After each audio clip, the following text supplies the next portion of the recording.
Yes, yes, yes, yes, yes, yes, yes, yes, yes, yes, yes, yes, yes, yes, yes, yes.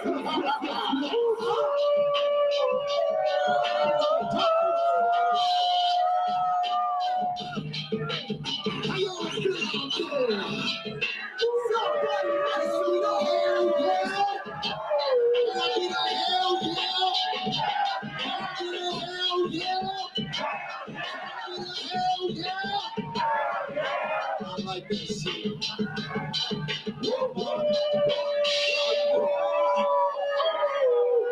We are the freestyle production.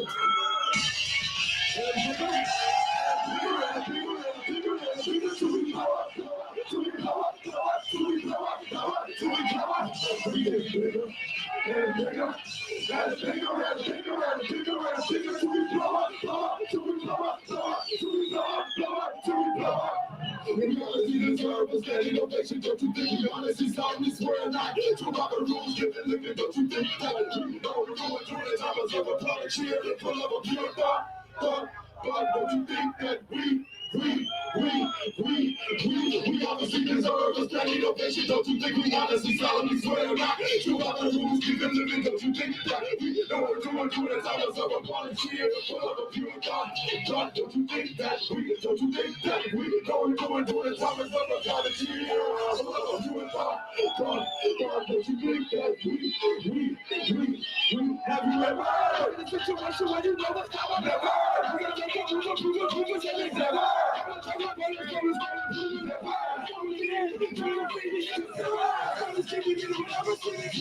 I'm so glad we had this time together. We have to see the world as they need to go to. Hello, what are you look on the other side? Hello, who did you think? Who did you talk to? Hello, what did they think? Like, hello, are you there? Are you even aware? Are you even there? Hello, are you afraid of something? Hello, you ever follow the steps short? Hello, who are you? Are you going to sleep? Never. I see some we swear not. Talk about the rules, keep it living, don't you think that?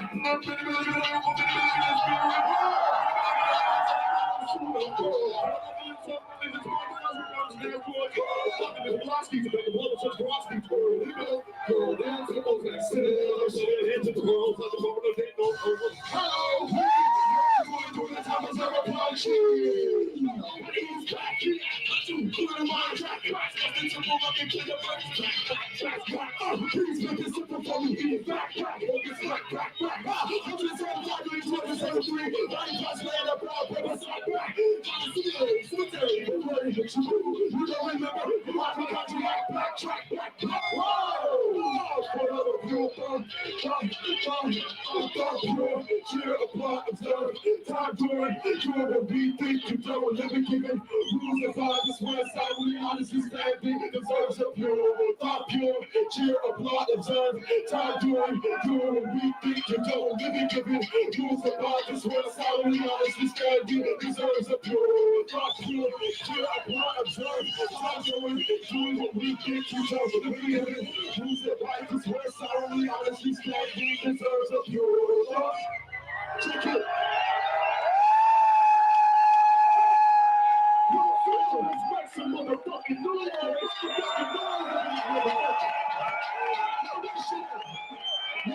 Now keep that shit down.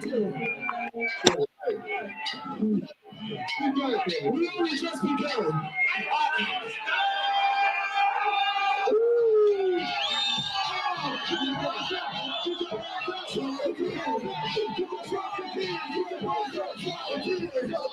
Once you give it all back to God, we all try again. You're all try again. You're all try again. What was you about to tell me? See that? Well, I'm about to bring a fucking cup to the world. You get stuck in the blood. I take all you with the guy about a back truck. But you should keep the fuck up with some of the people. You got a pop truck. You pop so you end up in my truck. Wiki, whack and see. That'll be no tricky, drink and dream. Shut up. You don't need that stuff. You want to fuck who? Your dad homie was a shot. Like you want the boss. You want the motherfucking home with rocket shit. L.A. felt like you was a New York. I should have taken it over. You doing your do. Now the fellowship is straight rocket. Shoot, can't be horrible. Shoot, God. You gotta try again.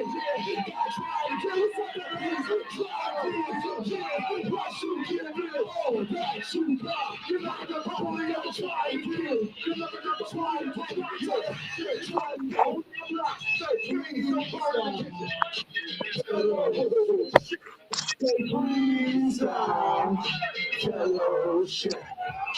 please don't burn in the kitchen. And when you get the underwater kitchen on the grill, we got to see this mother got a mission. And who the fuck you know what? Shove it on the grill. Cause none of them we know some bars from the roots of this shit. Choosing to not see black people don't think my foot. Stop, watch. We're moving on now. Together we go. 1, 2, 3, 4, 5, 8. Mic check. What? The Bible got what? We're going to hit again. Oh, we see the crew. Plus, yeah. Can I feel like you just statue? Someone is a word to the jungle. We're walking through the Using two devices here. To get feedback for echo. Yes, Megan, I know. You probably got muffled there.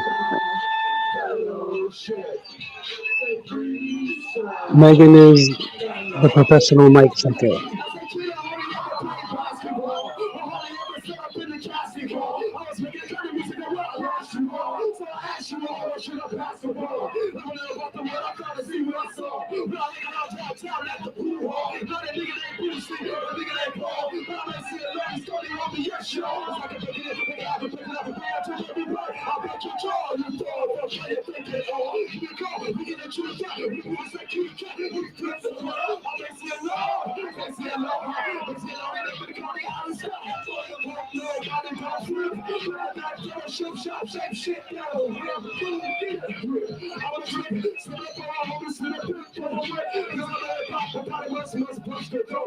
So stay off the day. Once you get old, you die. And you don't try again. Try again. Try again. Once you get old, you die. And I'm bully, I'm gonna try again. This is what I'm like in a shot.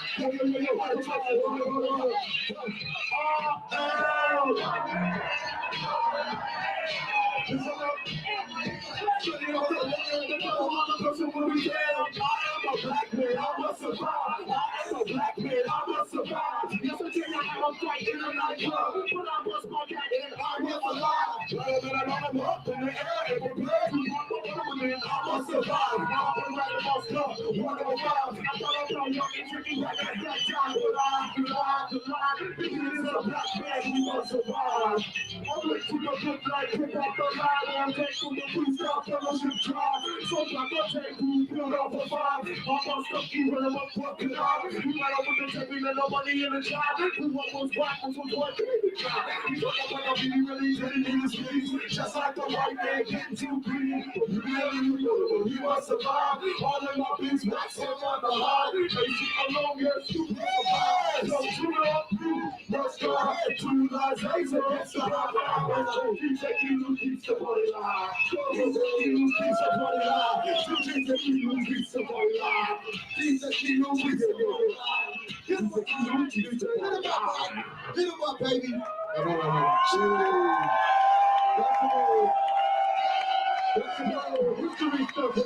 Shout out everybody out there.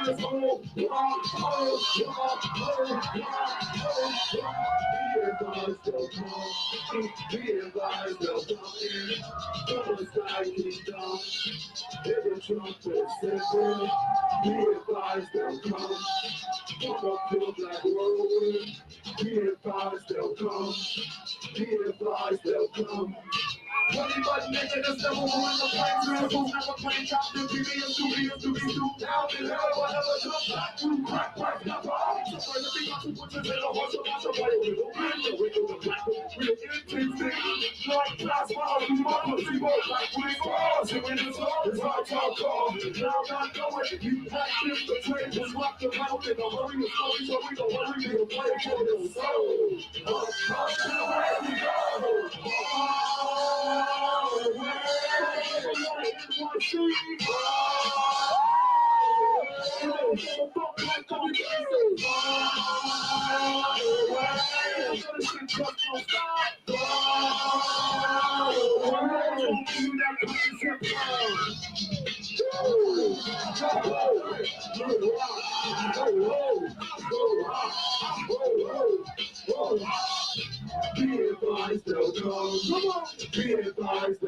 in. The wicked and I let the sun will shine. No longer for anyone. Be advised they'll come. Be advised that they'll win. Be advised they'll come. Synchronize with the one.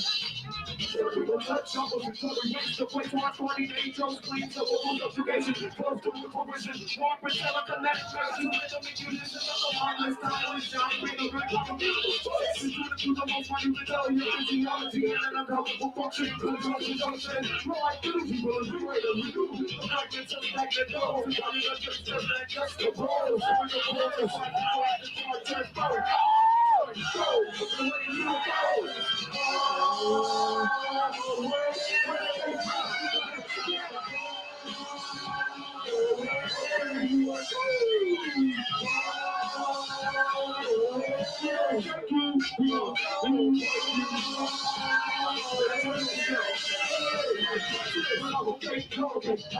The way you just remember nothing's coming soon as I'm a medical. So never will the devil need to come. Tell me that she did a solution, a solution for my head. Tomorrow, tell me what's the thought. My body happens up. We got your parts and say why he's the better. Fraud, just about the smile, the right. Walking out raps, the vision expo. The ninjas with their plan, when the living their smoke. Far from the next, numerous extends. Immortality, bender, immorality, reality,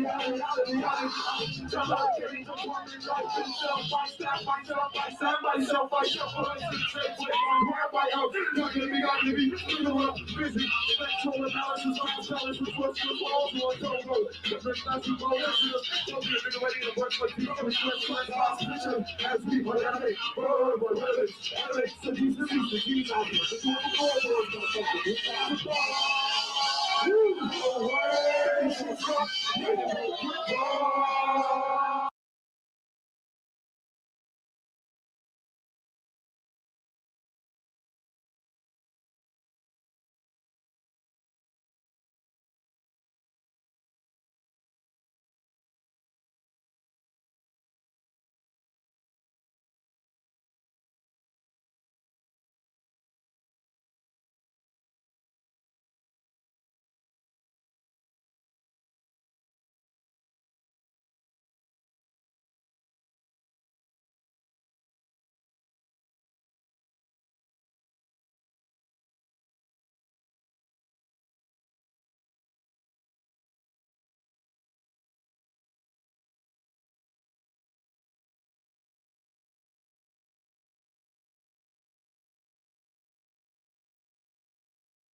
Check, check, check. Oh, man.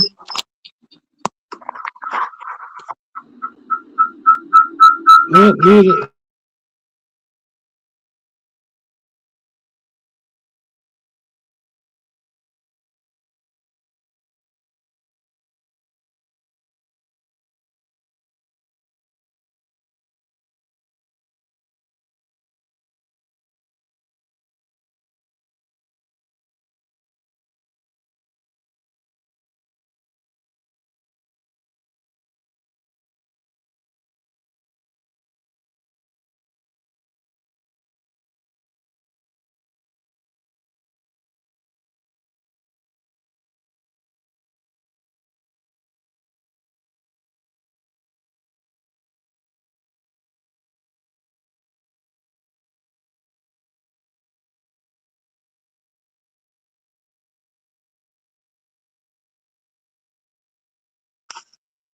Yo, yo, yo. So I'm using my computer. Are you guys getting the feedback right now?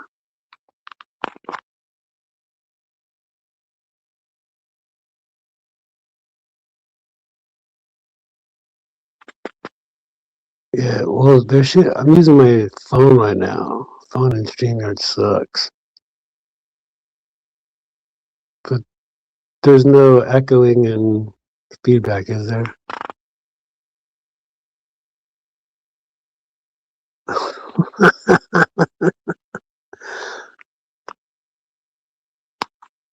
Yeah, I wanted to use my. I don't know. I need a producer. Maybe I'm using a different StreamYard, otherwise it had to come up. So hold on a second.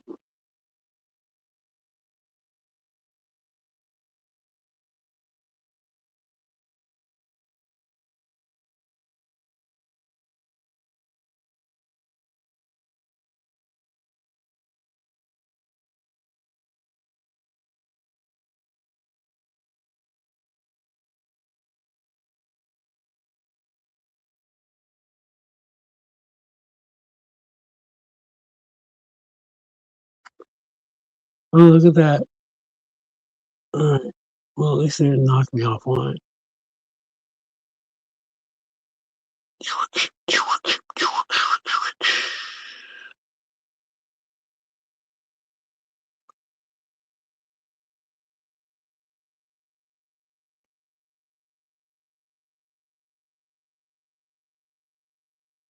All right.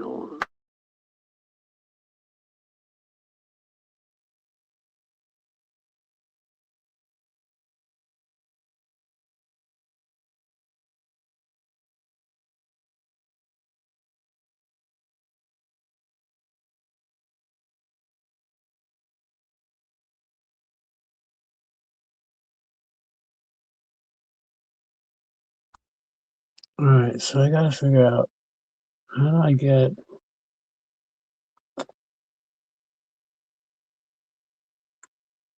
Give me mic permissions. Hold on one second, guys. How anticlimactic. Go from music to microphone technical difficulties.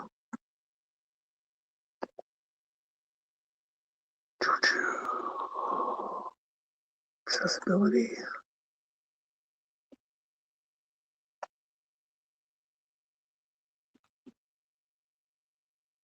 privacy, and security.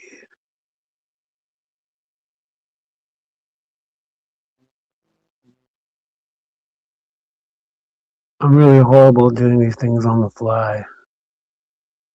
Perdoname.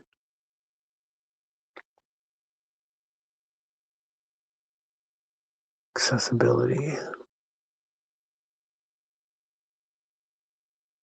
How do I get my Chrome browser to accept my microphone?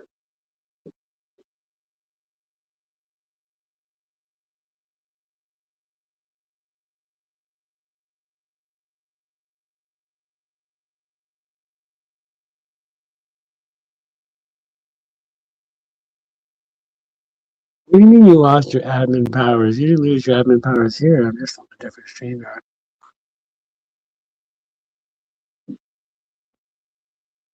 Is it privacy and security? Privacy guide.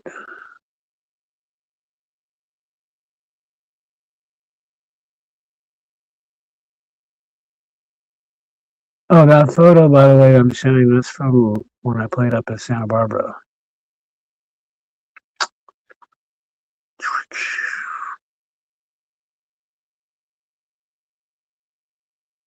Reset settings. That's dangerous.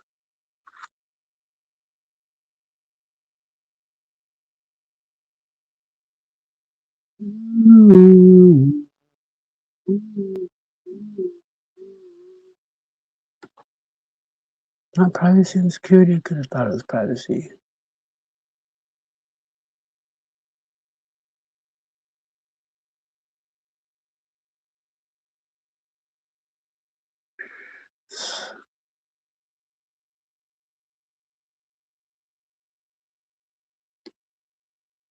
Open Chrome, web store, no. Accessibility features, audio, audio and captions.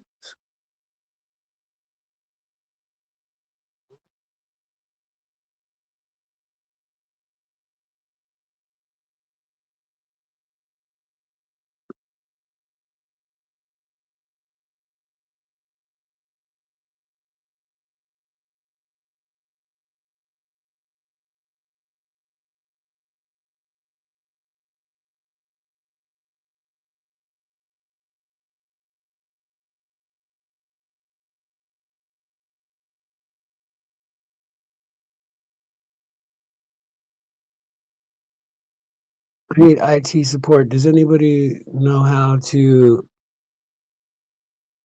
allow your microphone through Chrome?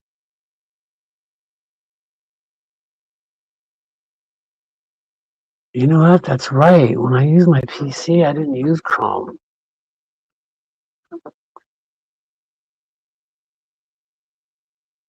There's a new laptop.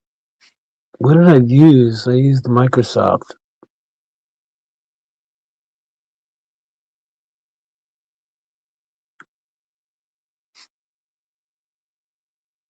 Oh, you wrote it just above you? Hold on.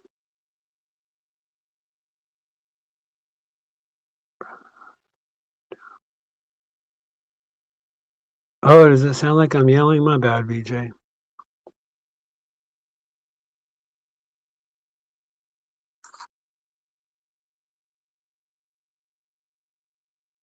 Yeah, permissions, right? That's what I thought.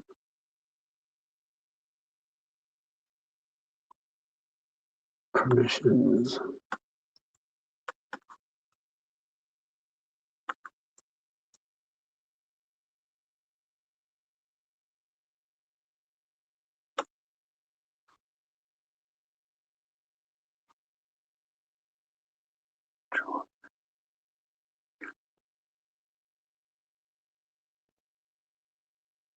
Oh, yeah. Okay, permissions.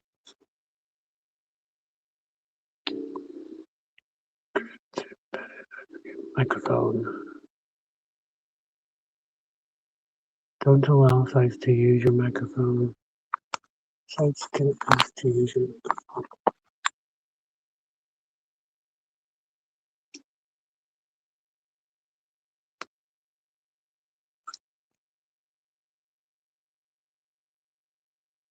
Oh, what if maybe if I unplug my mic?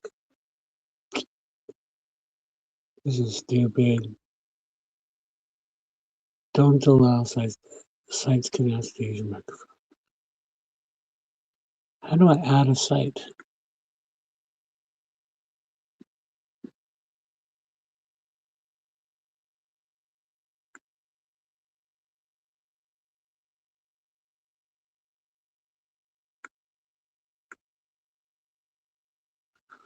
Microphone access is blocked. Oh, there we go.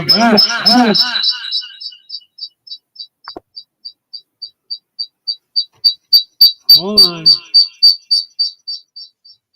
Everybody relax.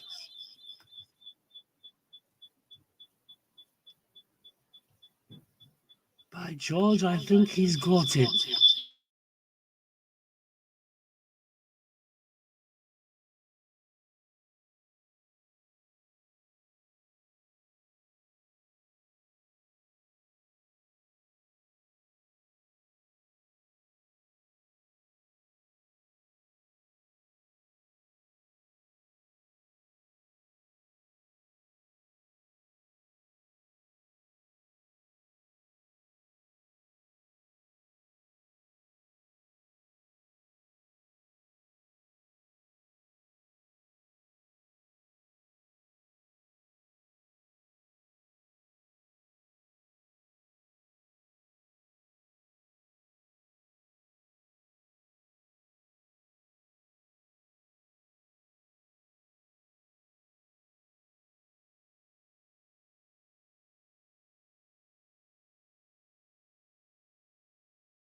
Un momento, por favor.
Can you hear me now?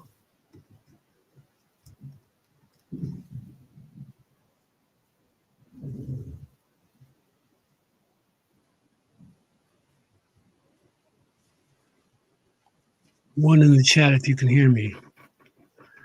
Best so far? Okay, sweet. Thank you. Yes. Yes, ladies and gentlemen, I am now using my table talk microphone plugged into my computer. We are back on track.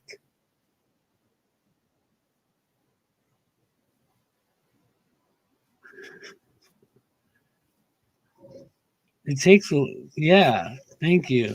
Yeah, it takes, I already have a headache.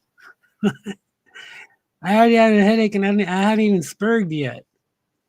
Megan and Nova are here. We are family. Nice.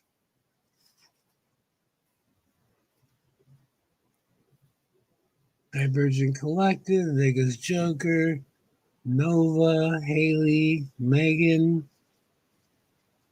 Now we're getting somewhere. So, so the song. So okay, well, all right. So now to get back to whatever I was doing, I don't even remember anymore. So, can you wait? Can you still hear me when I have? Yeah, I think you can. I see little green dots, so you can still hear me when I got photos up, right? For fuck's sake, I don't want to pay $8,000 per year on StreamYard or whatever they're charging these days. So, unlike other people who say that they played Rutgers or, I'm sorry, University Docs, um, way back, way back before I understood that this community was considered a drama community, I used to show my team photos, like in the little panel pictures, whatever they're called, avatars. I used to show like, well, some of them were black and white because they were yearbook photos, but I used to show my photos from football because that was one of the many accolades that I was very proud of, even though I was arguably like 10th string. I mean, not really, I was like second and third string, but I played with championship teams. So I was not a starter. I was not Joe Montana. I was not Bo Jackson of my team, but I was a fullback and I played tight end as far as football offense goes. I played middle linebacker and defensive end on defense. I don't get confused with the positions I played, unlike some people who say that they played Division One football, where that team is 75% free ride full scholarship. So you have to be intelligent to play. Um,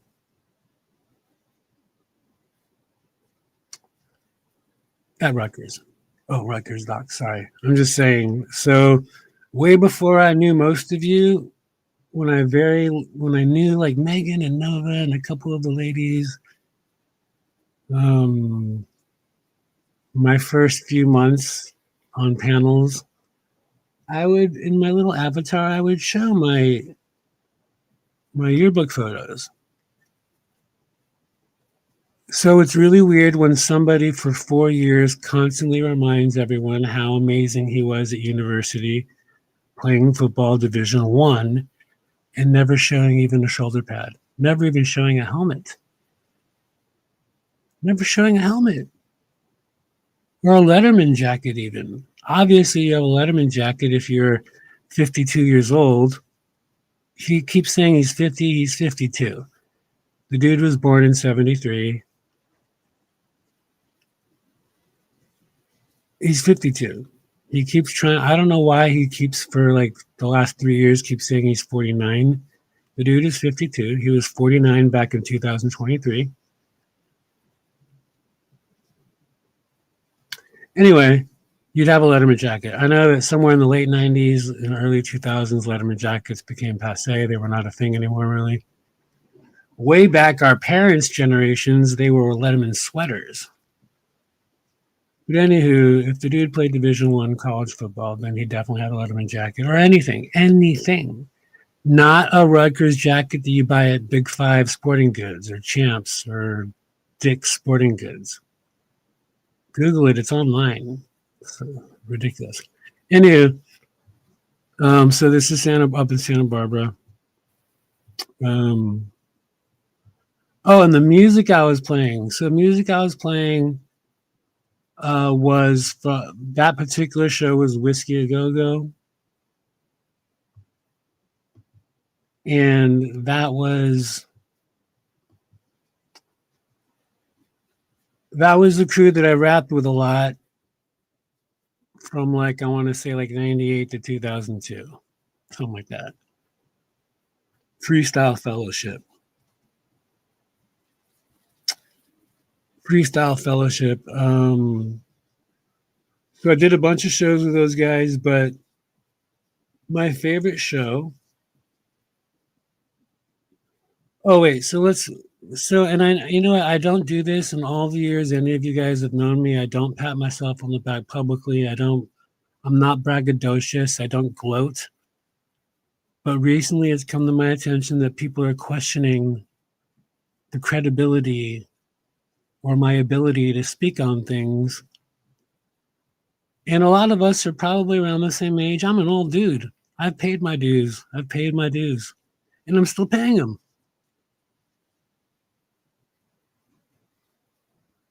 So, real quick, I am not a DJ. I know that some people are on YouTube pretending to be a DJ because they push buttons. They push buttons and they're basically like Paris Hilton when Paris Hilton became the DJ girl or whatever. They're basically Paris Hilton on their computers pushing buttons that are lining up beats and syncing everything for you. A push button DJ is nothing to brag about. There's no valor in that. I am not a DJ at all. I've fiddled around with turntables when I was a youngster. I've done some house parties when I was a youngster on the wheels of steel, on the ones and twos, but I am not a DJ. I do a radio show because it's YouTube and it's fun and I like playing music and I like playing music that people like listening to. I like making people move even if it's in their head. So I play music, I do spike radio. Well, I'm not a DJ. But I went to school for radio. I went to school, I learned about broadcasting, I learned about the behind the scenes stuff. I was on microphones. I did a little bit of now coming in at top of the hits, top of the list. I did a little bit of that. Where have I done that? What are my credentials? Who is this Spike guy? Who is this Spike guy on YouTube talking so much shit? Well, I did it for KXLU. I did it for KV,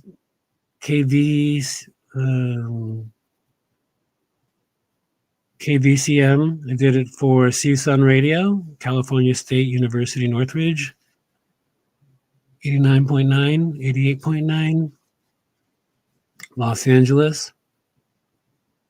And I was on KISS FM. In my youngster years, I was on KISS FM. Some of my best lady friends are still on KISS FM and Power 106. Uh, Big Boy's Neighborhood, if you're familiar, Big Boy's Neighborhood. The the partner DJs, not Big Boy, but the ladies that are his co-hosts are good friends of mine. CSUN Radio is where I met Charlie Tuna from Unity Committee. Unity Committee later became Jurassic 5. I They were a little bit older than me, but I was basically, as I was saying in my stream 2 nights ago when I went haywire, those were basically the dudes who showed me the way a little bit as far as hip hop goes. Yeah, Kiss FM is actually national. It's not. It used to just be an station, but Kiss FM is now national. Same with Power 106. Hot 97, which I think is a New York station, they never went national, but they're pretty much the same type of reputation. So CSUN Radio. I used to be an MC who would hop on a show called Fly ID Show. And if you ever Google it or try to dox me, some of you people out there, I went by Spike on the radio. It wasn't like Fred Stevenson. I was Spike. I was MC Spike on the radio back then. Same dude. My mother called me Spike. Obviously, Spike is not on my birth certificate, but I adopted the name Spike in T-ball, baseball. And I tried to get rid of it in my teen years, but in high school when I played football, it just came back. Because I grew up with too many kids who knew me. So they call me Spike. And as I was saying 2 nights ago, I never wanted to use Spike in music, but it's a name that stuck. You don't get to choose your nickname to an extent. So it's a name that stuck. And if I kept using other names, there's too many names for people to like, who's this Fred Stevenson guy? Who's this Spike? There's too many names.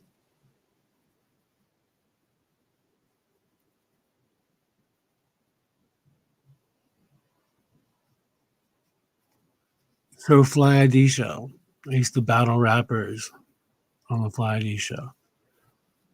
Fast forward a few years back to what music I was playing, these shows. I went on to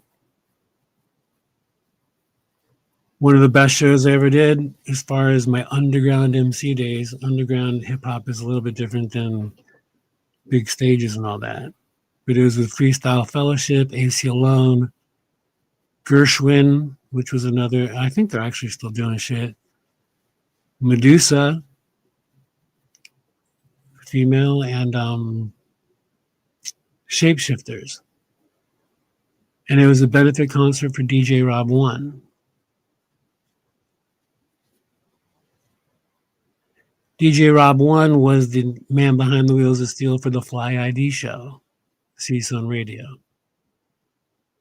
This is underground hip hop legendary lore for Los Angeles, if not for the entire country. Freestyle Fellowship. Those are the dudes on stage that I was playing at the beginning of this stream. Those guys were legendary as far as underground hip hop goes, as far as freestyle hip hop goes. I used to perform in my very young years when I was too young to even drink at a club called Good Life. Good Life, if you know hip hop or West Coast hip hop, Good Life is where the best of the best went. You weren't accepted. You weren't allowed to go into Good Life as an MC unless you had skills. You would be booted out, you'd be clowned. You were either a hot chick or somebody with a lot of money or a dope MC. You couldn't just go in there and be a Mark, whatever. You couldn't be in there and be a Poindexter. And you can't be a Poindexter and try to rock rhymes. If you try to rock rhymes and you fucking blew, you're out of there. In a non-violent way, you're just out of there. They're not letting you back. I grew up in the Mecca, in the epic, in the epicenter of what was real hip hop, not this candy rapper stuff. It was very gritty, it was very raw. I was very anti trying to make money back then, which looking back was fucking silly. I turned down opportunities. I was invited to become the next MC for Us Three, Flip Fantasia, back in like '99. And I'm like, nah. Now, again, looking back, I'm like, I should have been Flip Fantasia Part 2. I should have done that shit. But back then in my young life, I'm like, hell no. I'm not going to be doing Us Three. I'm not going to be the next Us Three rapper. I'm not going to be a zibbity bibbity bop rapper. I have things to write about. I have things to say. But again, looking back, and this is what I would say to a youngster trying to do shit now, is make that money. Do that record. Do that record, make the money, and then with that money, make the record that you want to make later. That's the advice I'd give any youngster. Ironically enough, I grew up in a family that was the music business. And I didn't want to listen to anyone, but if I'm sure if I had asked mommy or daddy back then, they would have been saying the same thing. Are you crazy, son? That band went platinum. Join that band, record a record, then do your own thing later.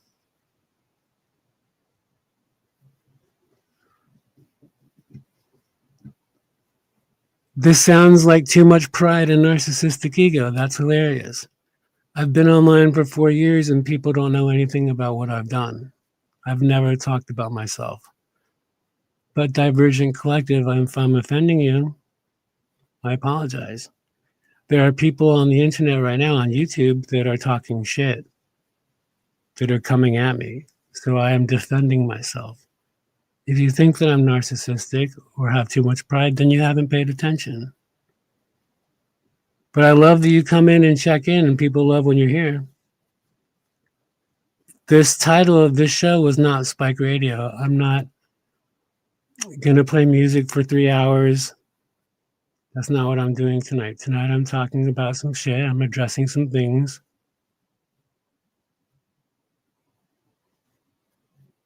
Oh, well, I apologize.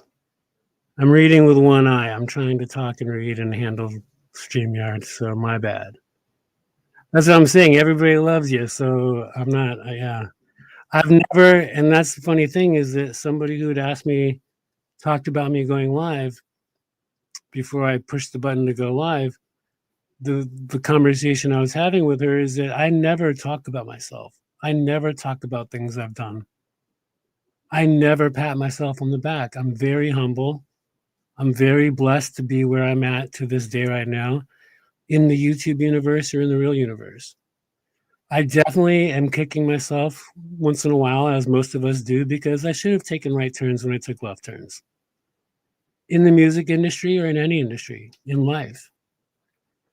But on YouTube for the last couple of days, I've had a couple of people, or actually last couple of months, I've had a couple of people constantly try and bash on Spike because I'm a nice person, because I'm thoughtful, which comes across on the internet as weak. Something Gen X Jeff was talking about earlier.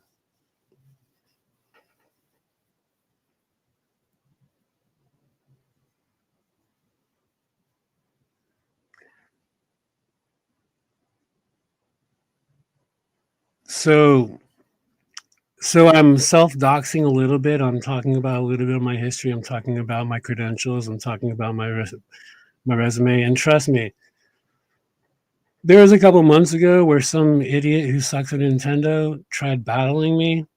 I didn't want to listen back to that. I listened back to like 30 minutes of 5 days worth of panel battles. I don't like fighting people. I don't like trying to talk shit. I don't like trying to be tougher than you. That shit's stupid. Got to do that shit all day in real life.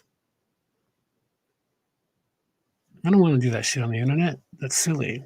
It's almost embarrassing for both sides. But I heard that guy a week or two ago encouraging some other streamer, somebody who's one third his age, to jump off a roof, to off himself, to K word himself. And I heard that guy earlier today on Gen X Jeff's talking about how he's changed. He's trying to be peaceful. He's going to go have reconnect with his son. Then an hour later on somebody else's channel, I heard him talking about that same guy who's 20 years old or whatever, like somebody almost a third his age, telling him that his father effed him in the butt, making jokes about S abuse. The guy's batshit. And the guy's talking shit about me publicly. And then his friend, the other fake DJ guy, is talking shit about me publicly, trying to create hate groups about me, trying to say that I don't have a place, that I haven't earned my wings. So I'm addressing it. Why am I addressing it? Because I'm not around when everybody's streaming. I got home an hour ago from work. I work 60 hours a week working with neurodivergent people, working with people who are dealing with early onset dementia. And I love the work. When you love your work, it's not a job. Or when you love your job, it's not work. I love it. Not even complaining. Not even complaining. I love the work I do. It's doing a little dent in this world. It's making it a little bit better. Just that a little positive dent. Oh no, I don't do DMs at all. I don't do DMs. I don't do Discords. I don't do anything. I talk to a few people on the phone or in person. As far as the internet goes, I do not. I do not do it. And that's another thing. I've had this job since January, and I haven't even spoken about it to people I care about. Like Megan. I've talked to Megan a little bit offline, but I haven't talked about my job. I haven't talked about the work I do. I've done it a little bit in spurts on panels, but of course, talking about anything on a panel is difficult because you have 7 other people that are trying to speak.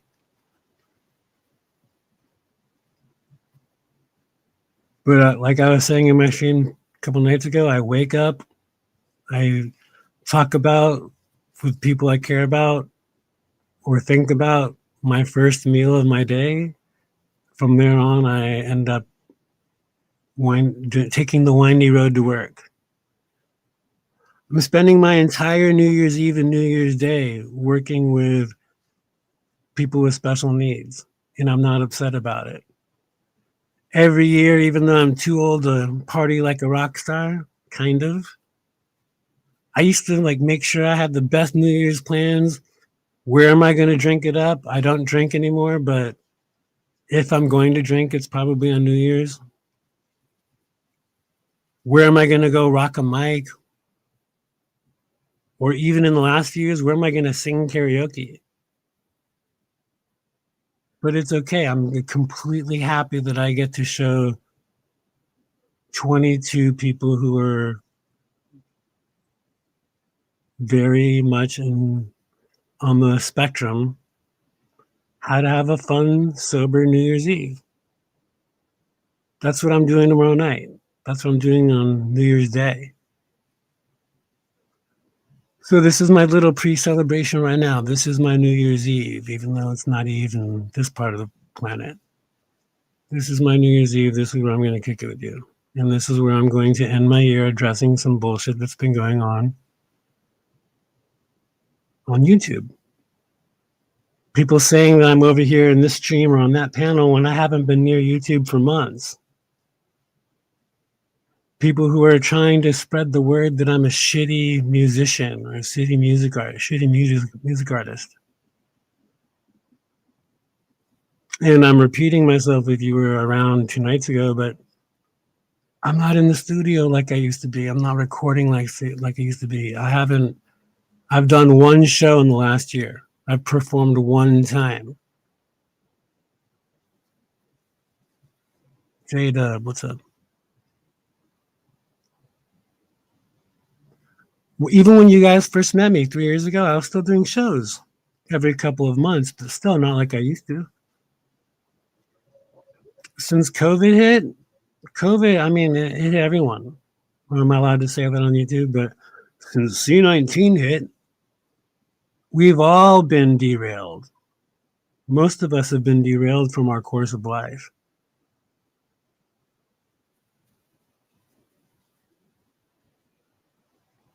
So anyway, so I used to be on the Fly ID show, right? And I went to do a show. I think it was 2002 when DJ Rob One passed away, and people from all over came to his benefit concert. I was I was a solo MC at the time. I wasn't with my band. I was just about to get signed to Atlantic Records, as I was talking about the other night. So I was in the mix. I was doing a lot of shit back then. And I did that show, and it was kind of crazy because if you know Freestyle Fellowship or AC Alone, or if you know that crew of people, that was not tough like my early years when it was a bunch of like rappers from Compton and shit. This was tough. Like these were some of the best MCs around. Their freestyle ability was out of next level, and I kicked.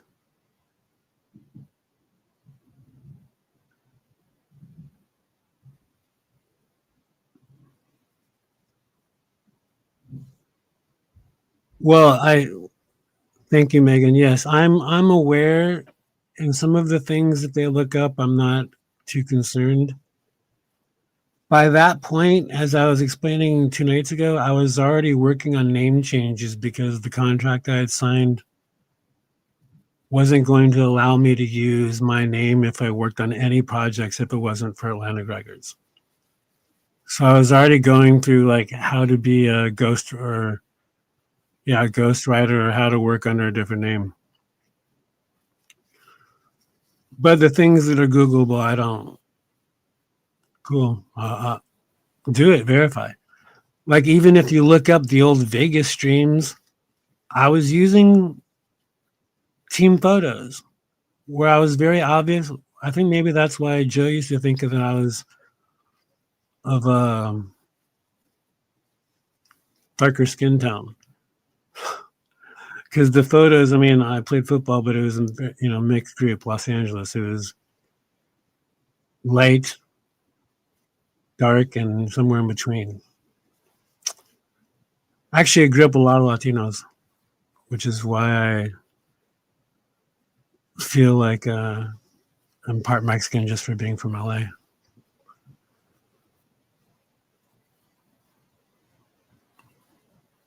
I almost feel like I need to delete the stream just from that last 10 seconds. Um,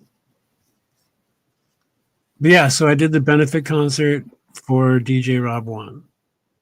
And then the following year,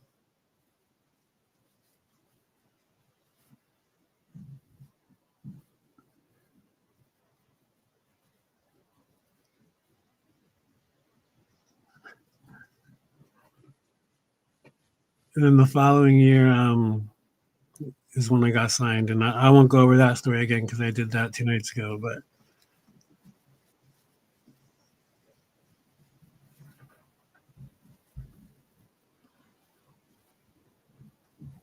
I got signed and ended up at Can-Am Recording Studios playing on Snoop Dogg's PlayStation. Oh, so I did say a couple of things. I was in a couple of movies. Um, Definitely most people have seen at least one of those movies. Um, I've written for TV shows, not music. I've written story ideas because I'm a writer before I'm a songwriter. So I have story by on a couple of TV shows.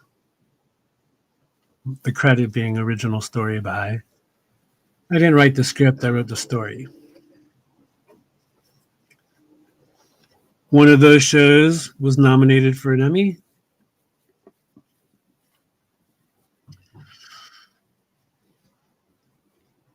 And I know that somebody keeps trying to dox me, which is another reason why I'm doing my little soapbox right now. And if you're trying to dox me, I promise you, I'm like I've said it before, I'm the nicest person in my family. And my family knows everything about what goes on my YouTube.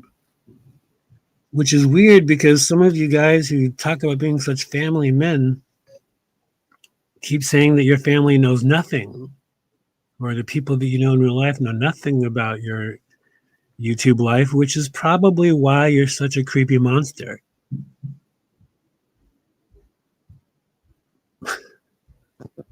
My family knows. My best friends that I've known for decades know how I am, my online persona. This is not a character. I'm not playing some character. I'm not acting. I'm not using tone scale. I'm not circling anything. I'm being me. Why would I spend as much time or as little time as I do these days on YouTube or on any internet if I'm faking it?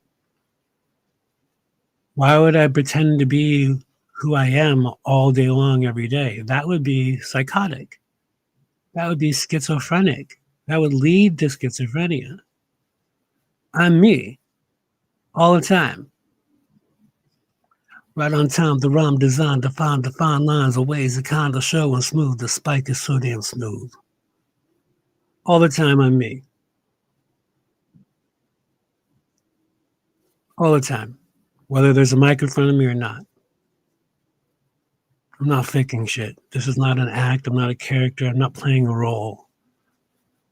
And I get it. I get it if you do play a little bit of a role when you're on YouTube or social media. I get it.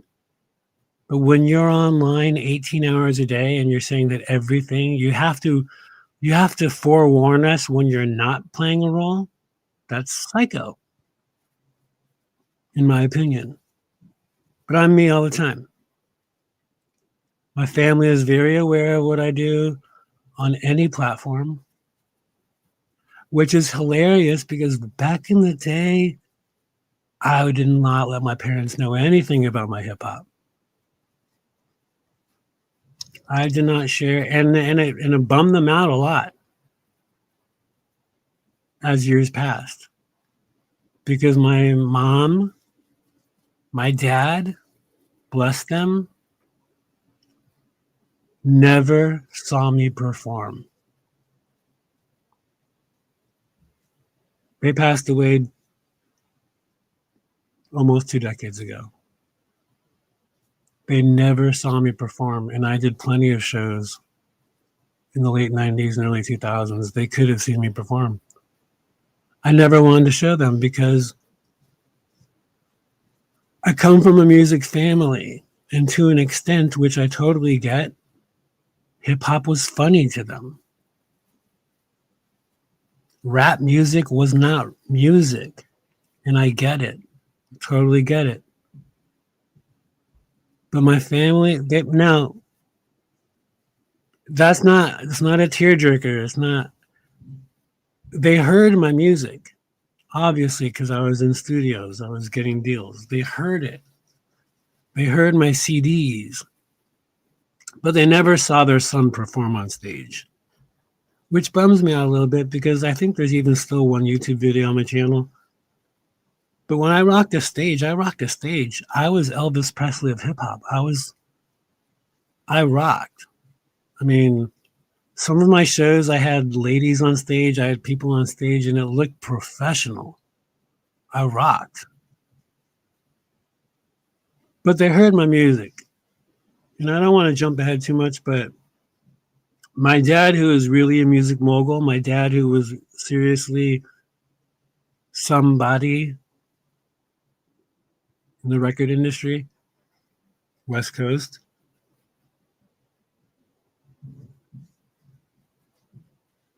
never wanted me to be a performer. He wanted me to work in music, but behind the scenes. And a couple years before he passed, Just, and I'm not saying it to create emotion. I'm just saying it to remember it because it's been a while. I mean, he'd heard my songs before, but one night he said, "Son, let me read your song. Do you have your songs written out?" Yes, of course I do. I have notebooks. Let me read this because I was playing a song for him, and there was one particular song he wanted to read it. And he sat in his lazy boy chair, legs crossed, reading my lyric book.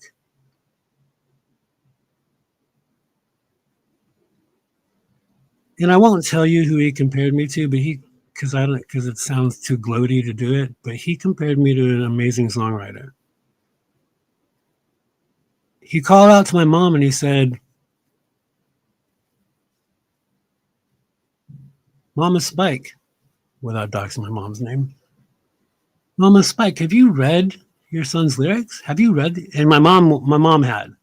My mom has been fanning my music since I was in high school. My mom has read my lyrics. My mom was a beautiful writer, a wonderful writer. She read my lyrics all the time. My dad was the music guy. My mom was television. She was a writer. So she read my lyrics. My dad read my lyrics and was shocked. He was blown away. He read my lyrics and said, "You sound like you're writing is so and so from the 60s, an activist." And that's when I knew I was on the right track, even though at that point I had already signed a deal. I'd already lost my deal. I'd already succeeded and failed. But that's when I knew that I was doing something right. My dad was a music guy. He wasn't necessarily a lyrics guy.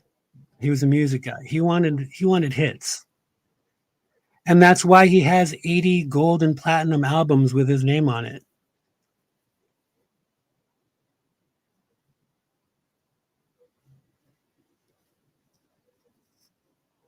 I grew up in going through his hallway. It was filled with platinum and gold records on the wall with his name engraved into it. If you've ever seen one, it always has like a plate, a placard of who that gold album or platinum album belongs to.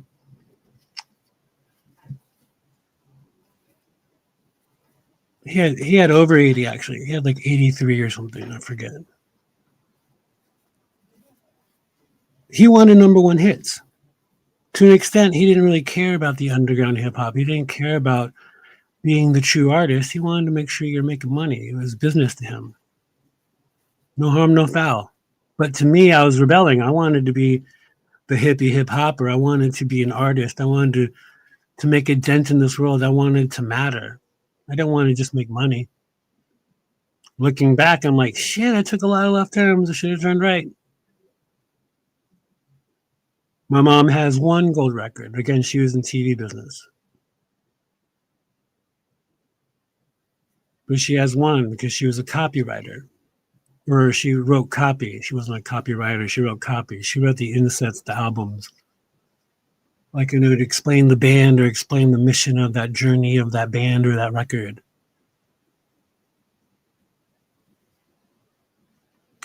Funny enough, and I know that people think that well, actually, a lot of people are very wonderful to me and think that either my music is good as far as people online, that my music is good or that I'm good, I'm a good egg or whatever it is.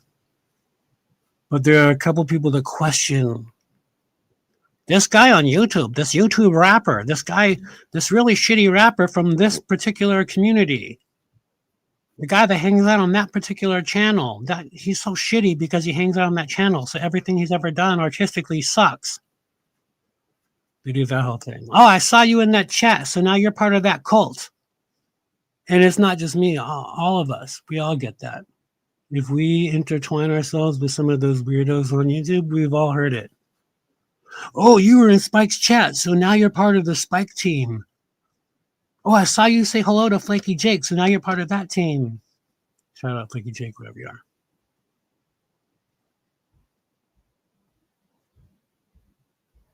And it's silly. It's incriminating and it's bullying and it's cringy. But I'm going to take a couple of hours. Well, I've already taken a couple, but I'm going to take a couple of moments before this new year hits and probably even into the next year, reminding people that I'm a badass motherfucker. It's not just because I know how to right click on a YouTube page. I have a gold album. I have a gold record, not platinum. Me. So when some weirdo DJ in the middle of Massachusetts or Texas or wherever the hell he's from, or whoever, wants to go, Spike sucks. Well, that's good. And you know what? Art is subjective. You're allowed to love or hate anything you want artistically. You don't have to like what the person next to you likes. It's okay. There are lots of things that I don't like that lots of people love. It's okay. But to come at me and try and hurt my feelings or try to unmotivate me, whether it's unmotivate me from going to the next channel or unmotivate me from even logging into YouTube. When you're doing that type of bullshit and you got nothing to prove, you got nothing to show, fuck you. I have a gold record. And it's on my, actually, I showed it 3.5 years ago before all these weirdos started popping out of the woodworks. I showed it. It was one of my avatars as well on StreamYard. And it's hip hop. Even my sister, well, I'm sorry, I don't have platinum or titanium or whatever the biggest ones are these days. I have 2 gold ones though. And like I said 2 nights ago, my most failed day in this industry is better than your best day in this industry. Think about that, homie. And if you're listening or if you ever listen, you know who I'm talking about. Think about that. My least successful day in this industry is better than your most successful day. Think about that.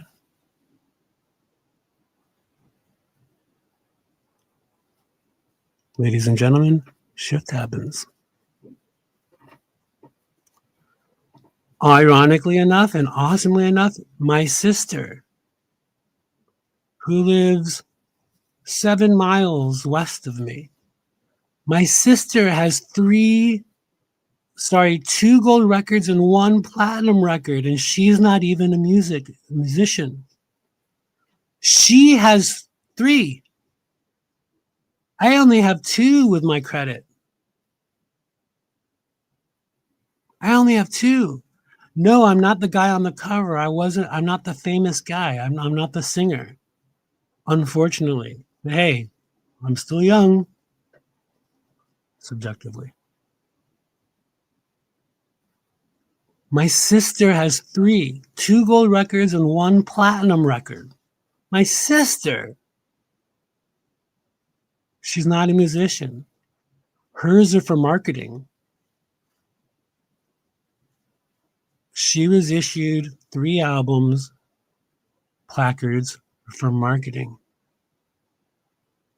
She's not even in the industry anymore. She did it for a couple of years. My sister, my little sis, which was more my dad. My dad wanted me to join that side of the music industry. Marketing and sales, A&R. My sister's success in music is more than you guys who are hanging out with New Kids on the Block or who are doing DJ work on YouTube. She's not even in the industry. She's not even an artist, and she's more successful than you chumps. Sorry, I said the C word. So when you guys come at me to say I suck or I'm not a DJ, I'm not a DJ. My radio show, tonight my radio show is talk radio.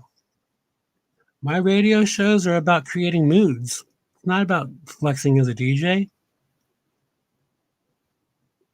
But Do I need to pull the tapes? Do I need to pull the shows? Do I need to show you what I've done? Do I need to explain myself? I don't need to know. I am though, because for over 1,000 days on YouTube, knowing most of you people, I have never flexed. I've never sat back and said, I'm the shit. You ain't shit. I've never been that dude ever.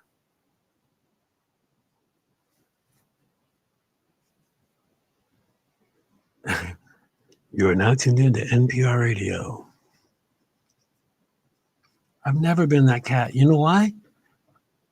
Because I wanted to succeed. Even that Indian kid, even that dude who I would never kick it with in real life, I would never be in a cipher with that dude.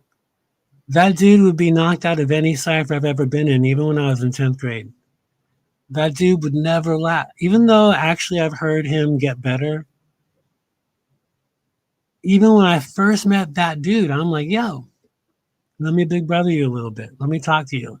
Not because I'm an MC, not because I'm a dope MC, but because I could already see that that dude needed a little bit of guidance in life.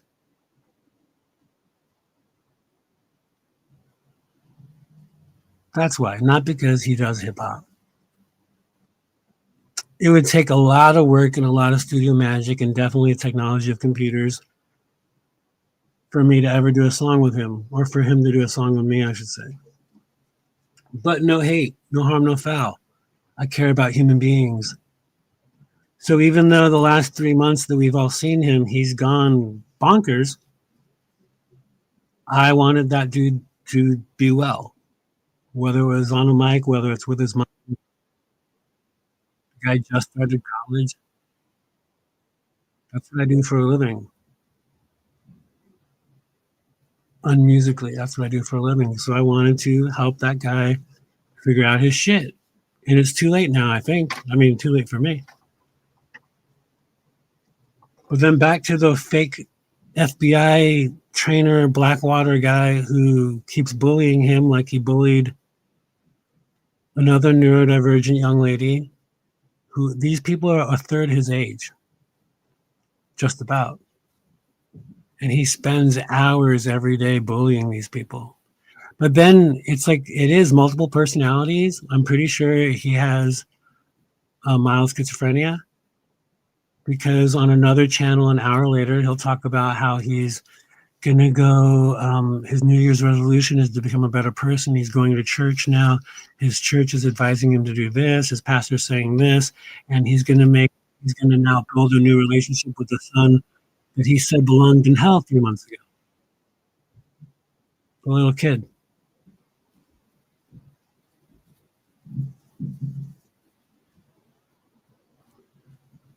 But then an hour later, he's on another channel telling the big Indian kid to go jump off a roof, to go find a bridge and off himself. Never in my life have I spoken like this to anybody, even people that I have real issues with in real life, or even people on a street fight or a bar fight or whatever. Never. I've never tried to manipulate somebody into offing themselves. In my worst day, maybe I've said something that bad on my worst day, but not on another Tuesday, not on a casual afternoon on StreamYard. The dude is sick. And then some guy who's simping for him, or is backing him up and agreeing with him, even though he's wishing me and many people to die. And there's some pancake that is like, yeah, I agree with him. He's the right guy. He'll beat your ass. If you're siding with that, if you're part of the problem. And I see a lot of spurging and a lot of anger and a lot of, what's the other word for spurging? Just overacting, just a lot of psychoness on these community tabs and comment sections. People who spend all of their time and all of their StreamYard time, all of their or OBS time, all of their live streaming time, just creating hate. And those dudes who are trying to create this narrative that Spike doesn't stand behind women or advocate for women are the same guys that are attacking women in their streams. And there are plenty of people online, plenty of ladies online who can tell you how much I've done to back them up. I'm not going to dox the things I've done. I'm not going to tell you everything that I've done, but I've done a fucking lot. In fact, probably for an entire year, the first year that I met, or second year, whatever it was, I spent almost every waking minute trying to help people who were truly affected by YouTube. So much time. So much time. So to try and create this idea that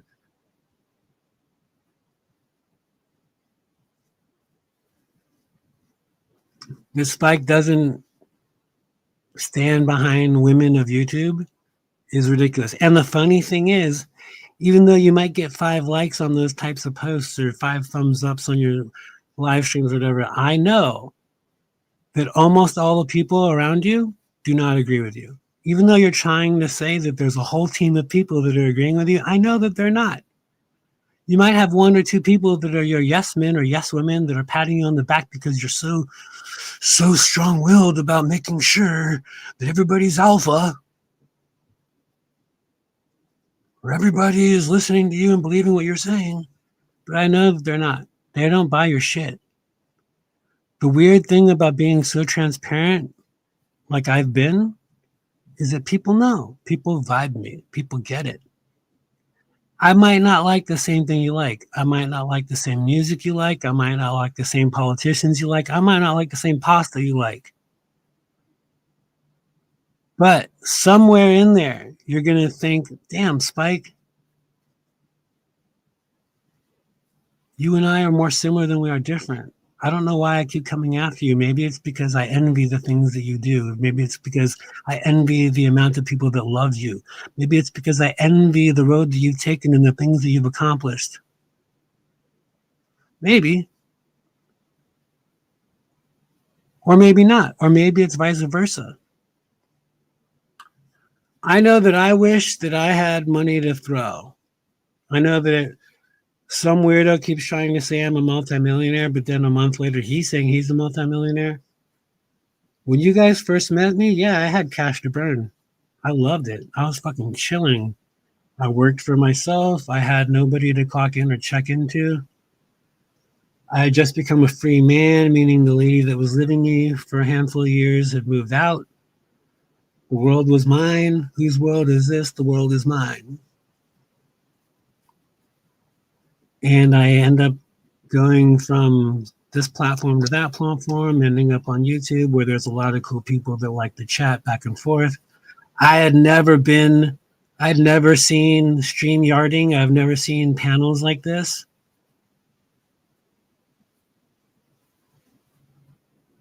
I love pasta. In fact, I love pasta so much, and I love making amazing meat sauces and pasta sauces. But I was just talking to my good friend earlier about how I simply like butter and garlic on my pasta, like a little kid. That's so anti-Italian to me. But I like butter and garlic on my pasta with some parmesan. Simple.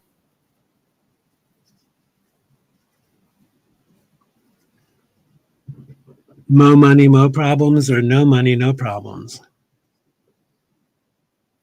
If I had known what I knew, see, everything is hindsight is 2020 or hindsight is 50-50. I can't figure it out. But if we only knew what we know now, like if I only knew that I should have taken the weird record deals,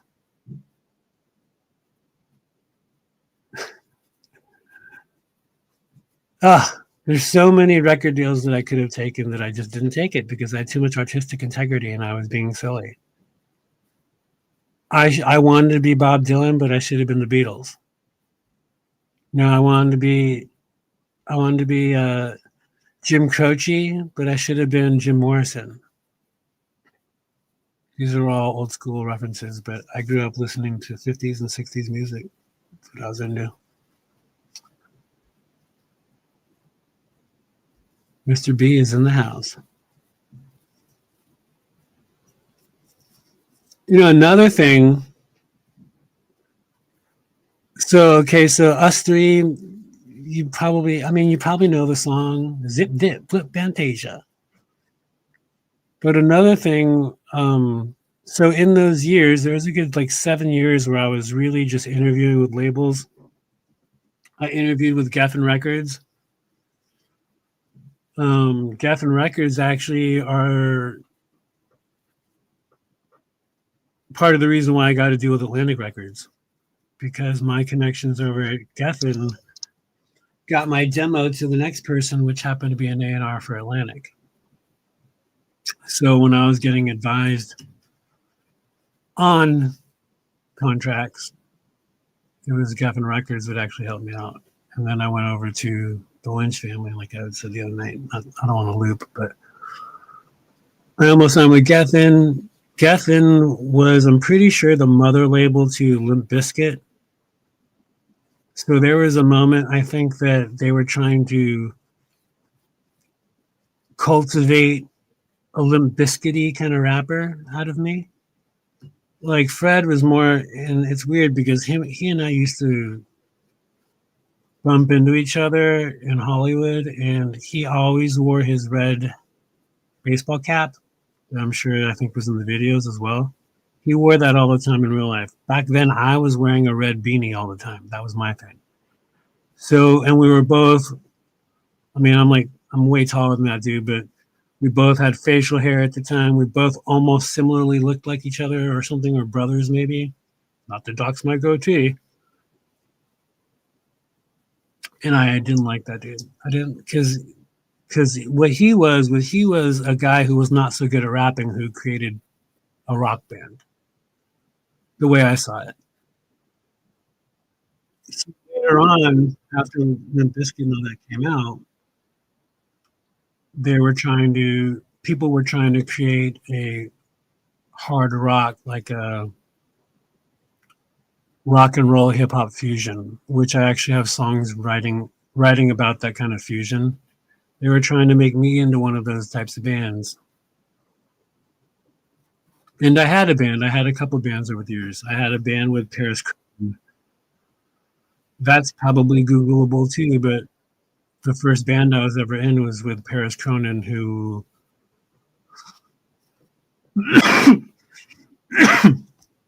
pardon me, was the son of Steve Cronin, who is the lead singer for REO Speedwagon. It's LA. I mean, that's just what happens. So I've always been down with bands and stuff. Even when I was a youngster, a lot of people were comparing me to Zach De La Rocha or De La Roca, whatever. But anyway, so I went in to meet up with people at a studio that I had met from a waitress at Electric Lotus Cafe, an Indian restaurant in Hollywood, who knew me. She knew me, and she had talked to these guys who were record producers. And through her, basically, I had a meeting. I remember it was like 8 o'clock or 9 o'clock in the morning. It was so early. I'm like, who in the music industry has meetings at this time of day? And went down to meet with these producers. And this was straight up like almost like secret society kind of shit. Like I knock on the door to their office and they're in some skyscraper down in downtown LA. And it's very much like, oh, you're the 9 o'clock or you're the 10 o'clock, like you're the meeting for this time. And it was like some beautiful supermodel looking lady who opened the door or was at the front desk. And she walked me down this hallway and opened the door to the main producer's office, and his office was basically a studio. It was built like future technology shit. Like his desk was actually like a mixing board, but it was a desk also. And I sat behind. He was sitting behind the desk, and I sat in front of the desk. And he basically said about 10 words to me, and he said, "You got something to spit?" And I'm like, "Well, yeah." Like I thought we were gonna have a little conversation about kind of contracts and this and that. I thought he wanted to play my tapes or my CDs at the time, whatever it was. I thought he wanted to hear my music, but he had already heard something, so he had already heard enough of whatever he wanted. And he put me in the vocal booth, which is from the desk that he was sitting at. He can already run his computers or whatever to handle whatever what he was going to play for me while I went into his little vocal booth, which was basically looked like a closet. I mean, it looked like it should have been a closet, but it was a vocal booth with a little window, glass window on the door. And I went into this little closet and he played some music, and he had already warned me what was about to happen, but it was this dude was straight up like Suge Knight. Like he looked like a G. He was a thug. But when he pushed play on that music, it was hard rock, heavy metal. My sister is the heavy metaler. Like I grew up around it. I was not into, especially back then. I wasn't into heavy metal. I didn't want to hear that. Uh, Nova's probably so unproud of me right now, but I want to start listing bands from back then that was like the fusion hip hop, rap, rock stuff. But like, who's that band that played with Evanescence?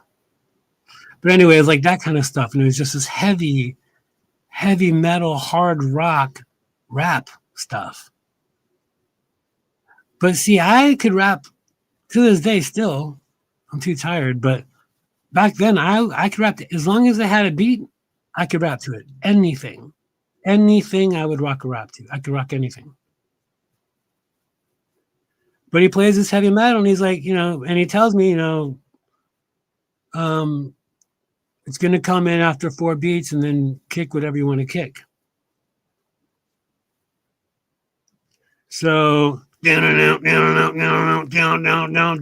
and then kick a rhyme. And I kicked a rhyme. It was just off the top of my head, just like a freestyle or something. And he's like, after like 3 minutes or 2 minutes, he's like, okay. I got another one for you. Try this one. Plays another one, and it's heavy, and it's still heavy metal. Yeah, okay, whatever, emo rock. But you know what I'm trying to say. Point taken. No, and I get it. No, it's not. What I'm trying to talk about is not heavy metal, but I'm trying to be like the naive hip hopper guy that's like, well, what is this heavy guitar shit? But no, it was emo rock, like that kind of shit. 6252 Santa Monica Boulevard. Was that? I actually think I remember that address from a flyer. Wait, 6252. Sugar Shack. Wait, what is that? What is 6252? Oh, that's Geffen Records? Is that Geffen Records? Could be Geffen. Um, so then he plays a second track, and it's the same thing. It's heavy guitars, emo rock. Divergent Collective, thank you. But like emo rock, like Limp Bizkit-y kind of stuff. Alien Ant Farm kind of stuff. I don't know. It's just this heavy stuff that, especially back then, I was not trying to do. And it is again. Oh, but this time he says, "Do you have anything written?" And I'm like, "Yeah, of course." And that was the funny thing about Spike back then, is that I had probably 80 songs memorized that I'd written.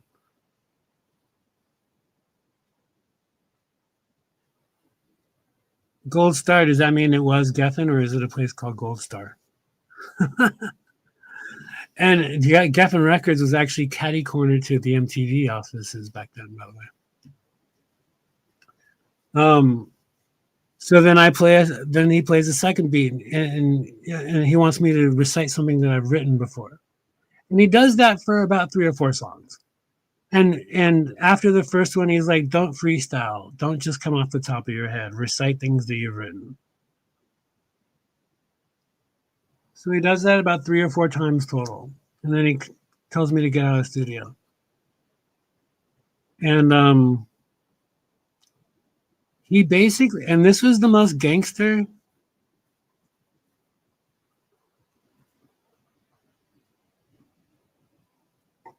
Oh, Phil Spector. What an odd ending to that guy's reign. Phil Spector was actually great friends with my dad, and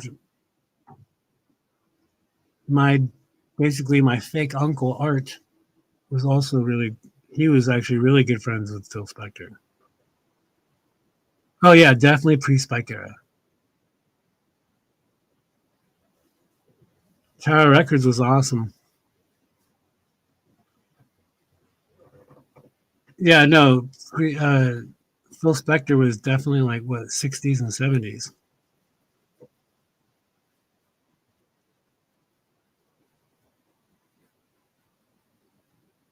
Yep.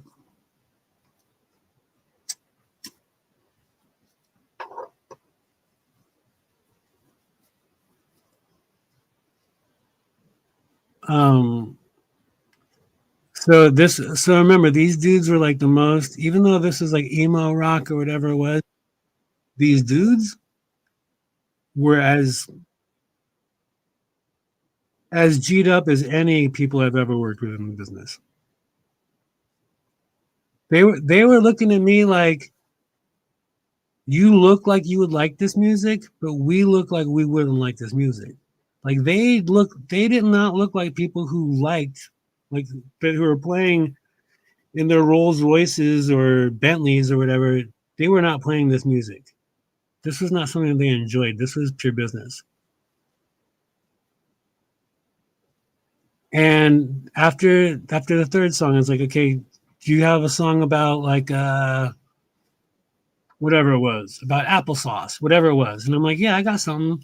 Because that was just something about Spike, is that anybody can, the whole shtick with like my friends would be like if it was a bunch of girls at a party or something, like, trust me, I was definitely the dancing monkey plenty of times, but they'd be like, ask Spike to rap about anything you want to rap about. And then they'll be like, okay, what about bicycles? And then all of a sudden I'd be like, in my mental Rolodex, I'd have a verse about bicycles.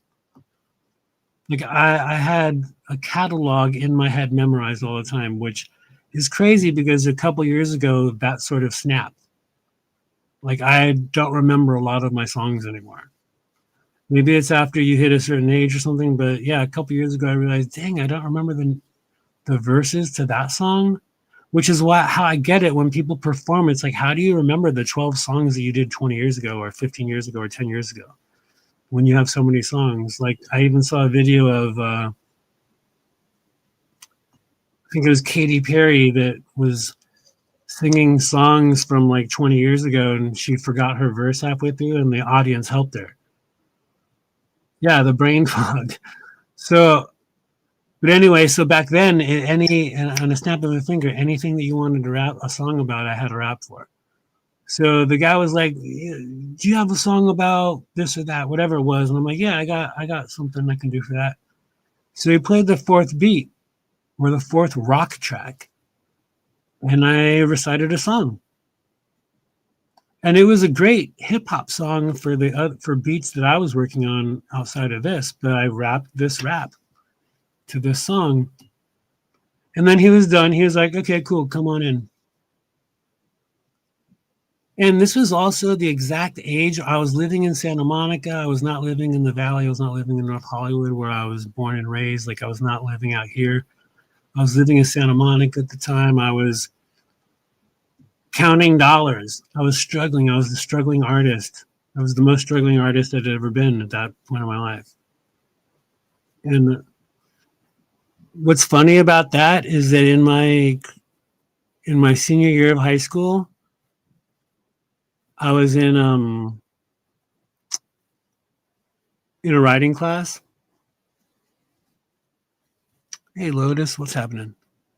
I was in a writing class, and one of the things that we learned in this class was that the word orange is not rhymable. Which even in high school, I was already a rapper. I was already like this young and upcoming, pompous, in the nicest way possible, rapper. So I wrote. So my first essay in that class, or my first project in that class, was writing a song that rhymed with oranges. It wasn't a song; it was a poem, and I don't remember it, but I remember that. And this is not a real rhyme, so don't judge me. But I remember the poem rhymed the word oranges with Los Angeles and sandwiches. And none of those three words are real rhymes, but I made them rhyme the way I recited it.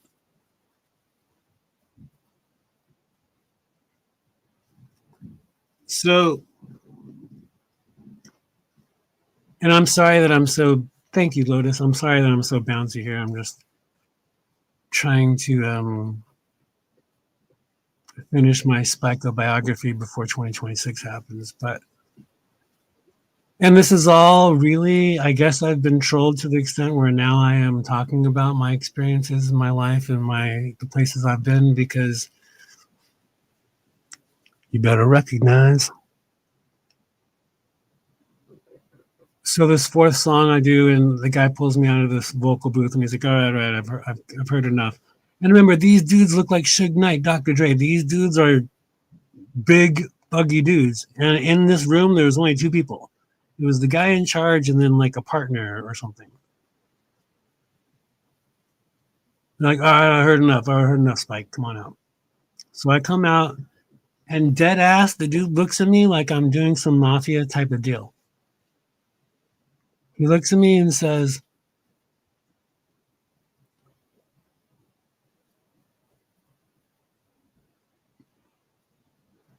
he basically explains his project. And he basically tells me, I'm putting together a band.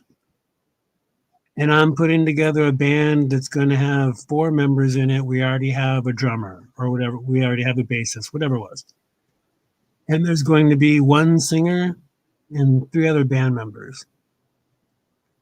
And we're doing these types of songs for these people. He was explaining what's going on. And he's basically saying he needs the lead vocalist. And he tells me, you have 2 options. Because they were recording me. Even though I was not really cool with that, I didn't know shit. I was trying to get a deal.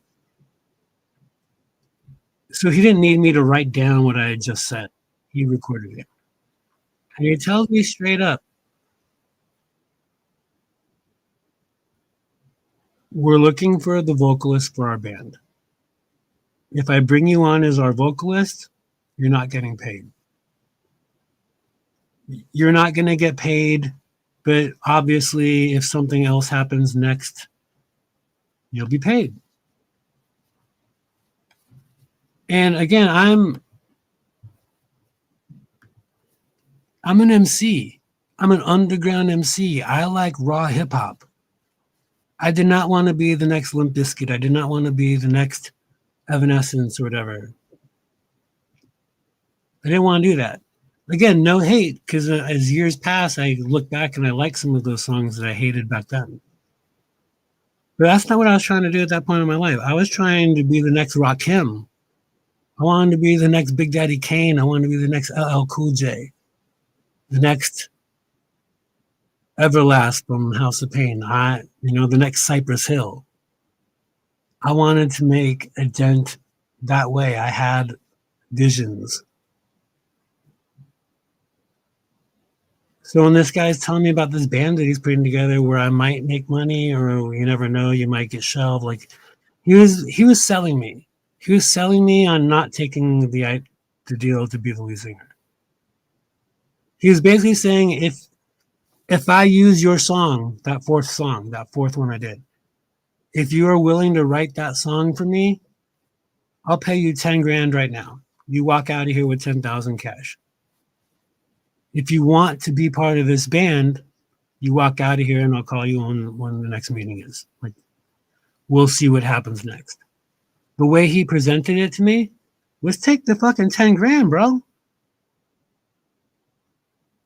Looking back, maybe I should have said, no, I'm cool. I don't need the 10 grand. I'll sit around and wait what happens. I think what it was really going on is that they already had an idea for a lead singer, but the lead singer was probably not a writer, not a songwriter. So I sold my song for 10 grand and walked out of there. I was the richest kid in my house of 3 roommates. I was the shit for a few months.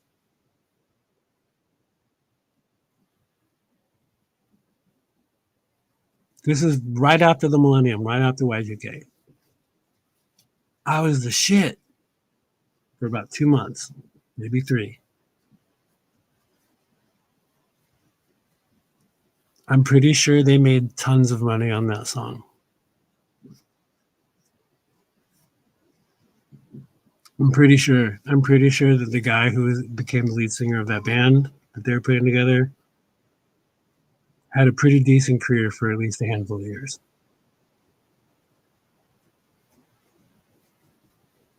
But I rocked it, and he was willing to let me accept.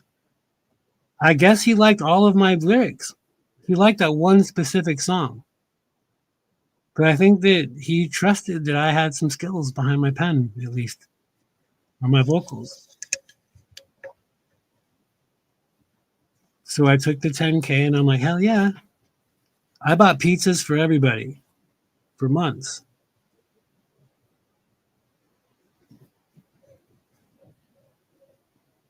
The band that I don't know about that particular song, but I know that it was recorded by somebody else. I know that the band did pretty well. It's okay though, because in hindsight, the things that were happening, like the next thing that happened was I ended up getting a deal a year later or 2 years later. So things were happening.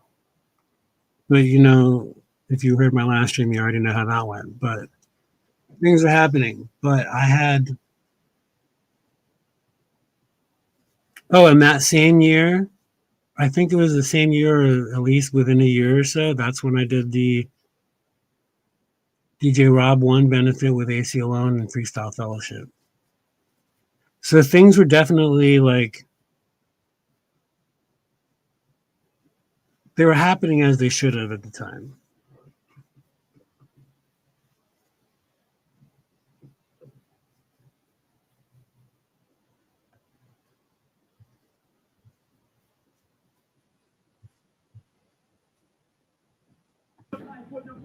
Give it up, live it up, every fucking day. I gotta have my way, now get paid for the rhymes I say. Come on, 1, 2, 3, 4, 5, 6, 7, 8, 9, 10, 11, 12, and then I fell back in my classroom so I can catch you unaware and off guard. I can make shit juice from off guard. I didn't want to grow long hair. Not that that was a prerequisite or anything, but I didn't know how to.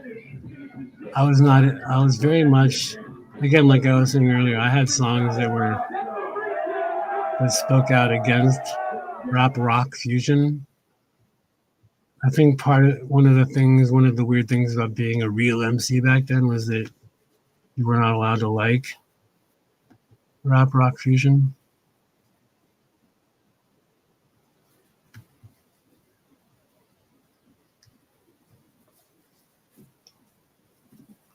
What number did I wear? Megan asked which one was I?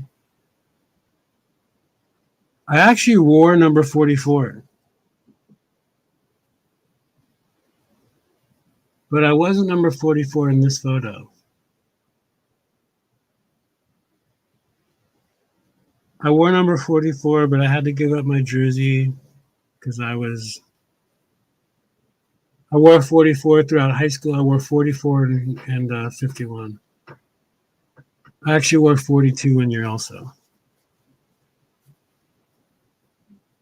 But I wore 44 in practice, and this particular year I had to give it up, and I think I was number 51, which didn't make sense because I was a fullback, but I also played on defense, so I was allowed to wear that number.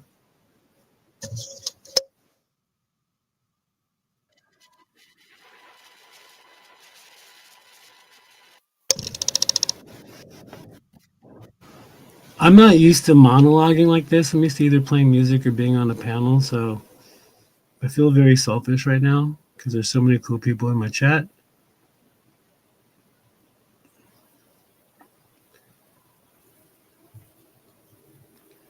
Step 1, we can have lots of fun. Step 2, it's just me and you. Step 3,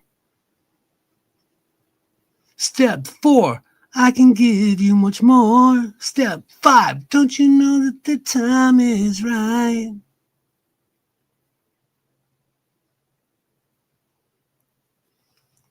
Oh, I thought I was muted.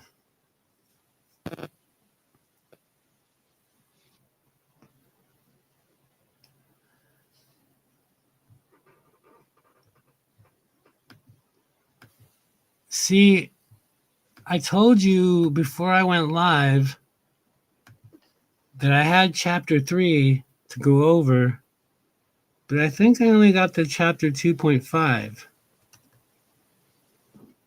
There's at least 5 chapters. I don't think I'm going to be able to get to all 5 chapters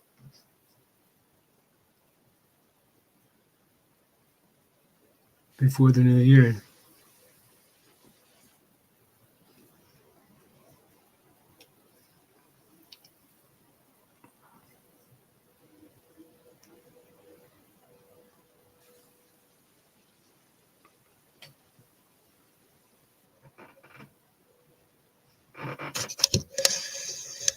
The thing that you know what he's probably winning, not the Virginia clown, but the other clown, he's probably winning because he instigated Spike to go live twice in 1 month, in 1 week even. And it wasn't because he tried to tell everybody how shitty I am as a musician or an artist. Because that's been happening since day one. You know how many kids growing up who want to be as talented as someone else, how much they talk shit about someone else? You know how often I've heard that growing up. I mean, not in my adult years because we're adults, but on YouTube, everybody's like 12 years old or acts like it.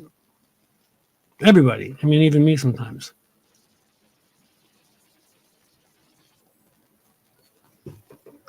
But in hip hop, you know how many whack wannabe rappers there are and wannabe DJs that want to talk shit about people who are really doing shit? I used to say this, and I'm sure other people have thought it similarly, but hip hop is a sport. Hip hop, rap music is not an art form. I mean, it is, of course, but it's like a sport. Opera singers, rock singers, they don't battle each other. Not like in hip hop. Hip hop, it's like, I'm going to beat you up with my microphone. So people who suck on microphones want to use fists. They want to threaten you. They want to try and psych you out with their mind because maybe their mind is stronger than their rhyme ability. Maybe. So people who want to be a hip hop artist of some sort or a DJ or a rapper or even maybe a breakdancer, they want to battle you. They want to talk shit. So maybe that guy's chuckling because Spike went live to talk about hip hop, to talk about his life. But I was actually telling my good friend earlier, you know what? It's probably good to talk about shit that happened 20 years ago because in another 10 years, I might not remember this shit. Brain fog, as you said. The fog's coming in. Literally, the fog is coming in. It's going to start storming here in about 3 hours.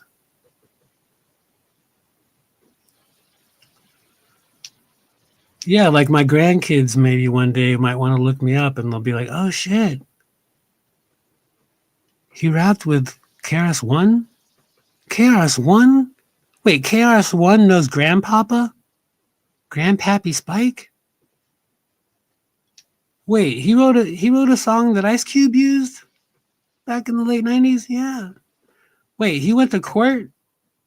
He sued Ice Cube. Wait a second. No, not Grandpappy Spike. Yeah. Oh yes, kids. Oh, go to my old YouTube page.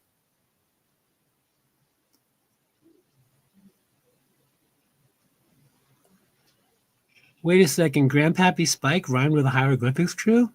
What? Double Funky Homo Sapien? Souls of Mischief? No. Really? When was that? Where was that? It was the Orange Show. It was the Orange Show. Grandkids. It was the Orange Show back in 1999. Wait, Grandpappy Spike performed with De La Soul? What? No. Yeah. Where was it? Where? It was at the Camel Show at the Hollywood Palladium. Camel? Yeah, Camel cigarettes. They promoted shows back then. With De La Soul, you mean the proud? I'm proud of what I am. Poems I speak, the plug too tight. Please, oh please, let plug to be himself, not what you read or write. Right is wrong when hype is written on the soul. De La, that is solid, surely our own thing. Not the fourth disguise of showbiz. De La Soul is from the soul, and in fact I can't deny, strictly from the Dan Kosaki and from me, myself, and I. I was thinking vocal athletes are sort of like opera.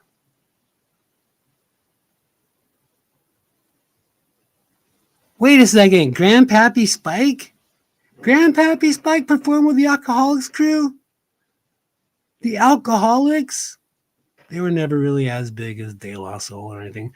But Grandpappy Spike also performed with Wu Tang Clan. What? Wu Tang Clan? Wu Tang, Wu Tang. Wu Tang Clan? But they're from the East Coast, yes, but Wu Tang Clan had a whole thing where they were going around the country and they were recruiting rappers in a crew that they called Blackleaf. It was a whole. It was like the. It was like the Klan's underclassmen. They were recruiting everywhere. They were trying to scoop up anybody that can rock a mic. And Wu Tang Clan spent a lot of time in Los Angeles. But wait, where did Grandpappy Spike perform with Wu Tang Clan? Well, it was this huge after hours rave party in Orange County at the Glass House. The Glass House? Really?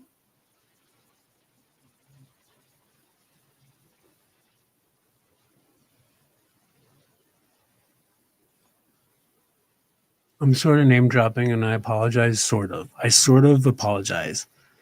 But I never talk about these things. On all of my years on YouTube, I never talk about these things. Never.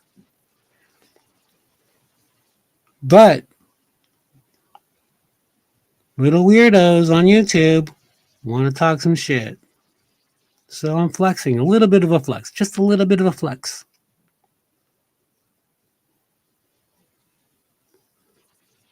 Grandpappy Spike?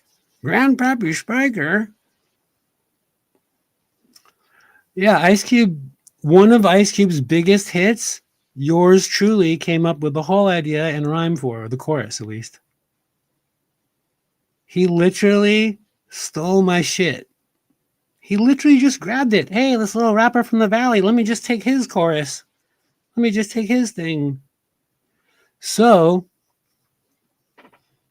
they didn't want me to come out like, what? This little valley boy wrote the fucking Ice Cube during his huge heyday with West Side Connection and all that. They didn't want me to come out saying he stole my song. I'm just a little what? I'm a little guy from the valley. And he totally he stole my song because I was already sharing it everywhere. I was sharing my music all the time. Oh, you caught that pause real quick. I was sharing my music everywhere, and he took it. And the people that later ended up signing me, um, we settled out of court. They don't want that exposed. But you know what? Another thing, and I feel like some fake FBI trainer guy, I think he stole my story because years ago I did talk about this particular story. And that was in a mall, Sherman Oaks Galleria. Back in the day when I was a youngster, before I had an electric shaver,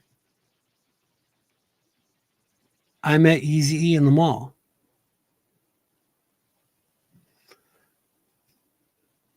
Actually, that was the second time I met Easy. I saw Easy E in the mall, and I told this story back in the day, back in back when I first met Megan and Nova and all them. Shout out Deanna, and back when I first met Vegas Joker, Vegas Valley, Jerry Easy, video game champion. When I first met all of you, most of you, I told this story how I saw Easy E at the mall. But I had already met Easy E because when I was a youngster, when I was first, like my second year rapping, when I was a kid, I was a teenager, I wasn't even legal. I went down, I was invited to go down and meet Jerry Heller and Easy E. Well, Easy was there. I wasn't invited to go meet him, but I went to go meet Jerry Heller because I was trying to get a deal with Ruthless Records.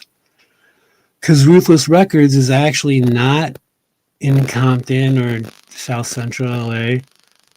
Ruthless Records is out here in the valley, in the West Valley, between me and the Kardashians. Kardashians probably are closer to, they're in the West Valley. Kardashians are in Calabasas, which is right outside the West Valley. And I went down to Ruthless Records because I wanted to work with them. It was the first record label I'd ever went to with my music. And I brought my demo. I sat in Jerry Heller's office. I played my music.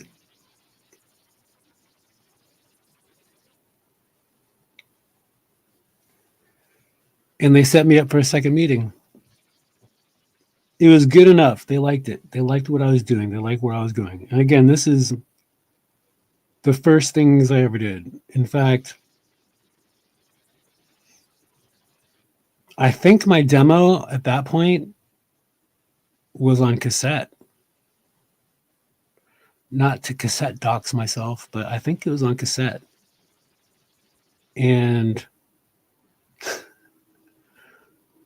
I went into Jerry Heller's office. I played my music. Oh, I'm forgetting something else about another label. Sorry. And I played my music, and they liked it enough where they're like, come back for a second meeting. I went back for a second meeting, and that was when I met Easy E. The lady, here's how much I know this shit. Here's how much this isn't a fake story. The lady who was at the front desk of Ruthless Records, I'm forgetting her name right now, but it's the taller girl in JJ Fad. I'm forgetting, it's the taller rapper girl. JJ Fad is 3 rappers, 3 women.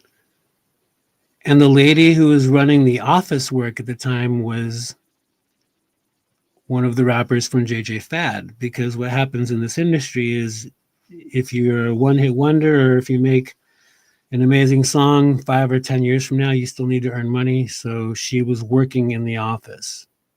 She was whatever, I don't know what her position was, but she was basically what appeared to be like a secretary to me. And that's naive. And if she was in front of me, I'd apologize for saying that. She was probably like director of marketing, whatever. She was probably doing something more important. But the lead singer from JJ Fad was working, not Baby D, the taller one, was working in the front office of Ruthless Records. And she's the one that, brought me into Jerry Hall's office. Like, here. So they invited me, like, come on back next Tuesday, whatever it was. Like, come back next Tuesday and bring your music and bring everything you got, and let's have a meeting. Let's discuss things. And I'm just a kid. Remember, I'm a kid. I don't know shit yet. I don't know anything. All I know is my dad's in the business, and I already have met plenty of famous musicians, so I'm not starstruck. But I'm on my own path now. I'm a young kid. I'm just trying to figure out how I can be the next Crisscross or whatever, like the next under 18, like the next kid rapper that blows up or something. So I go in the office, come back next Tuesday or next Saturday, whatever it was.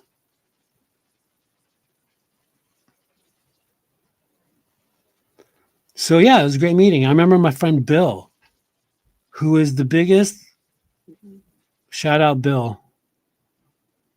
He was the biggest gangster rap lover that I ever knew.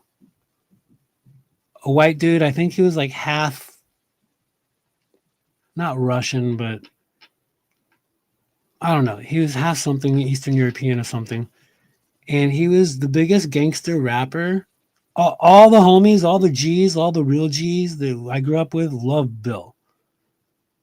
Bill was the dude who took me down there because he drove. He was like a year older. He was already driving, whatever. I wasn't driving. I didn't have a car. I didn't have shit. I didn't have shit back then. Mr. B. Probably, I think it was Juana. I think it was Joanna. I'd have to look at her photo. Hold on a second. I love Mr. B. Mr. B is such an intelligent person who is so resourceful. I love that dude. Honestly, I was telling you last time I was streaming that I talked about you offline to somebody about like my top 10 favorite homies, like people that I love having conversations with. As little as you hop on panels, I don't even actually think I've ever been on a panel with you. John Burns.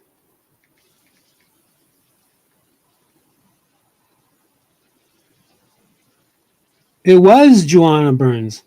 Oh, wait.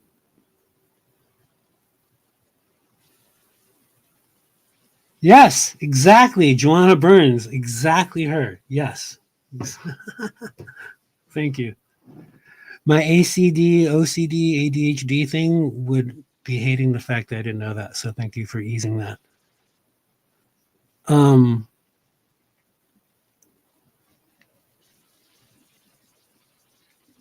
So yeah, Bill. So Gangster Bill is the dude who drove me down there to go to that meeting. They're like, yeah, come back next Saturday or whatever it was. Bring all your stuff. So I'm like, okay, cool. I go home and I'm like, of course, like, because my parents were in the industry, it wasn't like the fairy tale story for them, but it was a good story. It was cool. It was like, oh my gosh, yeah, that's great. So a week or whatever it was goes by, and I'm supposed to go to their office at like 10 o'clock. Like 10 o'clock in the morning on some Saturday, whatever it was. And here's what I think is the funny part of the story. I went to go meet up with Eazy-E and Jerry Heller at Ruthless Records, where I just met the lead singer from JJ Fad. And my mom drives me there. My mom took me. My mommy took the rapper to go meet with the rappers. Hey, no hate. I love my mom. My mom is cool. But my mom drove me to Ruthless Records for my second meeting. And of course, like a kid getting dropped in junior high school or high school, mom, wait in the car. I feel like Fishy knows part of the story, but I don't think I've told her. There she is. I don't think she knows this part. And Ruthless Records is in a place called Warner Center in the West Valley. Or it was. I don't think it's there anymore. So she drives me down to Warner Center, Ruthless Records. And I'm like, Mom, wait in the car. Of course, she's not going to come in. It's not like I offended her. She's not going to come into the record label with me. But I'm like, Mom, drive me down. Hey, Mom, will you drive me down to Ruthless Records? I have a meeting with Easy E. Even though I didn't know it was Easy E yet. I just knew it was Jerry. Because the first time around, my buddy Bill took me, of course, so I felt like I was rolling, even though I was a kid. The second meeting, though, Bill was busy or something. Obviously, I would have asked Bill. He was like the only person that any of us kids knew with a car back then. So Mom drives me to Ruthless Records, and Mom stays in the car, probably with her packet of Virginia Slims, cigarettes, whatever. And I go in to meet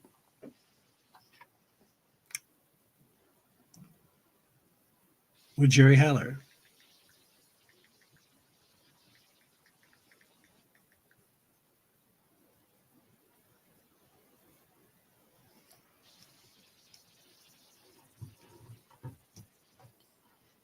And I bring in my cassette, the same one that he had heard. I brought in another cassette that I had worked with a band that I was working on. I brought in another cassette that had a cassette mix down of a Beastie Boys beat. If you guys remember the Licensed Ill album, Beastie Boys, at the end of the album, there's like a 30-second beat.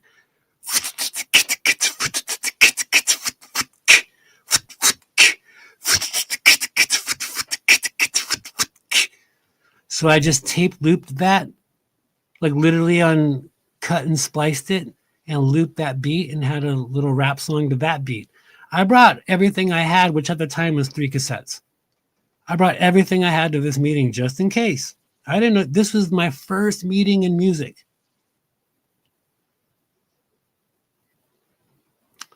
In my little bag, probably a fanny pack. Actually, probably not, but whatever. I remember I had like a little bag, 3 cassettes, all in their little jewel cases, high bias, whatever. And I go into the meeting, and again, Joanna, thank you, Mr. B, but Joanna from JJ Fad was there to greet me. Hey, come on in. Yeah. I go into Jerry Heller's office. I don't play my music in there. I go into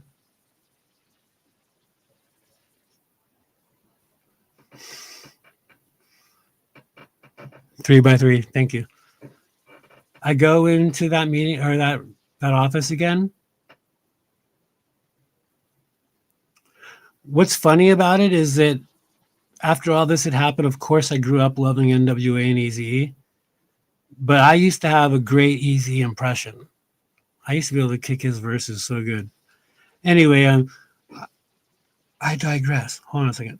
So I go into Jerry Heller's office again, but I don't play my music this time. I sit in there and I wait because he's not in there. Go ahead and sit in there. So I sit in there and I'm waiting for him. And not him, but some other guy, like an assistant, comes in and says, "Oh, Spike." Actually, back then I told you guys last stream I didn't go by Spike and rap. I thought that was silly. I didn't want to use the name Spike, even though my nickname was Spike. But I basically went by MCS back then. So like MCS. And it's the stupidest name, and I wish maybe that's why things happened the way they did, but whatever. Like come on in, come in this other room. And I go in another office, which is not as homely. It's more bare, like not as many personal items everywhere. But it's an office right next to Jerry's. Come on in. So then the assistant that guy comes and sits down behind the desk along with Jerry. Jerry comes into that room also. They both sit behind the desk. And I forget sometimes that I'm on the World Wide Web, and maybe I shouldn't be telling you these stories, but whatever. Maybe I'll make it private afterwards. But they tell me not in so many words, well, in so many words or more words. So real quick, the guy goes, the guy basically says in a nice way that we don't want to hear your music. We're not here to hear your music. But then I'm trying to explain like, oh, but I got this and that, whatever. So then they're like, okay, well, yeah, play that second thing. Play the thing that we haven't heard yet. Because they had already heard like a couple of songs from that first tape cassette. Okay, well, yeah, go ahead and play that second thing. And it was good. They liked it. In fact, that was probably maybe even better than the thing they heard the week before. Because I made sure to bring the goodies for the second thing. And they liked it. It wasn't no hate.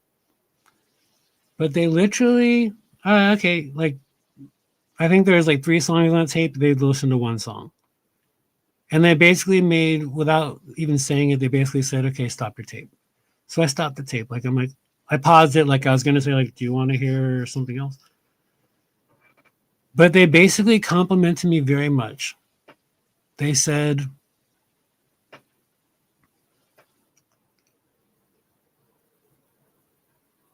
we really like your music. You're definitely going somewhere. We don't want you to stop. We want you to keep going.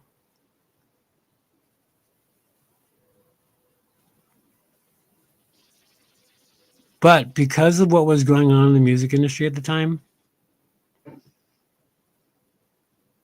House of Pain, mostly. I mean, there's a couple things I can think of right now, but we're not going to sign you. And it was because I was white, boy. And that's something I've never said on the internet, but that's what it was. That's exactly, basically what they said. We're not signing anybody who's white.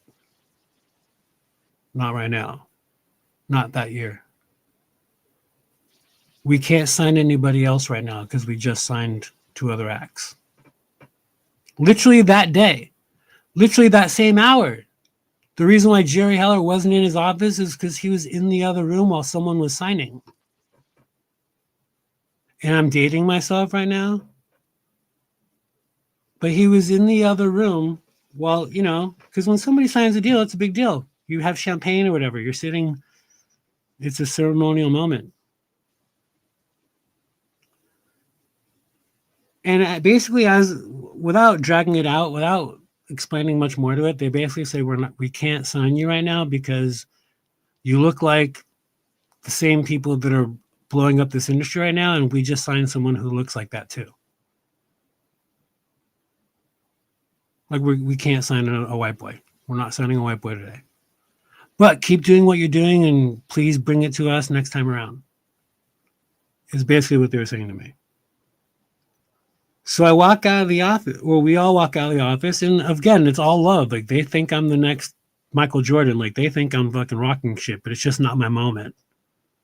But they're very proud to be the first people to have met with me. They're probably hoping, the way their industry works, that the next quarter or the next year, whenever the next signing season is, that I come knocking on the door with my next thing. So I go out in the hallway and they bring me into a conference room to basically meet the people they just signed. So I shake hands with 3 white boys. They never blew up. They were really good though. They never really blew up. Their name was Blood of Abraham. They just signed with Ruthless Records. And there was 2 groups. There was 2 groups in that conference room. Blood of Abraham and the other band that just signed that same hour that I didn't get signed, Bone Thugs and Harmony. It was Spike, Bone Thugs and Harmony, and Blood of Abraham. 2 out of 3 got signed.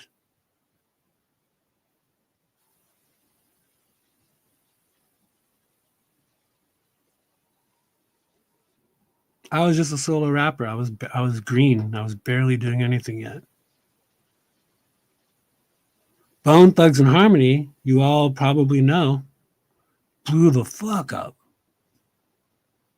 That was their next shit. I mean, that was their shit. Eazy-E played Daddy. To Bone Thugs, they went number 1. Blood of Abraham was did a lot of good on underground radio and on MTV and jukebox channels, but they never really hit. They had signed someone else a few months prior, and I'm forgetting who it was at the moment. Probably the brain fog. But at that moment, the airwaves were being controlled by House of Pain and Cypress Hill. Pardon me. What they did, what Eazy E and what that group of people needed at that moment was not a white boy from the valley, not a valley boy.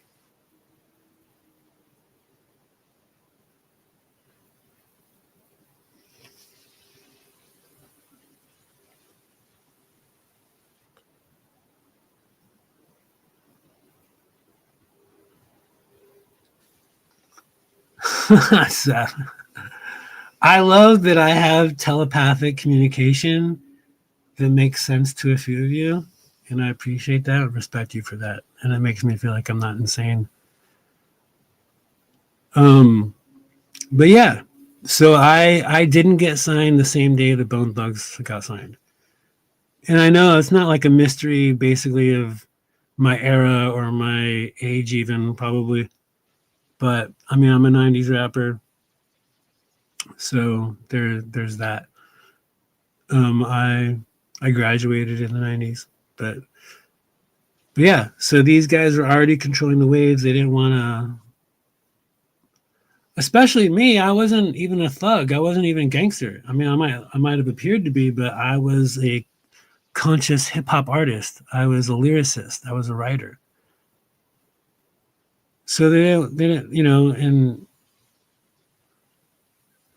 and then so the mall thing. So the part that I did tell back in the on the old streams 3 years ago, the part of this story that I did tell was that I met Eazy E like 4 months later at the mall, Sherman Oaks Galleria, famous for Terminator, or I think it was the last action hero movie, Fast Times at Ridgemont High, famous, the mall of valleys, of being a valley girl and all that, Sherman Oaks Galleria. I was walking around and I saw Eazy E, who back then, or pretty much any time I'd ever seen him, was always walking alone. There were no paparazzis back then. And I think what he was doing was swooping on girls at the mall. I think, to be honest, I think RIP Eazy E, not to damage your lore, but I think Eazy E was walking around the mall scoping out the chickies, the youngsters. AAA, what's up, brother? How you doing? But yeah, so I'm walking through the Sherman Oaks Mall, and Eazy E's walking just like you would think he's walking, with his hat low, not wearing his Lokes, but his hat low and wearing that windbreaker type of flammable, like waterproof jacket, and his baggy jeans. And he's walking through the mall, and I'm like, "Yo, E!" And I had met him at it. I mean, obviously he knew. Well, I think it took him a second, but he realized that I met him at Ruthless, and but he was very much like side eyeing me while side eyeing some chicks walking by. Like he was definitely on the prowl. He didn't want to talk to some dude. But I'm like, "Yo, what up?" Whatever. Now I'm gonna sound like the Virginia weirdo, but I was like, "Yo, E, what up?" And of course, at that point, I'm like, still thinking I'm up and coming, like the next LL Cool J. So it's like, "What up, G? What up?" But yeah. So that's the part that I didn't go through the Ruthless Records story, but that's the part that I did tell people back in the Vegas days or whatever, of chapter 1 of my YouTube experience. But also, so halfway through, and this is funny because mental jogging, like and for those who are listening, bless you, I love you, thank you for giving me an ear to focus towards. But really, part of this is jogging my own memory. I was saying this earlier before I went live, is that one of the good things about telling my story, because usually I'm playing music and not paying attention to anything but like what song I'm playing next. But the one good thing about telling my story is that I'm remembering some shit. It's not like I'm remembering fiction like that other monster on the East Coast. I'm not trying to remember like what story did I tell them last time. I'm just remembering my shit because I've been through a lot of shit. Like the other part, so that's Ruthless Records. Fast forward 2000s, I end up getting a job at Virgin Records, not the record store. Virgin Records, Virgin label. And this is when Poppy's proud of me because I'm working for a label. I'm not rapping in a microphone, I'm working for a label. I didn't last long. Honestly, I lasted about a year, less than a year. But I went to go work for New Tribe Records. Google it. I went to go work for New Tribe Records, which was the hip hop label under under Virgin's umbrella. In the Virgin building, which they had their own entire building, by the way. It wasn't like some part of a building or some floor of a building. They had their entire own building. And I went to go work for Virgin. And what's funny is that I remember all I wanted to do was meet Janet Jackson. I had the biggest crush on Janet Jackson. That's all I wanted to do. I remember them walking when I first started working there, them walking me through all the different divisions and floors of this building, thinking I'm gonna bump into Janet.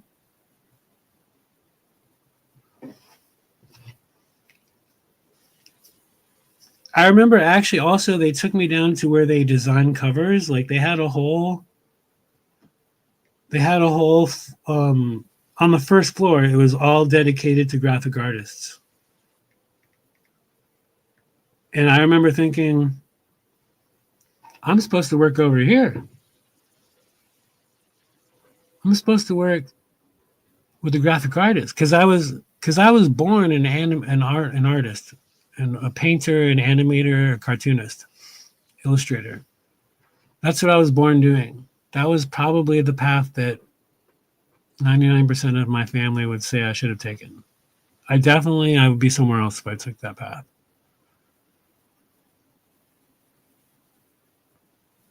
But I went to go work for Virgin Records.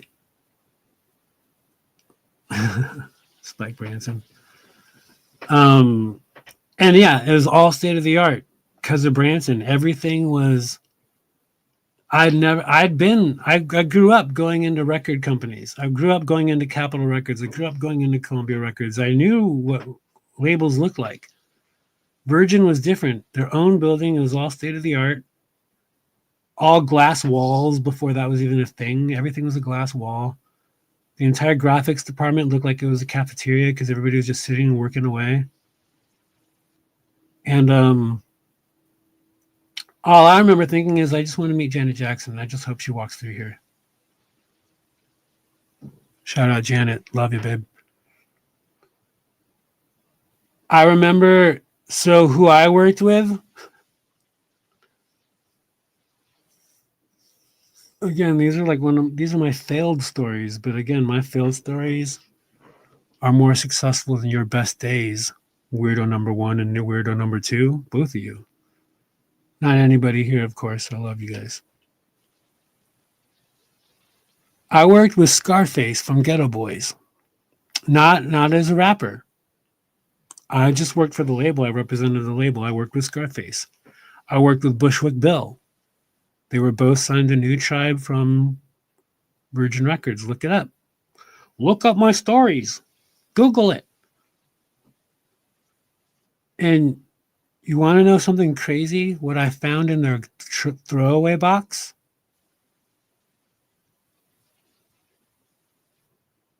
Smashing Pumpkins.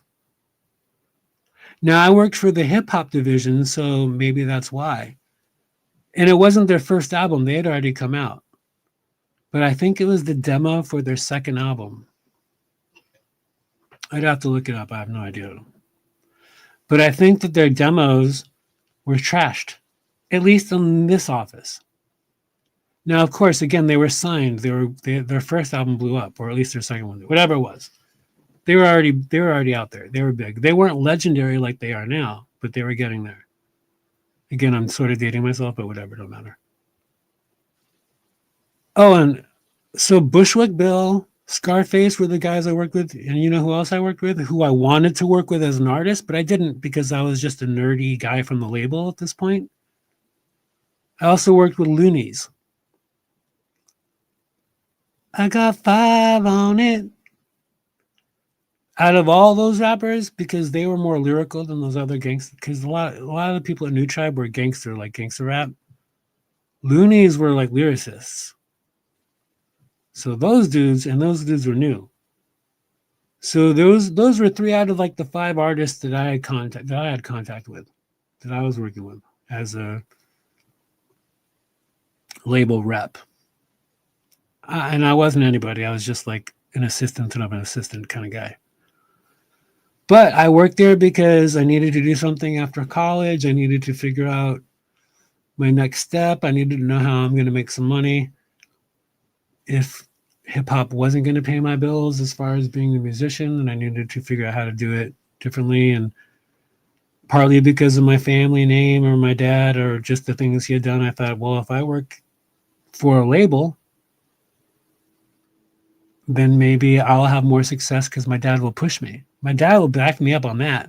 As far as me being the next Marky Mark, my dad hated rap music. He was not ready for me to do that shit. I mean, if anything, he thought I would have been more of like, again, it didn't exist, but I grew up listening to golden oldies. Like he thought I was gonna, if anything, be into that kind of shit. I was not supposed to be a lyrical assassin. We were supposed to do that. So I thought, yeah, if I get into the back and behind the scenes stuff of the industry, then maybe Dad will push me. And he did. He tried. I'm not a nepo baby. I'm not nepo. That wasn't gonna happen. But he was cool with that.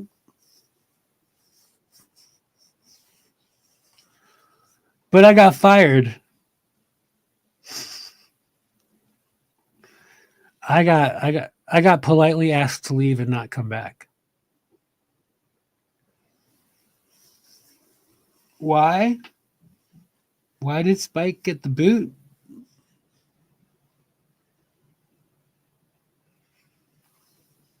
Because what I was doing at that point, I had 3 songs. I mean, I had probably 30 songs, but I had 3 songs that I was bumping everywhere. Like in my side gig of being a hip hop artist, I had 3 songs. And one of those songs was dope as fuck. So what I did, so here's how it works. So in their conference room, again, this is Virgin Records. This isn't like Suzy Q Records down the street. This is Virgin Records. In their conference room, they had a high-tech cassette player. And in this cassette machine was a cassette that they would put on loops.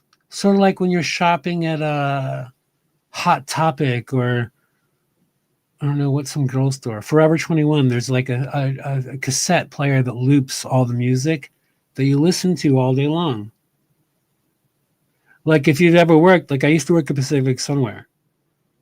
And every 4 hours, the same songs repeat. So if you ever work like an 8-hour shift in a clothing store, you've probably heard the same song like 10 times before you clock out. So in the conference rooms for Virgin Records, they had these cassettes that would loop. Not like an hour. I don't know what it was. And they'd have it on volume 3.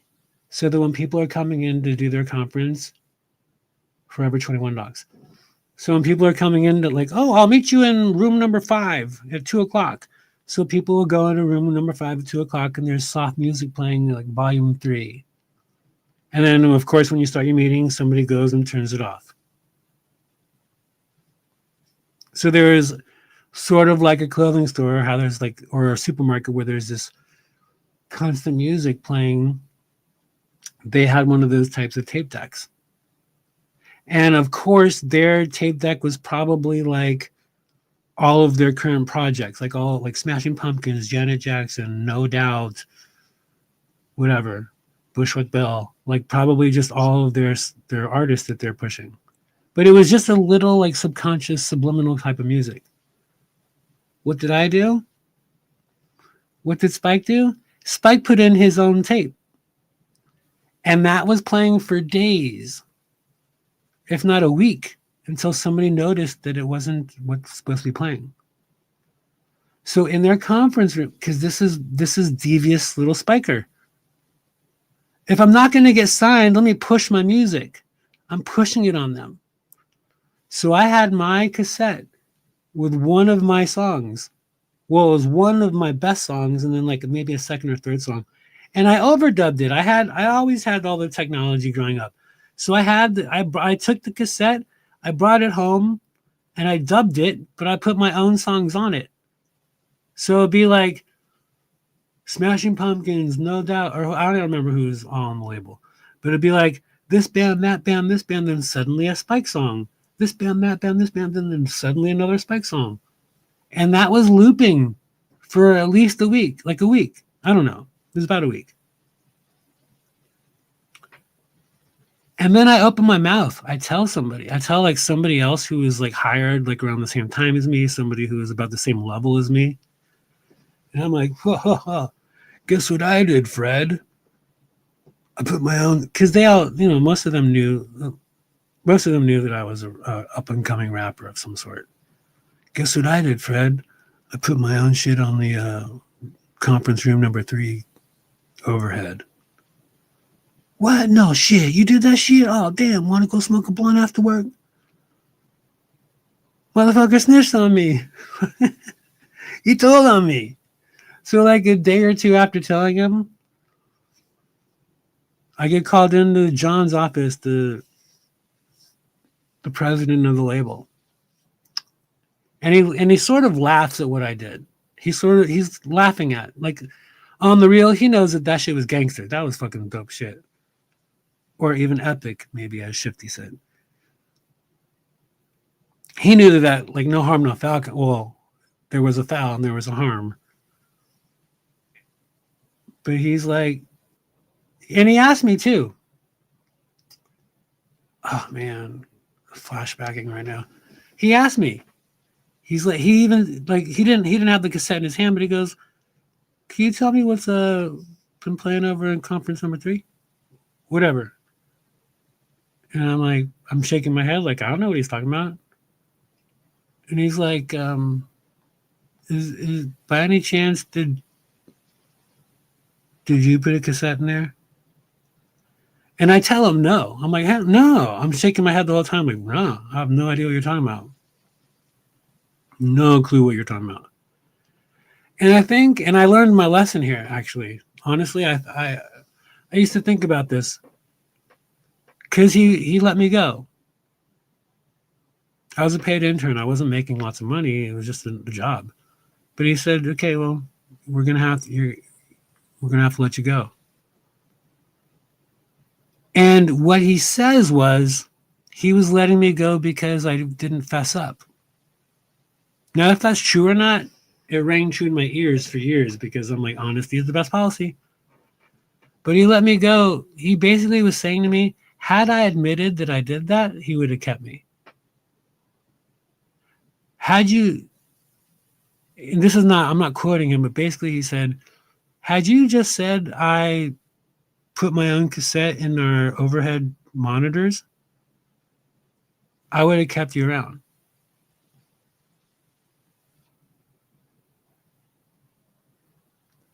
I don't know if that's completely true, but I took that as a lesson to learn. I definitely, anytime I wanted to fib later on or something, I definitely thought about it twice. Because again, this might not have been the road I'm supposed to take, but I had a pretty decent position at Virgin Records. And the New Tribe label was small enough where I could have probably climbed some type of corporate ladder of some sort. And I thought, as a rapper, I thought I fucking pulled a gangster shit. I pulled a smooth move because subconsciously it was going in their ears. And one of those songs was badass. I mean, every rapper thinks that every song is dope, but one of those songs was produced by a guy who later became a known producer in the industry. The beat was sick, the sample was sick, and I didn't have lots of songs with samples. I've never been a sample that dude like that. But it had an epic sample. I'll tell some of you offline maybe, because I still think it still hasn't been sampled, it still hasn't been used. I had people over at Warner Brothers love that song, but I wasn't ready to get signed at that time.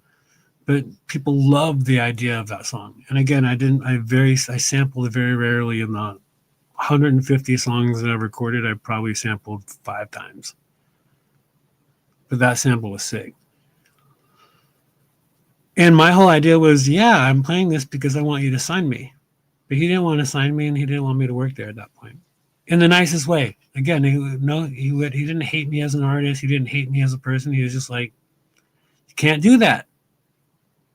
And I get it, because there are people like Branson, people with gazillions, who have an exact strategy for what they're playing in their conference room, in their Forever 21 room. They want Janet Jackson playing. They want Smashing Pumpkins. They want the Loonies. They want the songs that they're pushing at the time. But I wanted to be on the label.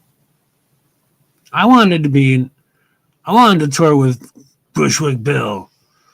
This year Halloween fell on the weekend. Me and Ghetto Boys were trick-or-treating, robbing little kids for bags, till the Nomea behind arrest. So we speeded up the pace, took a look back, and he was right before our face. We was in for a squabble, no doubt, so I swung, hit the fool in his mouth. He was going down, we planned, but this wasn't no ordinary man. He stood about 6 or 7 feet. Now that's the creep I be seeing in my sleep. So we triple bead on him, dropping them fifth ward bees on him. The more I swung, the more blood flew. Then I disappeared, and the boy disappeared too. Then I felt just like a fiend. It wasn't even close to Halloween.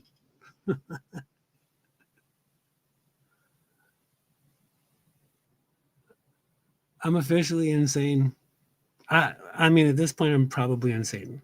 If there is an insane-o-meter, I'm probably at least midway through it right now. Wait, did Nova say it's like New Year's already almost? Wait. It's currently 3:53 a.m. on the West Coast, 6:53 a.m. on the East Coast, and 11:53 a.m. in Novaland.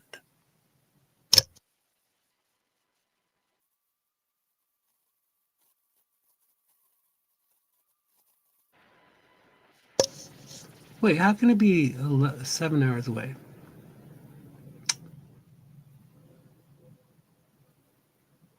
7 hours? I don't get it. Oh, 13. Okay, that makes sense. You have 12 hours and 7 minutes before the new year hits. Nova, Nova, Nova. Champagne supernova, champagne supernova in the sky.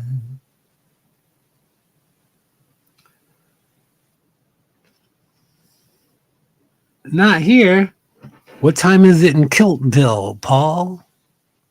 What's up, Paul?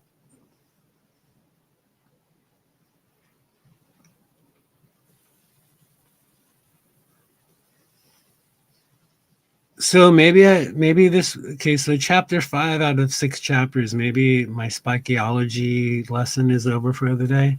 I don't know. Oh, I have this iced coffee just sitting here. I forgot to sip it.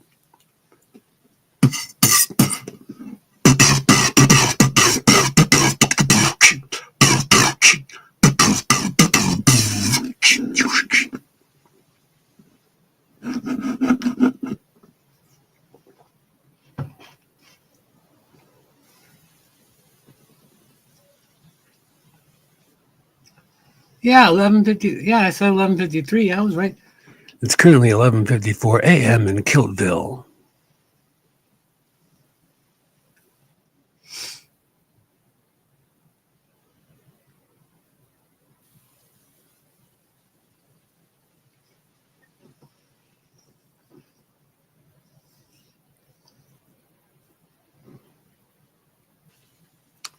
Oh, and I doxed myself for working at Pacific Sunwear.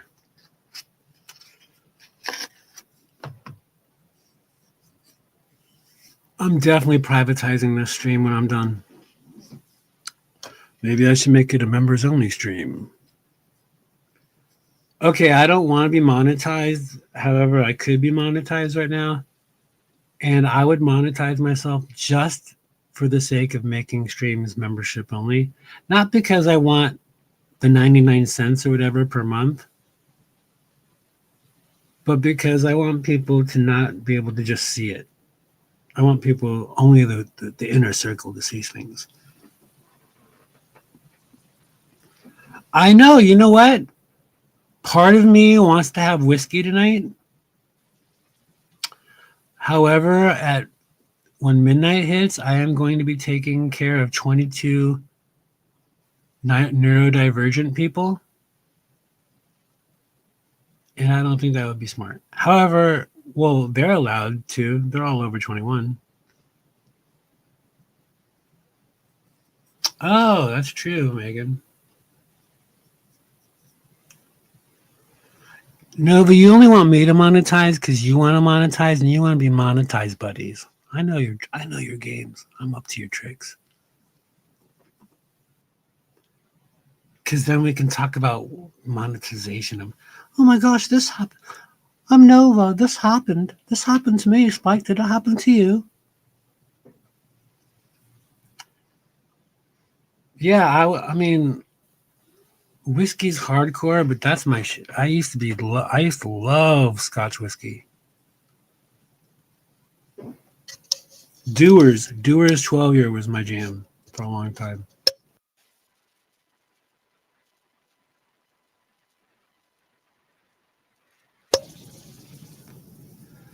I'm sorry, I'm not fucking. I'm fucking Scottish. I'm not Novish. For fuck's sake, I'm fucking Scottish.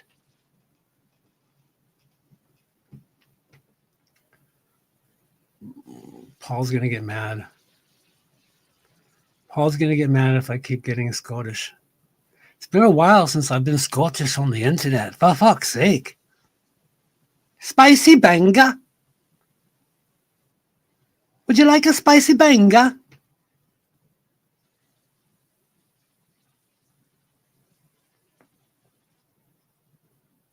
Dang, I've had my football photo up way too long.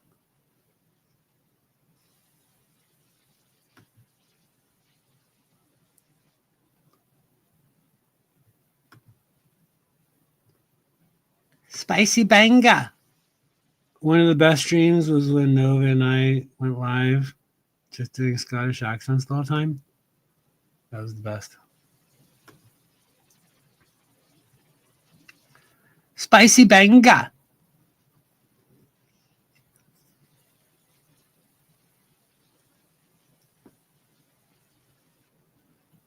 You know, the last time I had whiskey, my sister's friend,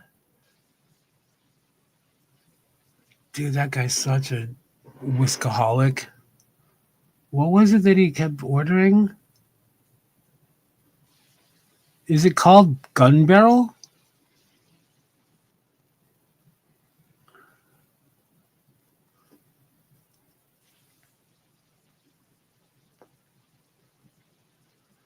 But he's like, come on, Spike, do a shot, do a shot. We were at the bar, and I'm always the designated driver. I'm not, I don't.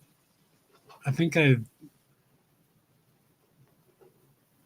wow, it's been a long time. I think I've been drunk maybe twice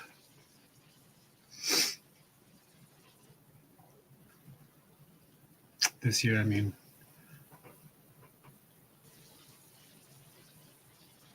maybe I'll leave it at conference room 3. I don't know. Maybe, I don't know if chapter 6 would be healthy for me to talk about next time. Yeah, is it called Gun Barrel? I don't remember. It's something violent sounding.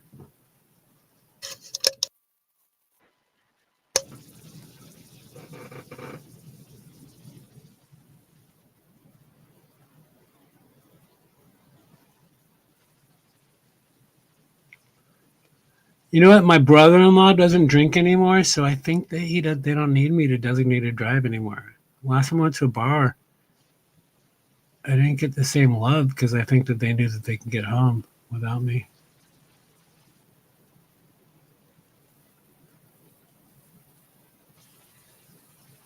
Someday you will find me caught beneath the landslide.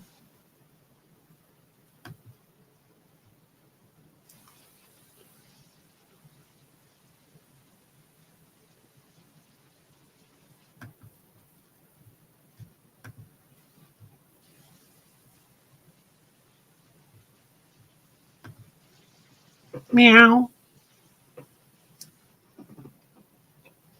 Is Shifty trying to say she's leaving?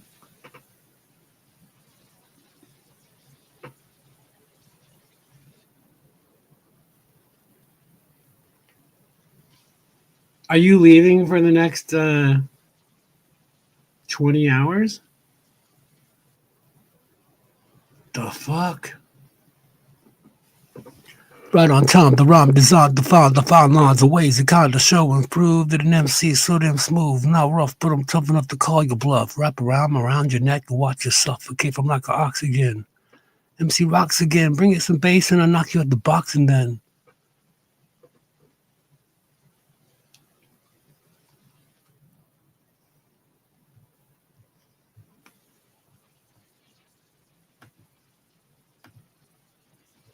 Meow.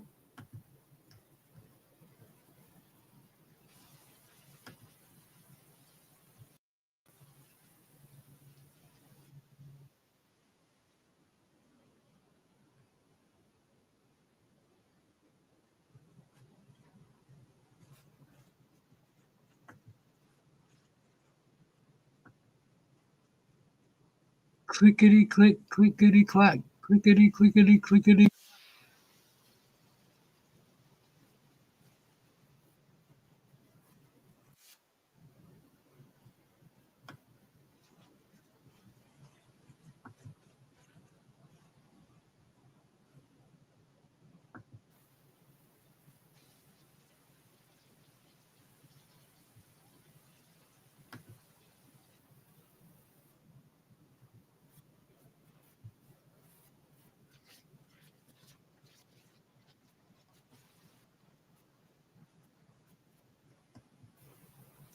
You know, it's so weird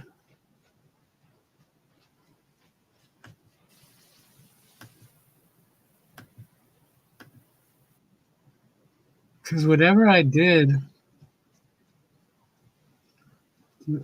oh my bad. Come on,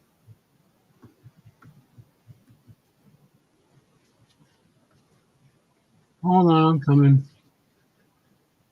Ladies and gentlemen, the king of kilt. Hey, mate. Hello? You're on stage, but hold on. What did I do? Okay. I don't know. You guys are so weird these days. Oh, that's true. That's it. This one. Hello. Hello, What mate. fucking How are you? Scottish? That's a shit accent. How you doing, mate? Wait, can everybody else hear Paul? I can't hear him. Can you hear me? Oh, wait.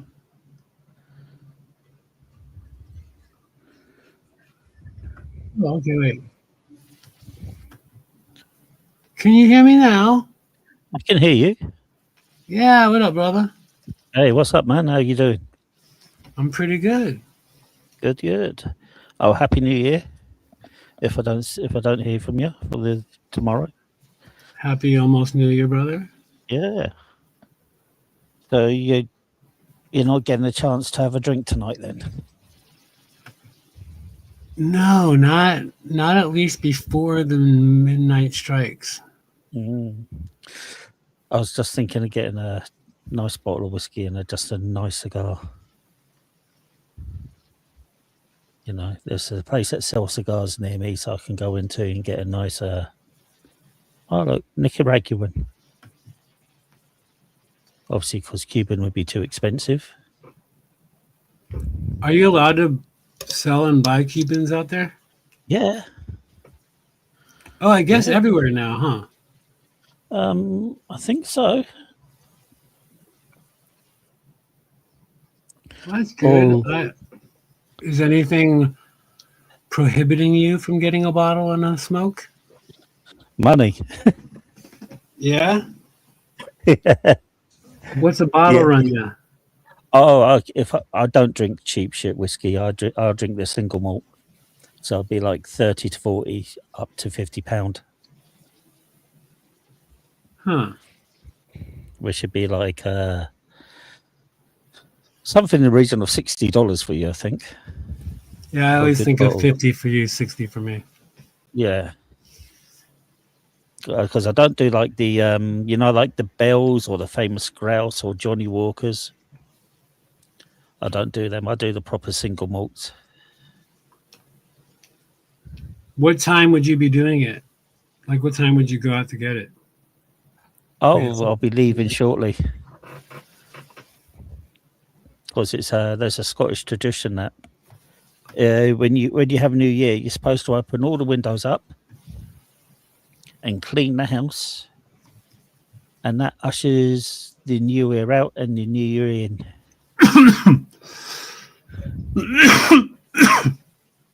pardon me, real quick.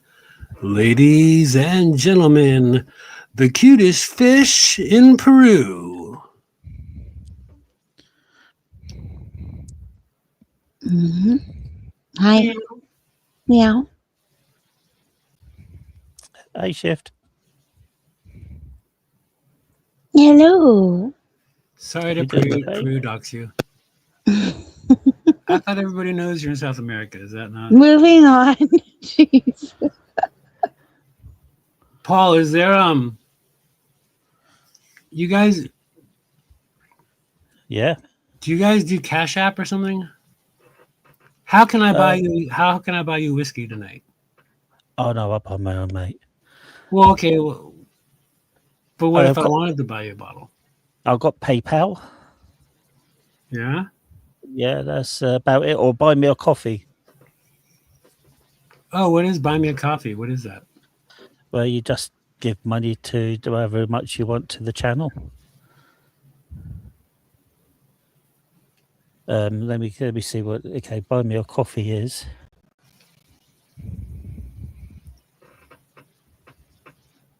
Yeah, buy me a coffee is the best way for creators and artists to support and membership from their fans, and you just All right, send money through. I'm gonna talk to my people and see if we can get you a coffee with some whiskey in it. Thank you. I know I owe Shifty chicken parmesan, so Oh, do you know there's it's a place in England called Middlesbrough. They yeah. actually do like their own version of a chicken parmo, and it's actually called a parmo.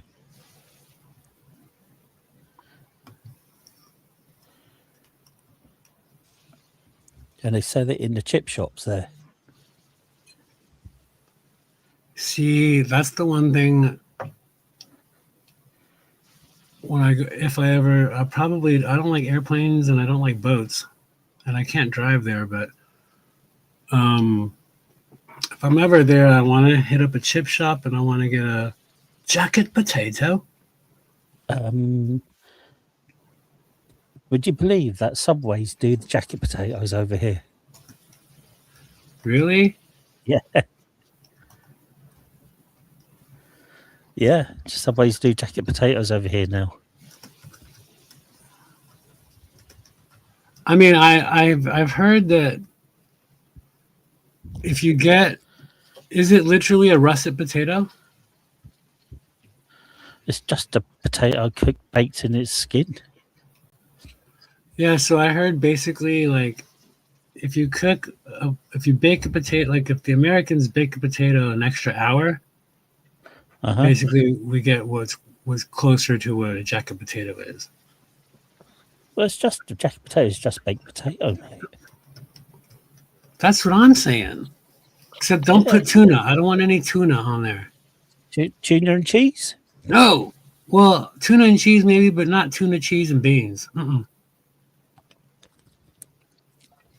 Fair enough. I don't eat that shit either. So it was a viral thing that people were doing tuna, beans, and cheese. Now beans and cheese, fine, or even that curry, the curry with the beans and all that. That's cool.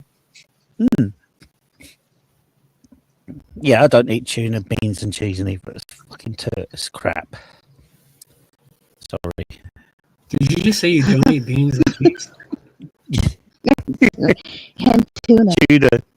Tuna, beans, and cheese. It's mate. It's crap. Oh yeah, no, that's psycho. Yeah. Yeah. Hi, Zara Uchi. Oh, Mr. B, thank you, my brother. Thank you for hanging out. Bye, Mr. B. But I tell you, we used to do in one place where I worked. We used to do mushrooms, bacon, with garlic butter and cheese on top of that. Mushrooms, bacon. That sounds great. People loved it. Did you like the other night, my other stream where I totally doxed your egg preferences? Yes, thank you for doxing my egg preferences, mate. I was listening Were away. you impressed that I memorized that shit? Yes, I was impressed. Shifty, he doesn't mind an egg scrambled in an omelet or in fried rice. No, I don't eat scrambled egg. No, I mean, you have to scramble the egg before you make the omelet. Okay, yeah, I give you that, yes. Thank you. I can't be wrong with my egg docs. No, don't do scrambled, toast, fried, oil. And I'm sure devil's egg are from the devil. You're like, no. No, you can keep that too as well.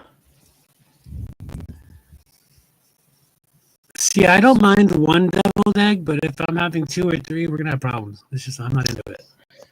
Oh, I've just heard there's earthquake warning in California. Oh, really? Yeah. How convenient that you find out before I do. What? Earthquake warnings flash from California to Nevada as near 5.0 quake rocks the west.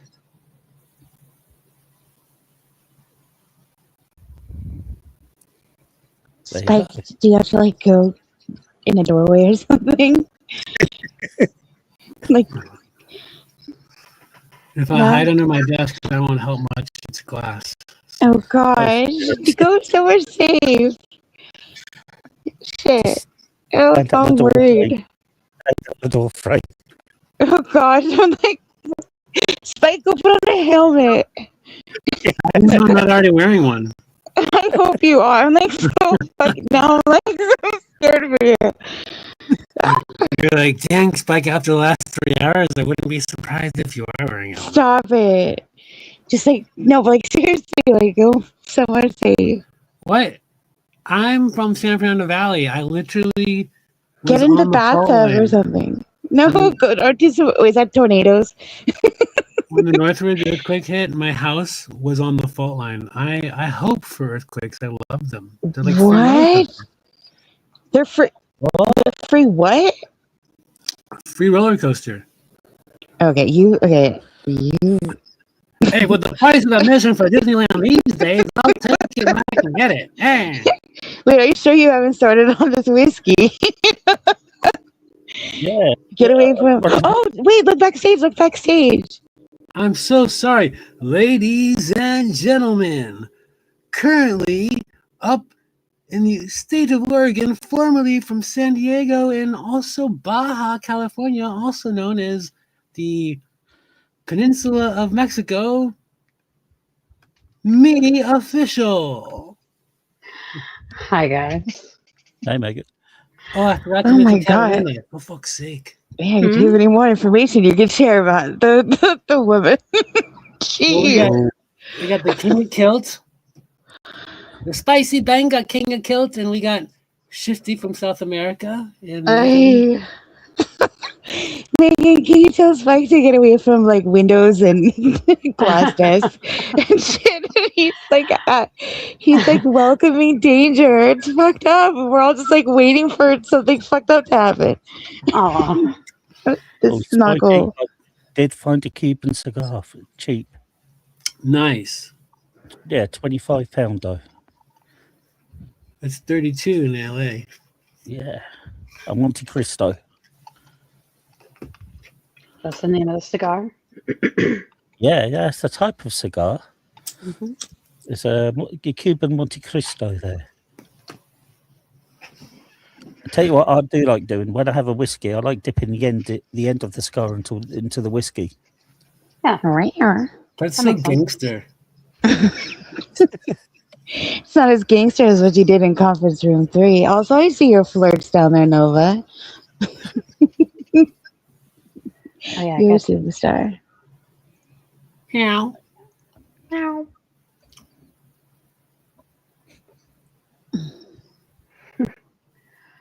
Oh, so happy New Year's, everyone. Happy New Year. You too. Yeah, Happy New Year. when I got home, I realized I won't really be on any panels. Maybe I'll pop into a stream, but I won't be around for the New Year's Eve for all my internet buddies. Yeah, I mean, I don't think I'll be home until the wee hours. And the wee hours for me is really late for the East Coast, so. Or early. matey. I think I was home for New Year's Eve. Usually I'd be out somewhere getting plastered, but I think I was home like 2 years ago for New Year's Eve. And I was intoxicated with other people on panel. That was fun. Well, I remember one time a place where I worked once, the chef thought he could outdrink me. Ha. Loser. Yeah, he lost the power of speech. Yeah. Didn't know what he was up against. Oh, he really did. We had to. It was so because God, it was so bad. We were all drunk and we had to get this guy home, so we ended up driving back. I don't know how the fuck we done it because we all would have been arrested. When we got back to his estate, we couldn't find the keys, but we found the side door of his house opened. So we managed to get so there's one each side. The chef fucking just could not walk or talk at all. We opened up the door and suddenly we heard this voice shouting, going, Colin, is that you? Me and the other chef looked, thought, fuck, what should we do? So we chucked the guy literally face down on his half in the kitchen and half outside. And we were running, and all we could hear was this womanly voice going, oh my God, Colin, look at the state of you. And you didn't remember a thing to tell on you? No, he had to take 3 days off of work because of that. He still came in chalk white. Yeah.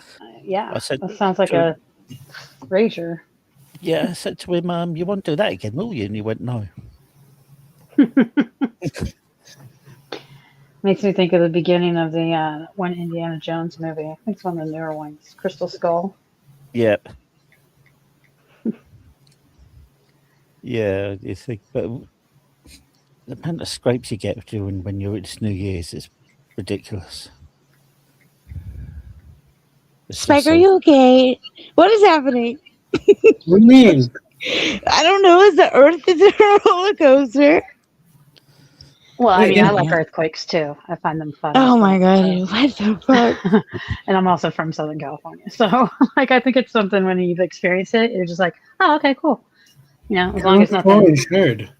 tragic happened, then it's just kind of a fun ride. I hope if something happens, I hope it happens to this block.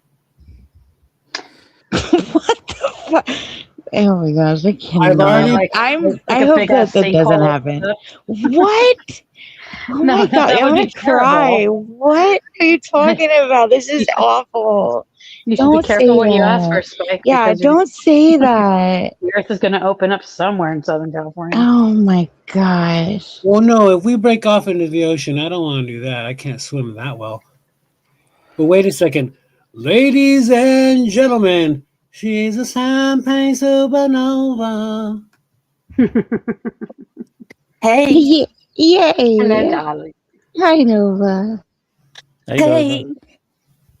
Sorry, Hey, I was. can you full screen Nova? I want to see her picture. Nice. Anyways, you were saying Nova. Nice. I've been doing my nails while listening to Spike, so I was waiting for them to dry because I couldn't touch my phone or anything. Yeah, makes typing really hard. Yeah, Oh, How do your, oh how do my your nails gosh. look? my nails sparkle. What color? That's awesome. I bet you they're black. They have gold glitter in them. No, actually, you need. I put it on my community post. I need to clean up the sides and everything, but no. I was going to go with black, but I didn't. Do you have an emery board? Yeah. I just wanted to Sorry. say emery board. I thought that your avatar was a thing of maple syrup with a Santa hat. So it's just really funny because when you blew up her avatar, I was like, oh my gosh, I need to fucking get glasses or some shit. Sorry. Oh, wow. Look at those nails. Wait. What? Is, Here, I'll put the link backstage. is that... Oh, you got I it. thought you were talking about the nails on the avatar. No, I was talking about her nails, what you just painted them. Is that a Grinch holding your head? No, No, that's it's Stranger Things. Stranger Things. Oh, okay. I thought it was Yeah. the Grinch, too. I did watch Stranger Things. Nobody sees a bottle of syrup. Fuck y'all. No, 100%. I thought it was, Sorry. I thought it was a bottle of whiskey. Now that you said it, I can't unsee it. I thought it was a bottle of whiskey and Nova was on the label of it or something. No, that's the demon from Stranger Things. I did watch Stranger Things, Megan. Mm-hmm. No, I think I saw maybe half of the first season. Yeah, I'm a Yeah, first seasoner. I found it tad confusing. It didn't hold my interest. No. Can I hold your interest? You always hold my interest.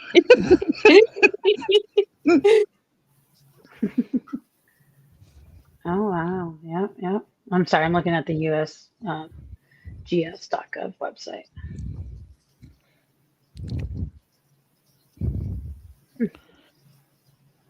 I was just looking into that buy me coffee thing.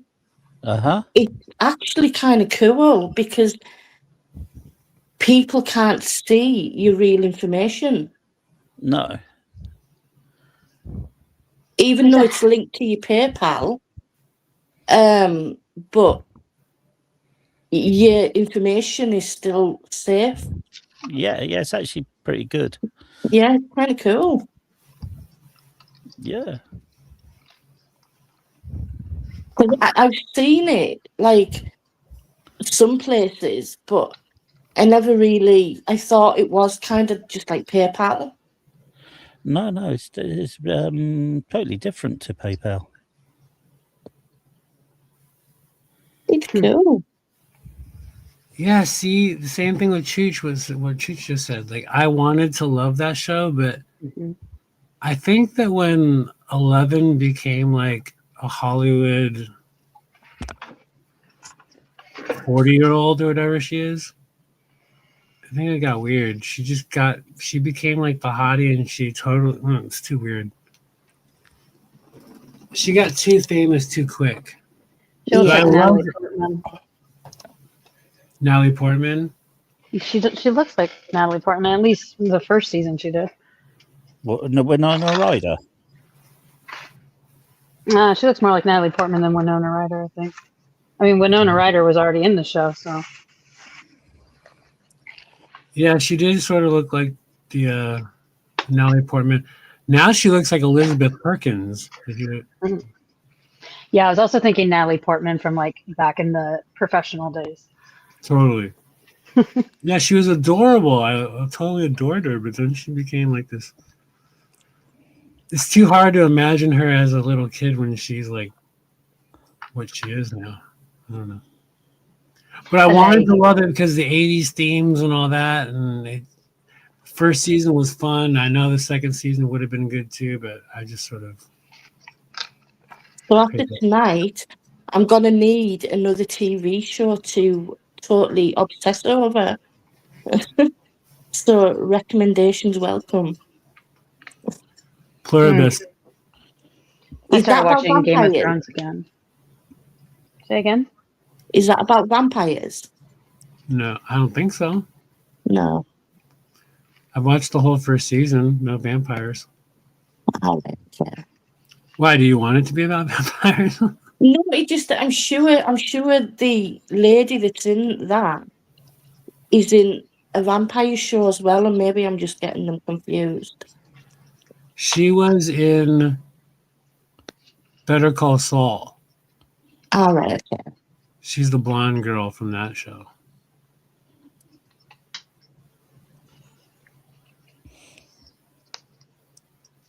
I'll maybe give it a whirl.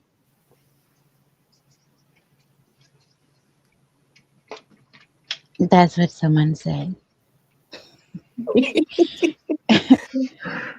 Also, whenever I think of Stranger Things, I just think upside down. Boy, you got me turned inside out. Anyway, move on. Yeah, I have no idea. You don't know that song? I played that at the start of my stream the other night. Really? I don't even know if those are the lyrics. It might be about, I don't know if it's about a boy or a girl. Somebody's getting turned some way, some directional. But I know upside down happens for sure. But also shout out to 90210 for sure.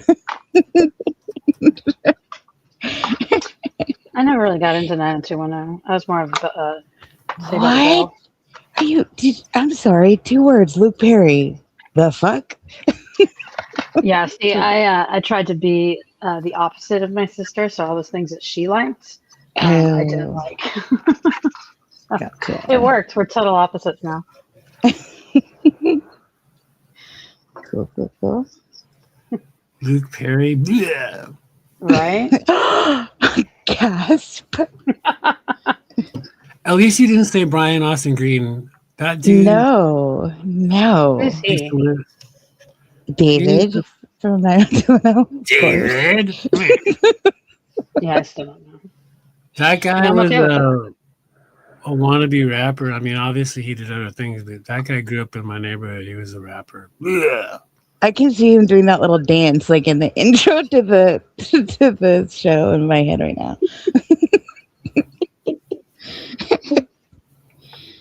Have you seen the episode with Colour Me Bad? I've seen them all. I've got that shit on VHS ready to go. Come over. Come over, we'll go to Paul's, we'll drink the bottle that Spike's buying. I'll ring in the new year, right. Damn straight. Mm-hmm.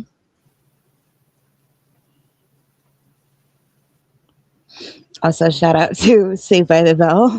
You know, That was a class program. I loved Saved by the Bell. I know it's seen Saved by the Bell. I'm so excited. You like it. You've never seen Saved by the There's Bell? never any time.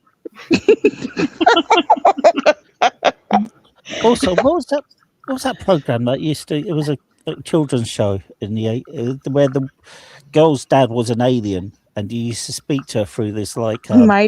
Oh, was that My Two Dads or something? Not that. No, it was like the Eevee chick, and she touched her fingers right together. Yes. And she was. And her mom was Angie from the Newhart era or something. Is that not My Two Dads? No, that was Oh, okay, never mind. Yeah, what was that show? But I remember, yeah, she would like stop time and have like a little monologue, spotlight monologue. I do. I remember that show. I just don't remember the name or the Out of this people. world. That's yes. it. Yeah, her dad Well used to speak remembered. through this like plastic. Rubik's Cube thing, like that would glow. Yes. Yeah. Kind of resembled what Superman's dad talked to him. through the Sort house. of, yeah. In this fortress of solitude. Yes. The You know what voice show is also who was the voice? It was somebody significant. I forget. Not to be confused with Small Wonder. I was just about to say, you know what show's fucked up? That show. That show was fucking wild.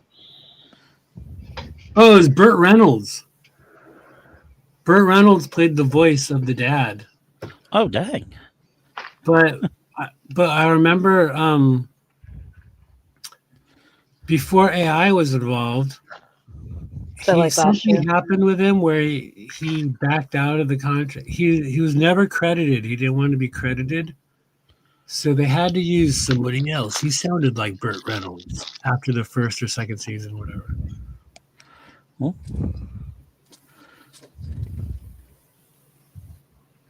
there you go. You learn something new every day. Yeah, Burt Reynolds out of all people back then. Damn. You'll still always be Smokey, though. No, the bandit. You'll still be the bandit. Fuck. Oh shit! I need to plug in. But out of this or Small Wonder, come on, Vicky was a little cutie, but who didn't want to punch that kid's face, the boy? What? Jamie? There's so many punchable faces on TV back then. Seriously. Come on. Yeah, there's plenty online too. So Yeah. The Third Rock from the Sun was brilliantly written and done. I loved that's that. because it was Tina Fey, right? Was Oh it? no, she was 30 Rock. Sorry, my bad. No, that's funny because I'd get them confused back then too. Yeah, I love Tina Fey. Me too. Yeah, and Amy Poehler. When I was younger, we used to have Rod Hole in the Pink Windmill. Fucking crap, too. No idea what you're talking about. Do you I've remember that? never Nova? seen these shows. You never used to watch Rod Hole? An emu? No. Well, I watched My So-Called Life. Yes, yes. I watched that for sure. I had the biggest crush on Jared Leto back then. Oh my gosh. I mean, who yeah. didn't? No, I mean, shout out Jordan Catalano for sure. Absolutely. Claire Danes. What's No, that, like, you know, King Catharsis, like, we have like this like, back and forth thing where we would like drop My So-Called Life like quotes to each other. That's like the foundation of like all our interaction. Seriously? Yeah, like I tried to, we were trying before he started to do this like read aloud of whatever he's doing now. We were gonna do a read aloud of My So-Called Life, and so we just kept pretending like we were gonna host auditions for it. We were casting people for like, we Wait, like cast. totally. You know, he and his channel's been on a lot of roller coasters, and now you're My So-Called Life doxing him. I mean, it already happened. It's good. It's lost in time. It's all on his old channels. But yeah, no, like you could go back and just see there'd be like random quotes where it's just like it would say, I don't know by heart, but it would be like there'd be like a random comment and be like, I just feel like a toaster sometimes, or like whatever the fuck it was, and it was like some Angela comment, you know, from the show. Like, I just want to watch him lean on things, stuff like that, and look disinterested. Yes. Did you ever watch Danger Mouse or Count Duckula or Biker Grove? No. I watched Biker. You watched Biker. Okay. You didn't watch Danger Mouse. I've had Count Chocula before. No, Duckula. Duckula. These are British TV programs.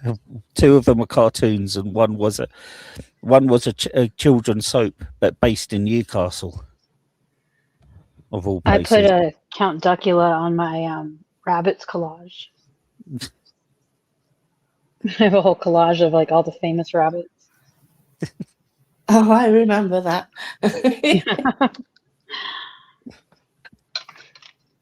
I think I lost the work in progress. I only have like a couple just raw or like some drafts of it. So but all the layers, oh my gosh, there's so many freaking layers, Was so there many rabbits. any British TV shows that became popular in the US? Absolutely fabulous. Yeah, that was pretty cool. That was a good one. That was Of course, Monty Python. Monty Python. Yeah, Benny Hill. Yeah, Benny Hill. God, yeah. Mm-hmm. Anything with Mr. Bean. I've actually seen one of his one of the episodes of the series being made. I went to Benny Hill or Mr. Bean? Mr. Bean. Mm. I went to a place called Southsea back in the 90s for just a day out. Me, the girlfriend, and her brother, and it was. Remember the episode where you had that had the baby? Oh, I don't remember actual episodes. There's an episode where we found a baby and you had to go around the thing, look for the baby's parents and all that.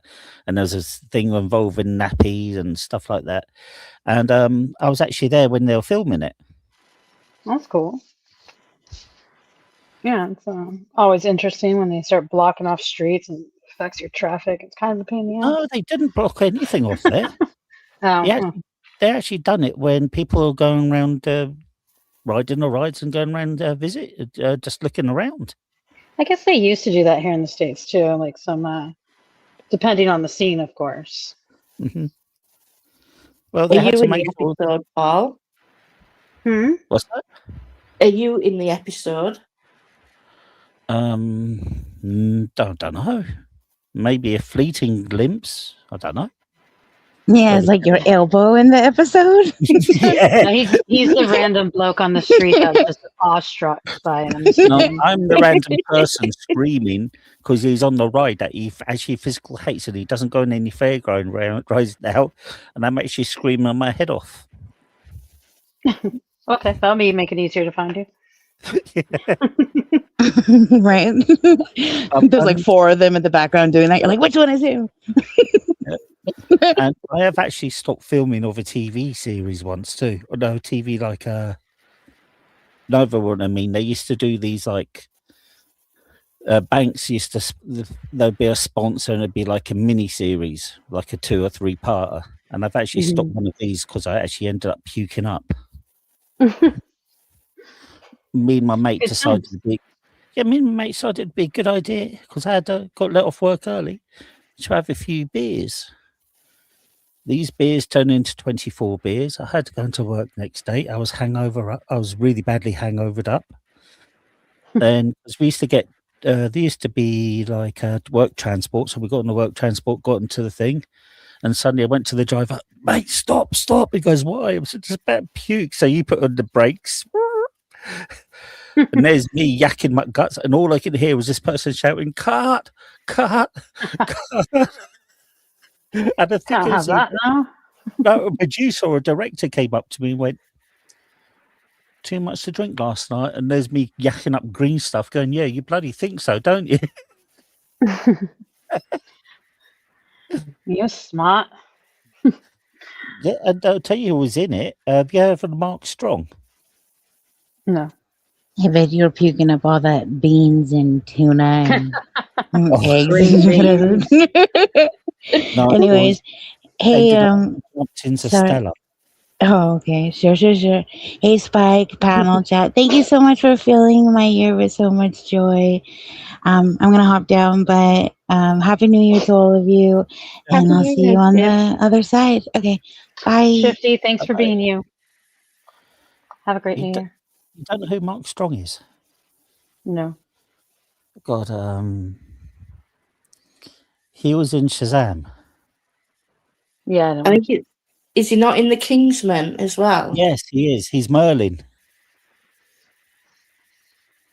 He's Merlin in the Kingsmen. No, I didn't see that either. Oh, you got to see the Kingsmen.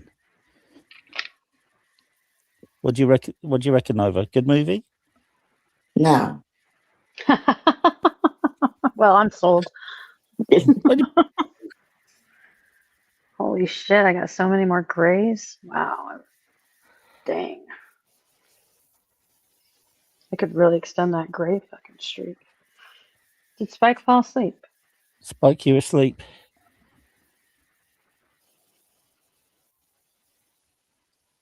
Oh, I had my mic on mute. For fuck's sake, I Have you been said talking this whole time? yeah, I gave you guys the secret of Nim. Wondering why we're not even responding to anything you're saying? Yeah, I was making one-liner jokes for like 5 minutes. Shit. Well, that's lost to the ether.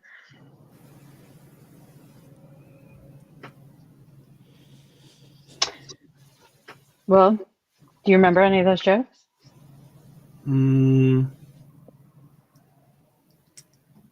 Did you hear about the violin, the clarinet, and the stand-up bass robbing the bank?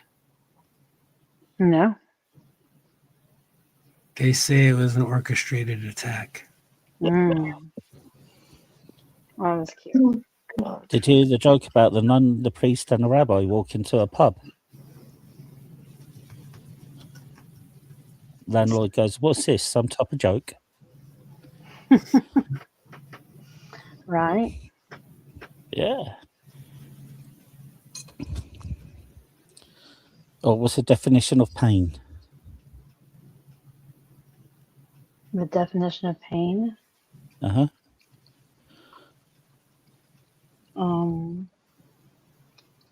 Gosh, how to describe something that we all are so familiar with? I guess I would just have to say it's the mind's way of saying something is wrong. Because really, No, it's just pain comes from your mind, but your body tells your mind it's in pain. But that it's would like be usually the, a warning sign. yeah, that would be the correct way of looking at it. But I would look at it as a one-armed Doesn't help your man joke. hanging off the cliff of itchy balls. Say again? A one-armed man hanging off a cliff of itchy balls. Oh yeah, That would be a definition. that is that was accurate. Yeah. Yours is accurate too, but it sort of spoiled the joke there a bit. Yeah, well, I know you shouldn't ask a question you're actually waiting for someone to give you the answer. Or what's the definition of suspicion? Oh. Gotcha. A nun's ass going up and down in the cucumber patch. A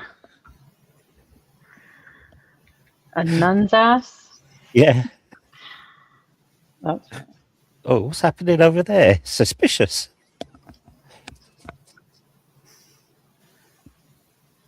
Any more, Spike? Has he turned his mic off again? No, I think it's on. Okay, yeah. So No, I'm bad at jokes. I'm only good at being sarcastic in inappropriate times. okay. You know why Santa's the biggest pervert in Christmas, don't you? Hmm? Because he empties his sack down the chimney and just leaves. Oh, is that a teabag joke? That was. Damn, see, my audio cut out for that, so. Yeah, that's why Santa's the biggest pervert over Christmas.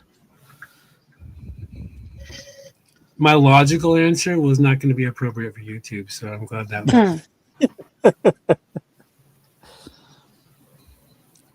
Damn, I don't know what's going on with my audio. Oh, do you know what's your worst dad joke then, Spike? my worst dad joke? Yeah. First thing that popped in my head was Mike's around. That's pretty good. Dad jokes are supposed to. God, I'll That's give got you the that. biggest laugh Actually. out of all of them so far.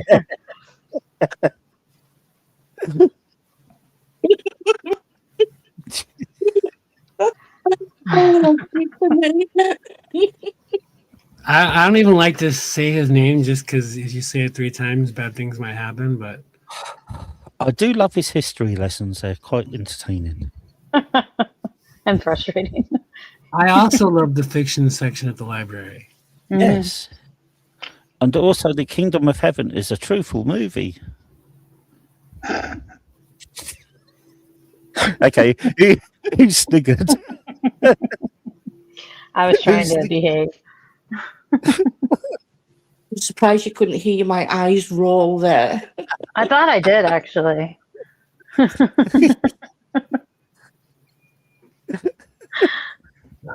Oh, Uh, fuck's sake. Sorry, I was still laughing at the bad dad thing. yeah, I know. What's your? Yeah, that's pretty good because that guy is a joke. God, it's not that. His way he lambasts everybody else for the same mistakes that he does. Well, I mean that's projection 101. Yeah, no. And his fake money. I've got a wedge of $100 bills, Mike. It literally says for movie purposes. That was I didn't catch that, but I saw a screenshot of it. I think it was Spike's channel. I'm like, no way. Wait, has he addressed that yet? I don't know. No, I don't follow Mike. No, I try not to now. I definitely don't follow him. I don't want to slip on any sludge, but never You know, stay you- behind that guy in line. You'll know he'll just say it's IA. I was just trolling you all to I see was if you just guys were trolling paying you. attention. Yeah, I could. Not AI, but it's IA. Yeah. Yeah. Also, I don't know who played the clip of because I don't have the clip. I didn't see it happen. But it was in his wallet. Like he had to dig it out of his wallet. I forgot who pointed that out to me. I think he sets these things up. I think No, he totally he got does. it when he taught Chuck Norris all his moves on movie set. I think That's also where he got his black card. The he master taught card. him all his martial arts moves and stuff. And Chuck so Norris. yeah, Mike's wearing so hard, Chuck Norris wears his underpants. he taught Chuck Norris all he knows. Like, I went to the bank last week and got $100 of $2 bills, and I made a joke Very saying, good. Club. "What?" That kind of club. Nothing. Go ahead. I made the joke of saying, "Can I just get 1,000?" And she looked at me and said, "Well, yes. I think we have 8,000 in $2 bills. They're very popular during Christmas." I was giving those $2 away for Christmas presents. I think Mike Surround was giving his kids $100 bills for Christmas that happened to say for motion picture uses only. Yeah. And he's got a cheek to complain about how good anybody's parenting is. Or how bad. He hasn't. Well, I haven't seen much YouTube, but I don't think he's talked about Christmas all that much. I don't think he's been around. I mean, has he even been around? The very few places I popped into, he's there all the time. Oh, is He it? can't- Oh. He can't even drink properly, can he? For fuck's sake. He takes a sip of water with every drink too. I'd have to laugh at if somebody done that in front of me. I mean, if you're drinking a fifth of whiskey every 2 hours, you should be drinking water after every sip. Not with every sip, mate. Oh, as much as he drinks, he'd be on the floor after an hour, and he needs 18 hours of YouTubing every day, so he has to drink that water. Dude, I used to go through a fucking bottle of Jack Daniels without even taking any water and still go to work afterwards. Well, we're not all Scottish. Yeah. Scots and Irish. I've got Irish ancestry, so there wasn't much help for me. Yeah. They looked at me and went, "No, definitely alcoholic." There, I'll just put this down there. Oh yeah, I came from an Irish lineage, so. Yeah. Well, My actually, family- I'm just a lot less Irish than I was told. So. Well, my family came from County Down, Derry, then Omagh. The Scottish strain or the Irish strain in my The Irish. the Irish strain in my family tree, I found out was more Scottish than Irish. Yeah, For fuck's sake, I'm fucking Scottish. you would find that because that's. lots of Scots moved to Northern Ireland. Yeah. Well, didn't they do it forcibly? No, they didn't. No, they're Scottish. We'll probably find out if you're Scottish. Lots of Scottish moved over to Ireland to take the land off of the Irish Catholics to create plantations. Oh, I'm thinking of the Vikings in Scotland or something, right? Again, that's yeah. That must be where I got my 2% Viking from. Yes. See, I've had my DNA traced back to the earliest generations of Britain, and I'm actually more Celt. I'm actually Pict and Celt, which is the ancient ancestries of Britain. Did you look into and vet the company that you did that with? Yeah. It's because I went for ancestry.com. Then I looked at another company which analyzes your DNA further, and they gave me this. Yeah, some of those companies are pretty shady. Not this one. This one's actually, yeah, I know some of them really are. Some of them are terrible. But this is actually quite, because it breaks down your genetic grouping. I'm trying to find it. Yeah, both of I my can't parents even had their remember the DNA checked. I don't want to do it just because I don't trust the people who are holding on to that data. But I could probably figure it out just from both of their tests. Yeah, go for my true ancestry. If you ever have your DNA. No, I didn't mean to flag the that. federal government already has my DNA on file, so I might as well. They don't have mine. I've been a good boy. They do now.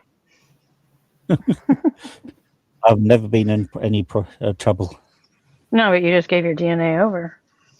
No, it doesn't work. The Chinese have a head start on us with the DNA collection.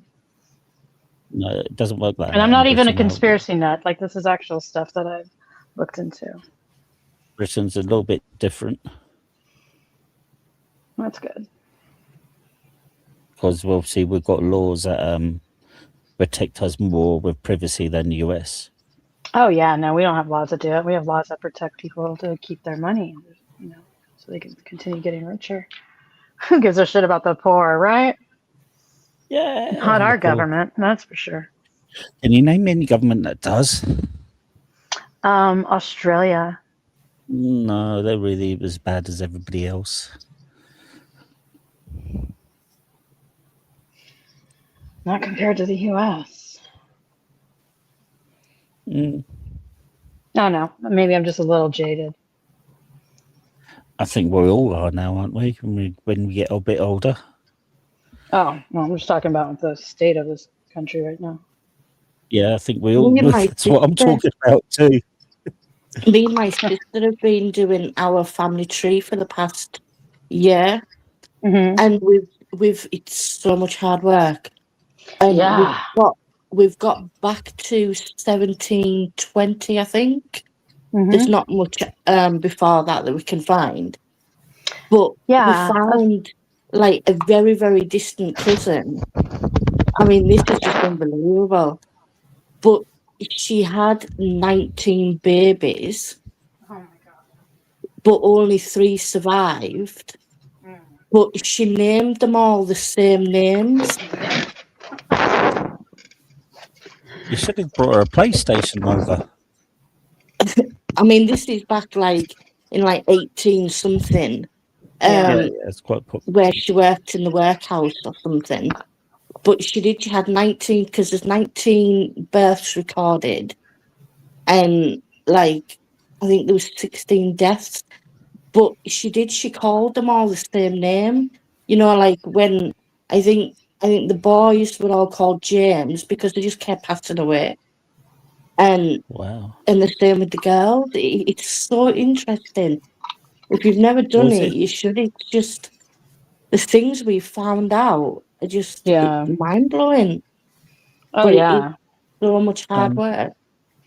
It is hard work, and a lot of those older records are they're duplicated. So like I ran into the same thing. My dad's side is big on I think it was Danish, and they're also Mormon. So just like huge families. And they all have the same freaking names, and even people who aren't related, they have very similar last names and first names. I'm like, this is very confusing. And then one of our distant relatives left his wife, went to London, and ended up being hanged down in London. It's That's honestly crazy. it's really interesting, but it's quite sad. Yeah. But we wanted to do it for my mum. Sorry, Nova.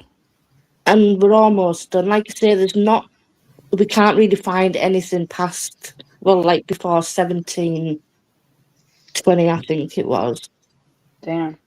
Can I Whenever I ask, spent Nova, time doing. Go ahead. Sorry, Megan.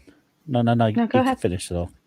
I'm just going to ask because I'm an amateur genealogist. I've done all my family tree. Is this just one branch of the tree?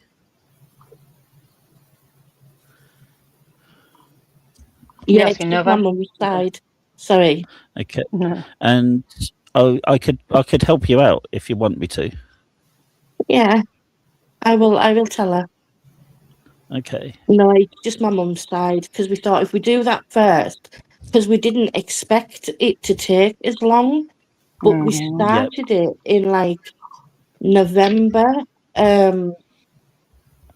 24, and we're still not finished, and it's almost 26 though. But it's been And really good. where does this side of the family come from?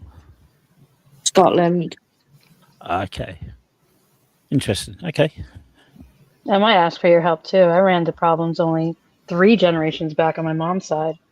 Apparently, on her side of the family, one of her, I think the little girl was my ancestor, and she came over by herself because her brother was coming with her, and they were both young children.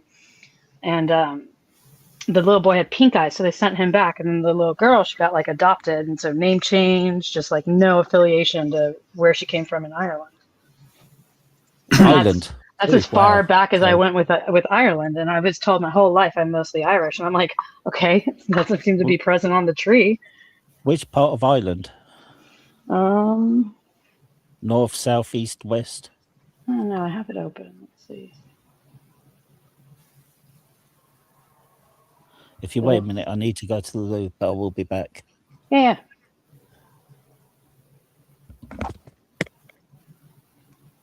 Okay, Yeah, I gotta go. All right. I will talk to you all later, and if I don't speak to you all, Happy New Year. Happy New Year to you, love. I hope the end of 2025 finds you well, and the beginning of 2026 is an exciting adventure. Not too exciting, the right type. Yeah. Big plans. Big plans. Yeah. Indeed. Talk Thanks to you for all coming up later. and hanging up. And Spike, if you're trying to talk to Nova, you're muted again. Champagne supernova, have a wonderful happy New Year's Eve tonight. Thank you. All right, I'll talk to you all later. All right, for take hanging. care. Thanks for hanging. Good times. Should we all just leave while he's in the loo? That'd be so rude.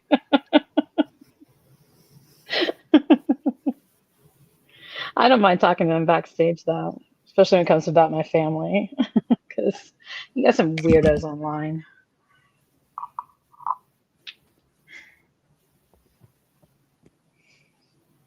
I'm just still applying hair color.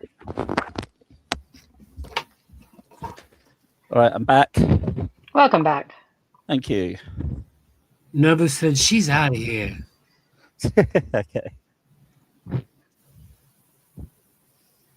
So, Yeah. which bit of Ireland are they from? Let's see. Oh, apparently one is from.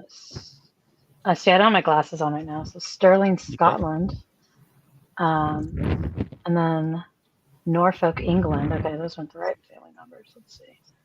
So Norfolk is carrot crunchy land. They're country bumpkins. Oh, good. That makes sense. Okay.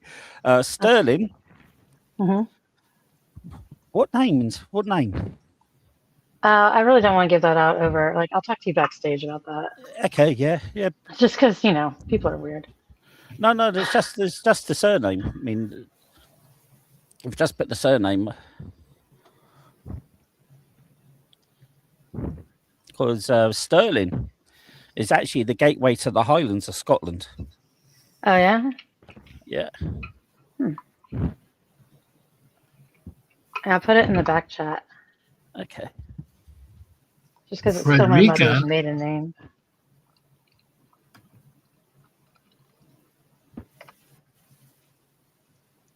All right. Okay. Very common. Yeah. It is.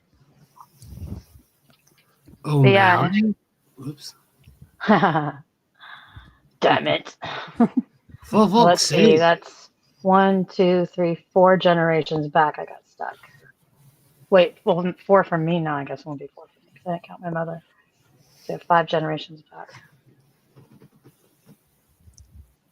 And right now, I've been putting together my stepdad's family tree, and he's from Japan, so that's been fun. And I'm making this like I'm doing the tree myself, and I've got all like their names, and I'm getting the Japanese translation, putting the Japanese characters, people I do have pictures for. I'm adding to the name cards. It's gonna look really nice.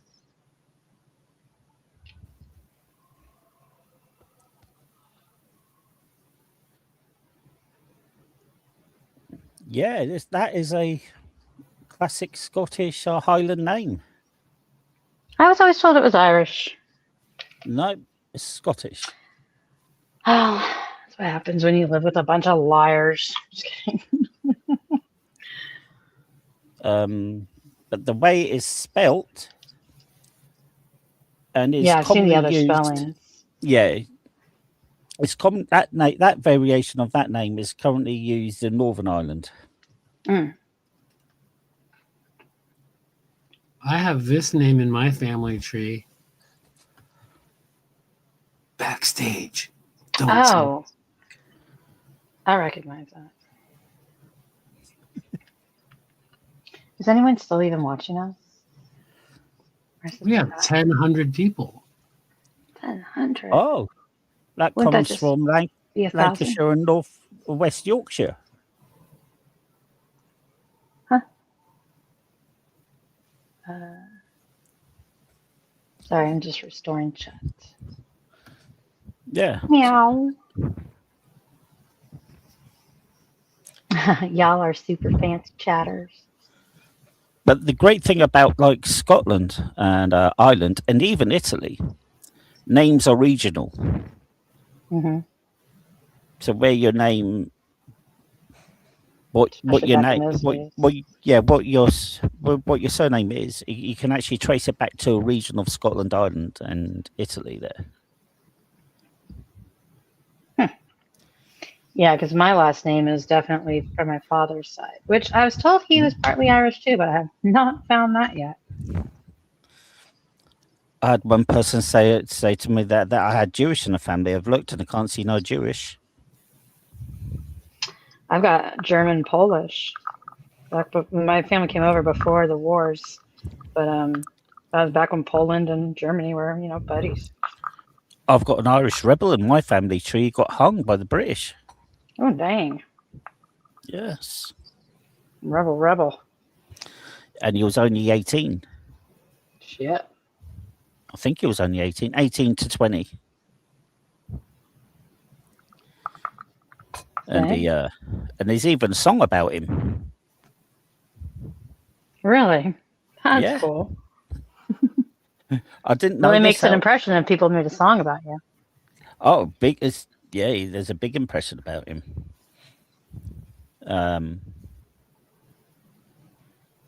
Also, I had one of my great grandfathers. He left Ireland, and apparently he changed his location where he was born just to join the British Army. Oh wow! Okay. I know had one some of. of, Go ahead. sorry, No, go I had ahead. some of my family from Ireland moved to Philadelphia and they worked in a Stetson factory. Yeah, that's pretty funny. But yeah, I had one ancestor that just walked out on his family and Yeah. probably changed his name and just like went out to buy cigarettes and never came back. Was his name John by any chance? I don't think so. I can't remember where it is on the tree. No, because that's exactly what my dad done to my mum. Really? Yeah. Wouldn't that be crazy? Exactly what he done to he left my mum with 2 kiddies to bring up, and he just went out and buy a pack of cigarettes. Oh, damn. No, this is Yeah. definitely many generations back, or a few at least. Did my family tree had hats like you? Probably did, actually. They probably did wear the old cloth caps. Oh, I bet. Everyone wore They're- hats back then. yeah, they're quite common. But I can say I can trace my tree to Scottish royalty. Damn. You know Robert the Bruce? No, I'm not. Okay, I'm not you've seen very up on my Scottish okay. history. Have you seen Braveheart? Yeah. The ending, the king at the ending when he charged the English, and he said that Mel Gibson said those crap lines. They thought like warrior poets. Fuck off. Mm. Well, that guy is Mhm. supposed to be my 26th, 27th times great grandfather. Damn. Yeah. I'd say. I haven't seen Yes. that movie in a long time though. So if Charlie dies, I'm gonna I'm gonna You got go out to the people, and we're gonna have a rebellion here, There you go.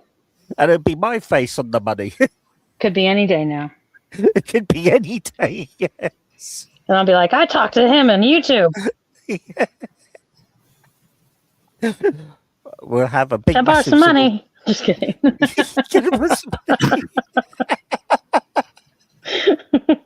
Your face is on it. Come on. It's just for nostalgia. Yeah, I will allow you to sit on the throne for a couple of days. There's a throne. Yeah, there's a throne and everything. Trust don't me, know after I that. finish, it'll be made out of fucking solid platinum. Oh, good. Just don't do cheap ass gold.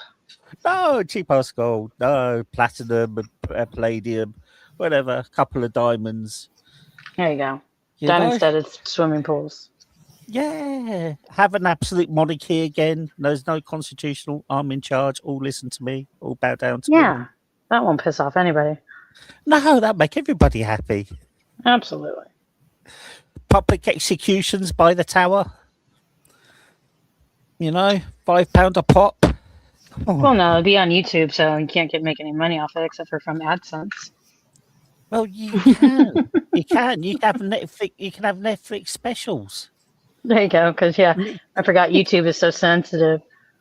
Yes, have it. Don't have any executions on our channel. Off with his head. What did he do? He just complained a little bit. He didn't like the peanuts. Yeah, he did like my joke. Oh, it'd be a scary world if you're in charge. I always Maybe. thought that my family was Northern Italy, but I just looked it up while y'all are talking.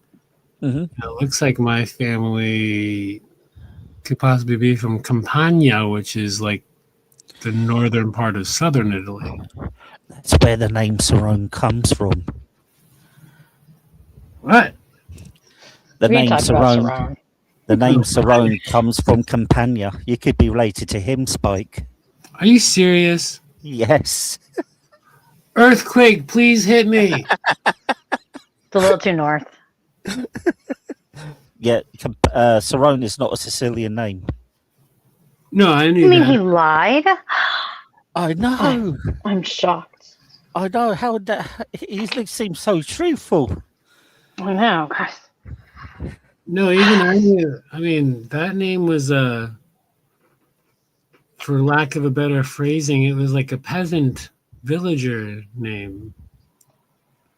Sarone, I'm I'm not too sure about that, but I know it comes from most of the Sarones come from the Campania region, which is like southern Italy. Yeah, it's below Rome. I mean, I need to look harder into it, but I always heard that we were from the north, like the northern tip of Italy. So I mean, obviously, you never know who roams where, but Yeah, mass migration, and you got to remember when you talk about Italy, you got to talk about this I can't remember how to pronounce the word. And you got the movements from the ancient kingdoms of the Middle East moving across into northern Africa and into the Mediterranean, Hmm. which create what's their names? The Ottoman Empire. No. That was way before the Ottoman Empire. Way before the Punic Mm. people. You know, you got the Barbers, and you got the Moors, and you got Arabs. well, Massa and the family were definitely not of the same.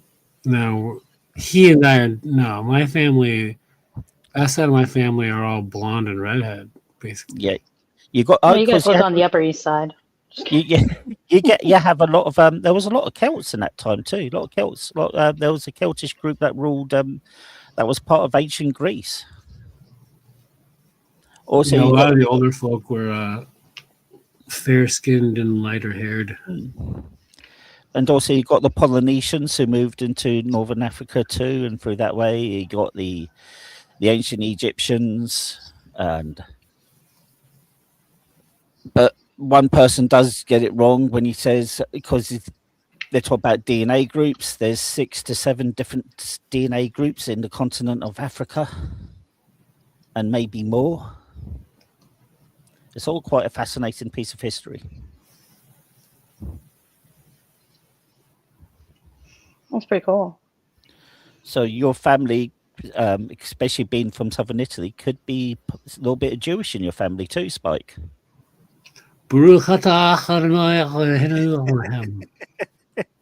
Well, it could be because of the movement from the Middle East at that time. You know what keeps popping up on my YouTube page is different videos and stories about that one island that has never been. Well, it was once, but they've never interacted with modern man. Oh, Oh is yeah, that the one in Africa that no kills India? anybody who goes on. In That, India. Yeah, the that's one in India. Yeah. yeah. That that American Christian who thought he could preach the word of Jesus to them. Yeah, Right. he was pretty famous, or his dad was, or something. Yeah, and he ended up being lying there in the beach dead for ages because they just went and killed him. Yeah, I guess he visited twice.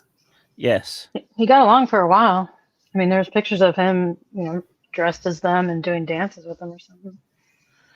Then they killed him. Yeah, because he's an outsider and he didn't belong. Yeah. Did you think it was going to end any different? Yeah, I that guess guy. like somebody like 100 years ago had done that and like got on pretty well, and then for similar reasons, but then he was ran out. So I guess maybe Well, he was Yeah, trying to come. he was part of like that rich family, one of those rich families on the East Coast. that's what happened to Captain. What's his name? Cook, the famous British explorer who explored around the world, and he ended up in Hawaii and had raised friends of the Hawaiians. Then they killed him and ate him, I think. Well, yeah, I mean, he brought all these diseases. Phew. Yeah, we like the white meat. Did you hear about those two guys that are very much remind me of the Virginia Monastery guy? These guys were military and they plotted to take over some island in the Dominican Republic and kill off all the men. They texted and wrote plans to each other. Now they're going to take over this island and have a bunch of wives or whatever. Yeah, They're I'm sure their lineage would have lasted many generations.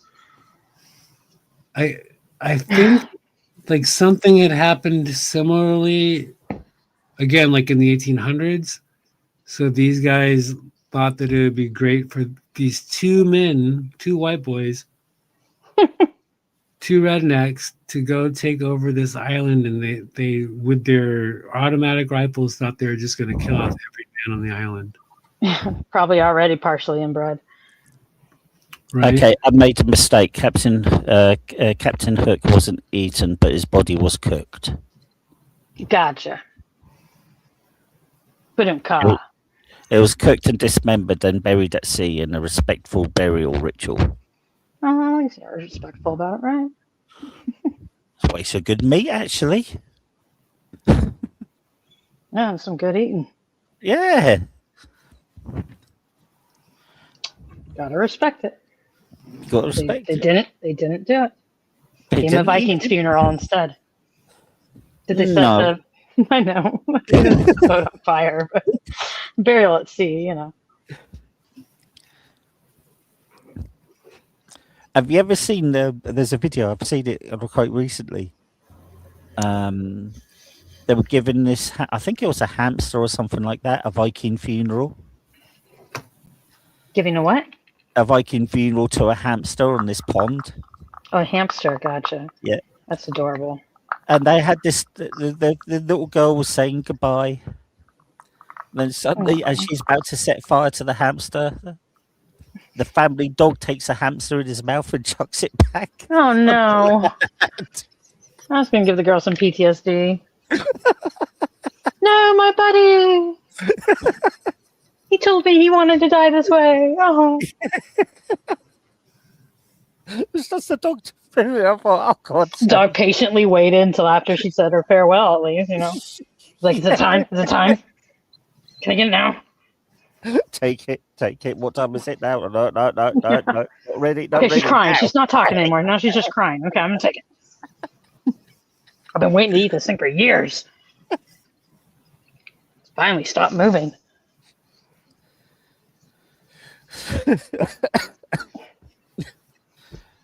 Oh dear. Oh, I've got to be. I always leaving. wanted to pet a hamster, and I remember when we were kids, or not even like kids, we were like pre-teen or teen, and my sister didn't get the hamster, but she got a rat. So similar. And I remember she named the rat Jamie, which I always thought was like a weird pet name. It's like you might as well name your cat Steve or something. Did she spell it like genie in a bottle or like, you know? No, Jamie. Oh, Jamie. Gotcha. So and what was weird is that she had some friend named Jamie. So maybe she loved, because she was like 2 years older than her. So I think maybe she just idolized Jamie. So she named her rat Jamie. They used to Oh, be the symbolism. really cool TV show in Britain for kids, and it's called Jamie and the Magic Torch. And they had this really like cool 70s was a 70s 80s cartoon, 70s theme tune. So every time somebody says Jamie, I always think of that little program. Used to have a magic torch, used to shine it on the ground. Then they'll take him into this magical land. He wore flares and had big 70s hair. I'm thinking of a stick with fire, but you're saying torch as a flashlight, right? Yeah, yes. That's what I automatically assumed was flashlight. Yeah. And that's where you used to go, like, you remember those old 70s type of graphics? All multicolored and rainbowed with that weird sound. Yes. Exactly like that. Electric. Very hippie and stoned. Yeah. They If really you like just- their colors. Yeah, if you've just got time, just type in Jamie and a magic torch and you'll see. It's funny. And had this really cool theme. It was a really cool theme tune too. Really cool. What? Theme tune. Also psychedelic. Yes. Ludes, man. Fucking wonder we- ludes, man. Yeah, no wonder we got fucked up as adults. Oh man, whoever came up, I mean, they had to be pretty high when they came up with disco. Yep. Then you had the Magic Roundabout. You had Chorlton and the Wheelies. I What thought language are you Americans in the 70s were weirdos. Yeah. Was that Spike? Magic turnaround? The Magic Roundabout. That sounds like a kinky move. And Yeah, no. It's all... this one character kept on eating sugar lumps for some strange reason. Was he part horse? No. Well, was in it the a 70s cartoon? Yeah, it was a puppet show. Does that Well, count as cartoon? in the 70s, what did they put into sugar lumps? Acid. Yeah. LSD. Yeah. In the Where do you 70s? think Puff the Magic Dragon came from? Yes. Puff the Magic Dragon. I mean, not subtle at all. Well, our teacher used to sing that to us in first school. Well, yeah, I mean, as a kid, you didn't realize it, but it didn't take long before you're just like, what the fuck is wrong with our parents, dude? They put LSD on sugar cubes in 1997. There you Yeah. go. But it was in the 70s. This is Allegedly. the 70s, man. We had the Wombles, No idea what that is. a magical creatures that live in Wimbledon Common and gather up all the rubbish or garbage, as you call it. Oh. Well, you guys have a lot of those over there, huh? Folklore and that's where all the history comes from, right? And what was the other ones? God, I'm trying to think now. Okay, You ever watch Eddie Izzard? Yes, I fucking love that guy. with the Death Star canteen. Yeah. I love his history levels. Lessons. Well, where they planted flags. Do you have a flag? No flag, no country. Can't have one. And the rules I just made up. I'm gonna back it with this gun. Would you National like Rifle Association? Yeah. Would you like cake or death? What? Tea and cake or death. Yeah. Little red cookbook. Little red cookbook. Yeah, I think I'll take tea and cake. Thank you. You said death first. Yeah, all right. You're lucky I'm Church of England. Yeah. That's my favorite one of his. No, it's still Death Star Canteen's the one. I'd like to speak to your manager. What? I'd like to speak to. Oh, you mean Jeff? Who's Jeff? Head of catering. Who are you? What, is Jeff your brother? I don't know that one as well. I'll have the penne arrabbiata. What? The penne arrabbiata. Yes, you need a tray. Why do we need a tray? Because you need a tray. I am Lord Vader, Lord Vader regime. I can kill you with a single thought. I can kill everybody with a single thought in his canteen.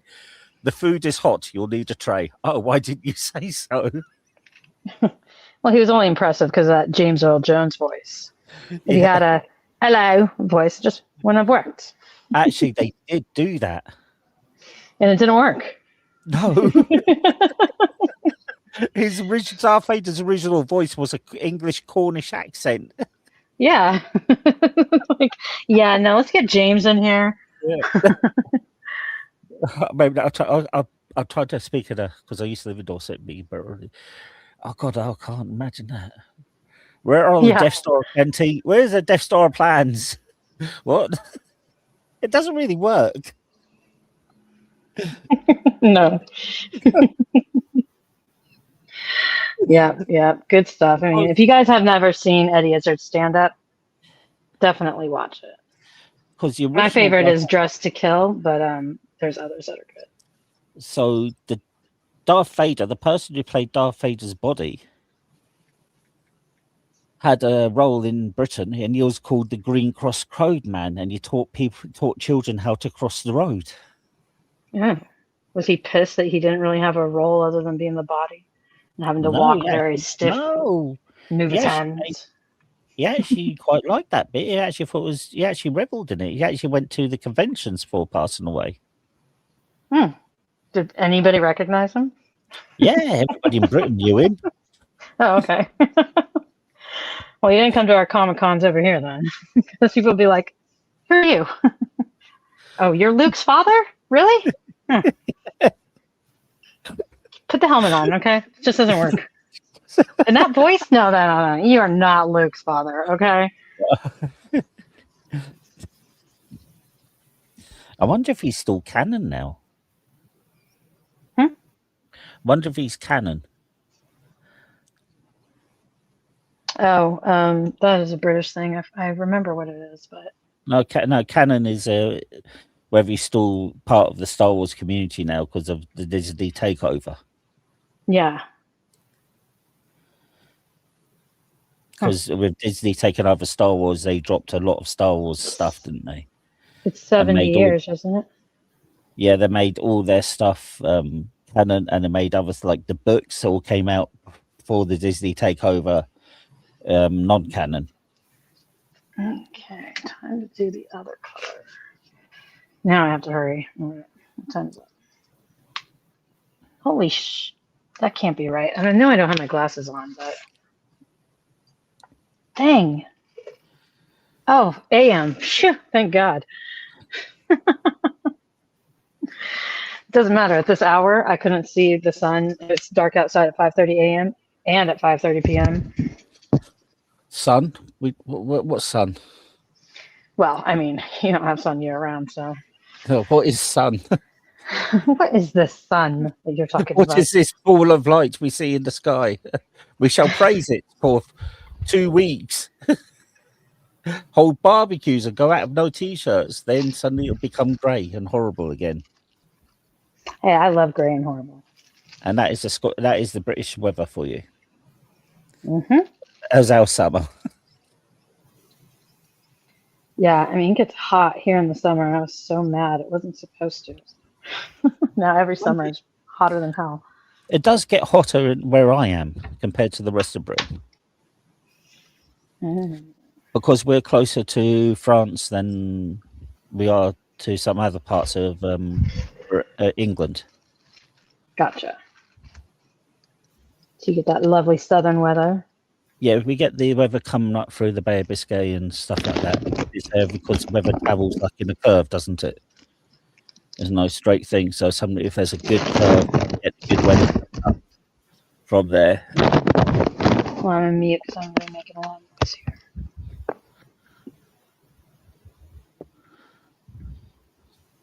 So we get all that coming up, and but that's if it hits us.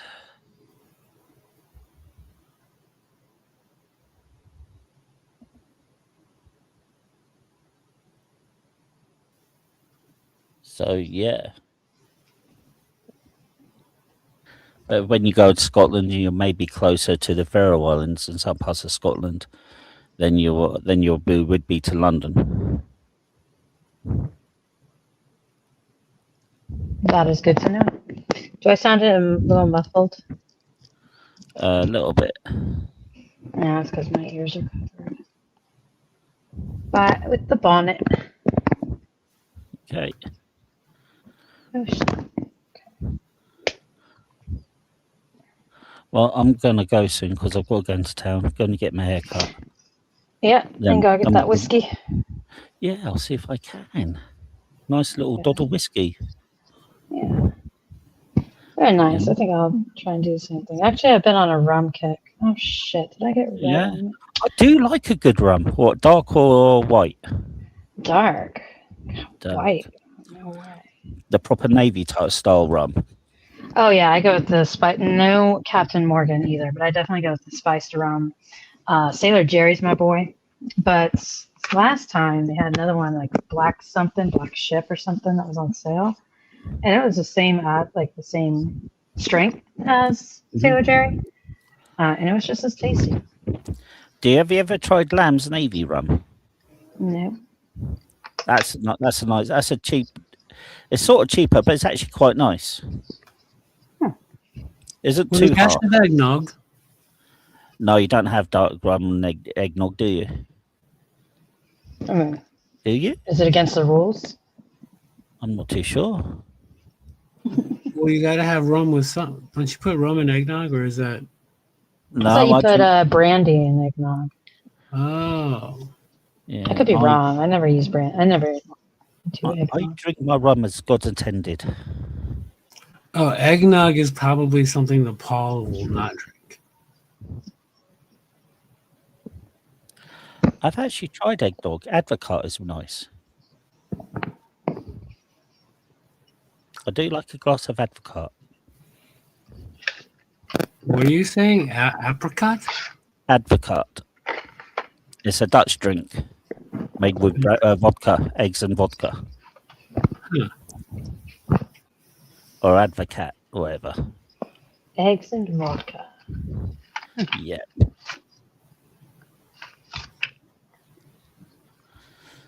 Well, y'all, I think I'm going to head to the sleep store. Yep. You have a lovely day. If I don't talk to you guys before, well, midnight, which is rolling up pretty quickly on you, Paul, have a wonderful New Year's. Yes. And you too. And Spike, You too. you as well. I will try to And find both of you Spike. before the new year. Yeah. I may be. No, I don't know. I may be drunk. It's New Year. Well, if you're drunk and if I open up a panel, you better speak Scottish to me. Oh God, I can't. If my aunt actually heard me do that, do you know my aunt would disown me? Well, don't tell her. Yes. My aunt actually wanted to stab me once after watching Braveheart, forgetting that I was family. Oh, Tommy D nice. is in the house. Hello, Tommy. Hello, Tommy. We're all fucking Scottish over here. Spicy Well, I'm banger. All right. Toodles. Yes, toodles. Hasta luego. Thanks for hanging out, guys. Thanks for You're having welcome. Mate. us. Have a good Happy New Year Peace. and Solange. Yeah, take care, mate. Thank you, brother. Have a great day. Have a great rest of your Okay, mate. evening.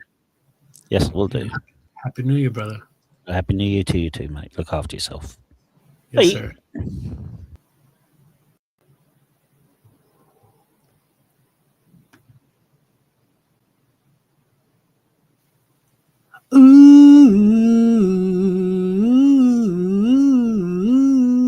Ooh.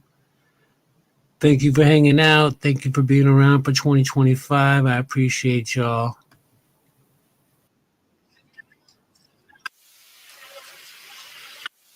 Oh, yeah. I don't know. Can you guys hear that music?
targets you everywhere. And no loss, catching fish till you know they're dead. Upstream is drilling in completion. Special requested, the best thing released is striptease with leads in repeating. Tricks up sleeves, so sweet, sweet, believe it. Now she's the knees of bees of the season. It's your Nissan and she's on the sea. Control all deletion, bringing the noise on the roof on the front desk. Ask yourself the question, but don't guess. She talk is flattery, but majesty's making a matter of masters that had to be breaking. So why are you thinking? By the rivers I turned on, I burned one and looked on at the one with the skirt on. Unleashed the vision and thought that was your first thought. Worst mistake to underestimate the sweet talk. Pyramid modeling schemes like a Xerox. Better put on your Reeboks and run from our beatbox. I know what you want to hear. You're thinking it loud and clear. Sweet talk gets you everywhere. You want to hear. You're thinking it loud and clear. Sweet talk gets you everywhere. In fact, your data is added up like the mileage. So file it like an average and call it alliance. Science outdated and maybe it's me. Rely on sufficiency, suffocate industry. In glass houses, wall shatter mainframe. Terminate my stone, skip a don't trip. Say it served on a plate. Every word on a break. First on a base today. Stadiums, programs. Front covers looking great. Like the eye, the pen, the fabric, each page. Feel it like acrylic or just spill it on a grate. Cold water breezes by. One-on-ones are no fun. See if you can tea leaf in the morning and a meat cheese after one. Sweet teas and a funk. City street lights and people. Sweet talking out 3 strikes or throwing rocks or even the boulder. I back up and distract them when they act up. Say I told ya. I know what you want to hear. You're thinking it loud and clear. Sweet talk gets you everywhere. I know what you want to hear. You're thinking it loud and clear. Sweet talk gets you everywhere. First one to speak loses, so I guess I lost weight back. What the day takes you. Counterclocks like a racetrack. 0 to 60, fast-paced and busy. Signals keep bringing your last place and dizzy. Business is risky, you fire but miss me. Your eyes will get misty when you realize I'm history. No longer keep whispering, tickling sticky. Sweet nothing's a bluffing, just depends how it hits me. Sit back in the games and stolen bases so quickly. Cold out the signs when the team was just visiting. Diss me, kiss me, is it a mystery? Trick it, the city is slippery. Watch me as I disappear without the use of smoke and mirrors. Straight from the horses, of course, they're on treetops. But what can you do when you get caught up with sweet talk? I know what you want to hear. You're thinking it loud and clear. Sweet talk gets you everywhere. I know what you want to hear. You're thinking it loud and clear. Sweet talk gets you everywhere. I know what you want to hear. You're thinking it loud and clear. Sweet talk gets you everywhere. Oh, I know what you want to hear. You're thinking it loud and clear.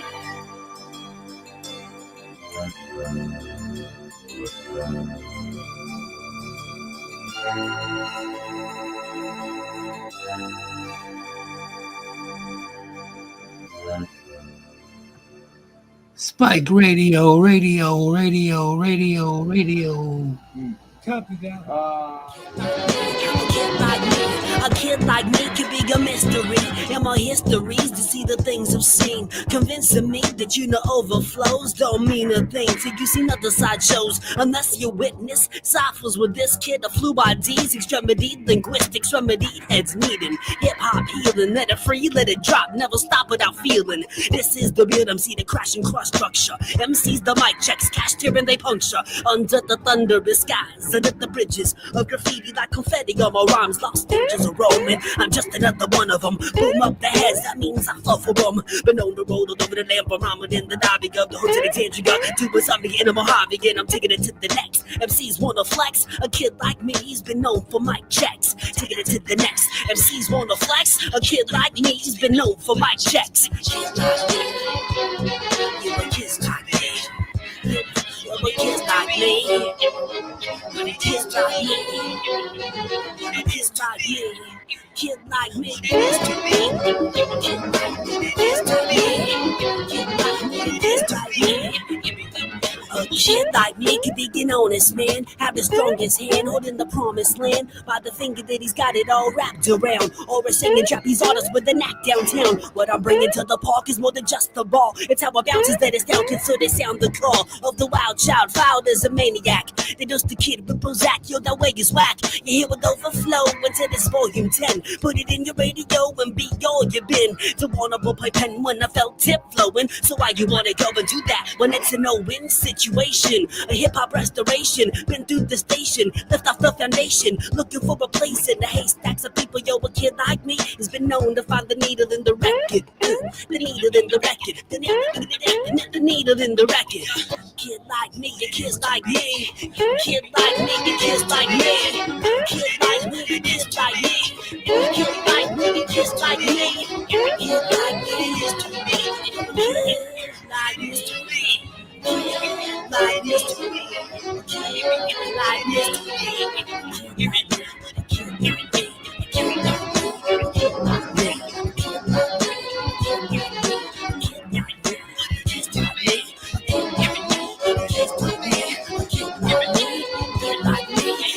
Touch this, you grasp into the light. The darkness never matters in the rhythm of the night. The laser beams made a green stream across the heads. And up on 19, I need a minute with my friends. Moments never end, you'll be jumping across the barriers. Rockin' Mark speed from the aircraft carriers. Flares in the air, the beats of perspiration flying from the foreheads, moving in the music's meditation. Levitation from the state, being the which you were accustomed. Before the MC and DJ started the construction. You need no hard hats, you must get hit by the debris. Just put your mind open more than ever to the free. There's always a book to write. And angels from the sun, it hits everyone, and it's inviting you to come to the other side. It's infinite and growing, you're the brightness of the path. There's always letting overflowing, overflowing, overflowing, overflowing, overflowing, overflowing, overflowing.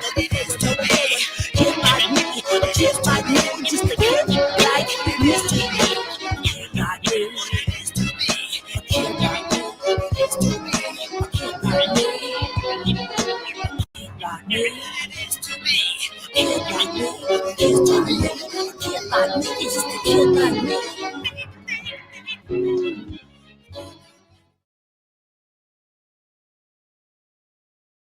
Radio in hand, snacks by feet. Game's about to start. Kicking popcorn to the beat.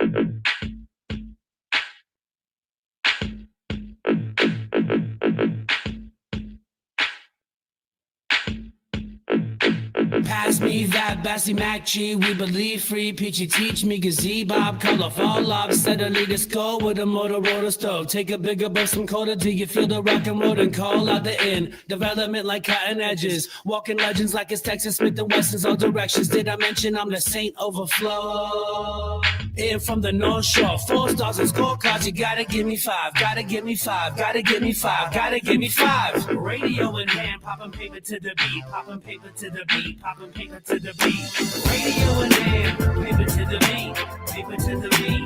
Paper to the beat. Radio in hand. Paper to the beat. Paper to the beat. Paper to the beat. Radio in hand. Paper to the beat. Paper to the beat. Paper to the beat. Watch out, how bad did you get when the checklist wasn't met? What was it that I said, or was it just for the fuck of it? Guessing what's ahead, messing up my bed with a subtle pursuit of the element. Oh, Mila, can you come out to play? If you say no way, I'll do it anyway. Tequila, gonna pop a body shot, gonna hit you in the spot you won't wanna stop. Dropping, rolling like it's happening, not as often as you want, but once you have all that you plan, what can you do but at the top? Rock of Gibraltar, gotta call your bluff. If it wasn't for my love, you'd have a pocket full of dust. Don't walk on water, give it all I got. Give it all you got, give it all I got. Thank God for Halter, it might be all you got. I need a lady with a stride that can rock it on my block. Radio in hand, paper to the beat. to the beat, paper to the beat, radio in hand, paper to the beat, paper to the beat, paper to the beat, radio in hand, paper to the beat, paper to the beat, paper to the beat, radio in hand, paper to the beat, paper to the beat, paper to the beat, radio in hand, paper to the beat, paper to the beat, paper to the beat, radio in hand, paper to the beat, paper to the beat, paper to the beat. Not now, but when the beat breaks, I explode and disclose every state of divulgence. Take it to the whole, make known through divine inspiration. And to the gyps in the painted cryptotop, bitter to the platinum, attacking them, going for the gold. Try again for the diamond before I let you go. I'm spilling out my soul here, so this is where you get it. It's so what you want. All you got is check it. This is a hardcore serenade, rider from the underground, but I rock the main stage. Namesakes, the saints spray paints your body. Watch you get naughty and make some money. How much are we on the same page? You say so much that I'll make you wanna shake your butt. How much are we on the same page? You say so much that I'll make you wanna shake your butt. Radio in hand, paper to the beat, paper to the beat, paper to the beat. Radio in hand, paper to the beat, paper to the beat, paper to the beat. Radio in hand, paper to the beat, paper to the beat, paper to the beat. Radio in hand, paper to the beat, paper to the beat, paper to the beat. Radio in hand, paper to the beat, paper to the beat, paper to the beat. Radio in hand, paper to the beat, paper to the beat, paper to the beat.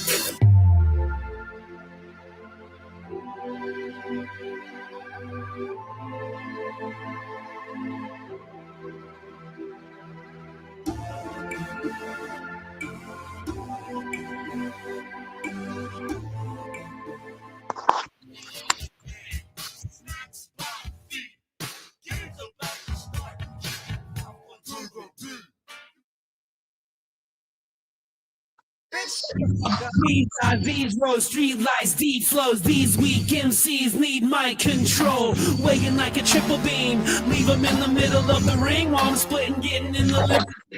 All you listening because you're simple green. Going the top of the power of the machine. You turn, concerned. I'm sure you'll learn. Didn't stop the fire, but we love to watch it burn. Making promises anonymous, unknown like the birds. Yeah, I can see between the lines. In case you never heard of that, unique like a sheik with an open-toed shoe. Speak no evil and leak no fuel. See spot run when I come, better move. You talk Mach 1, but your lips don't move.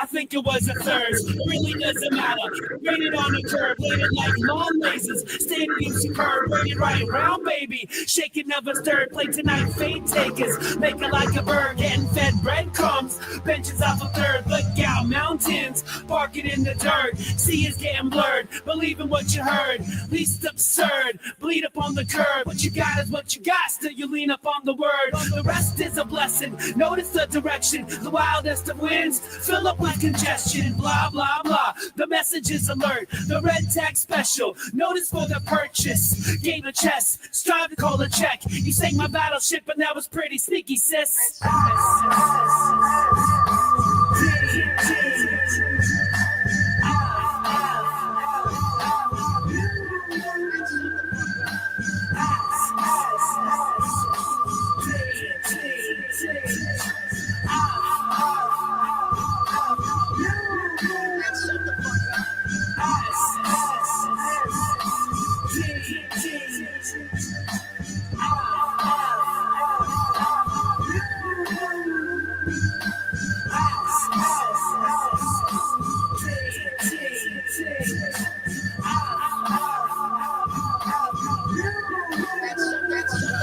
quicker than a right click, but can't create a password. Looking like their own, but she ain't no safe cracker. Track is sold after long, lasted like the bunny. Intuitive, get screwed up if the root of it is honey. The little pink spoon in our hand for the taste test. What do we get for $10? You might take it. Aces in the hole that makes it worthy when you waste it. Where you gonna be when the waves said I'll break it? The safest of places, domes where they place cakes, erased it from memory. Banks with the facelift, you think it on par. Better go get some Lasix. Sacred informations, overridden basics. Kanye's lips, bear stations, salutations. The wicked situations about to battle nations. At least patience is a virtue, it won't hurt you. But I'm out after curfew. What?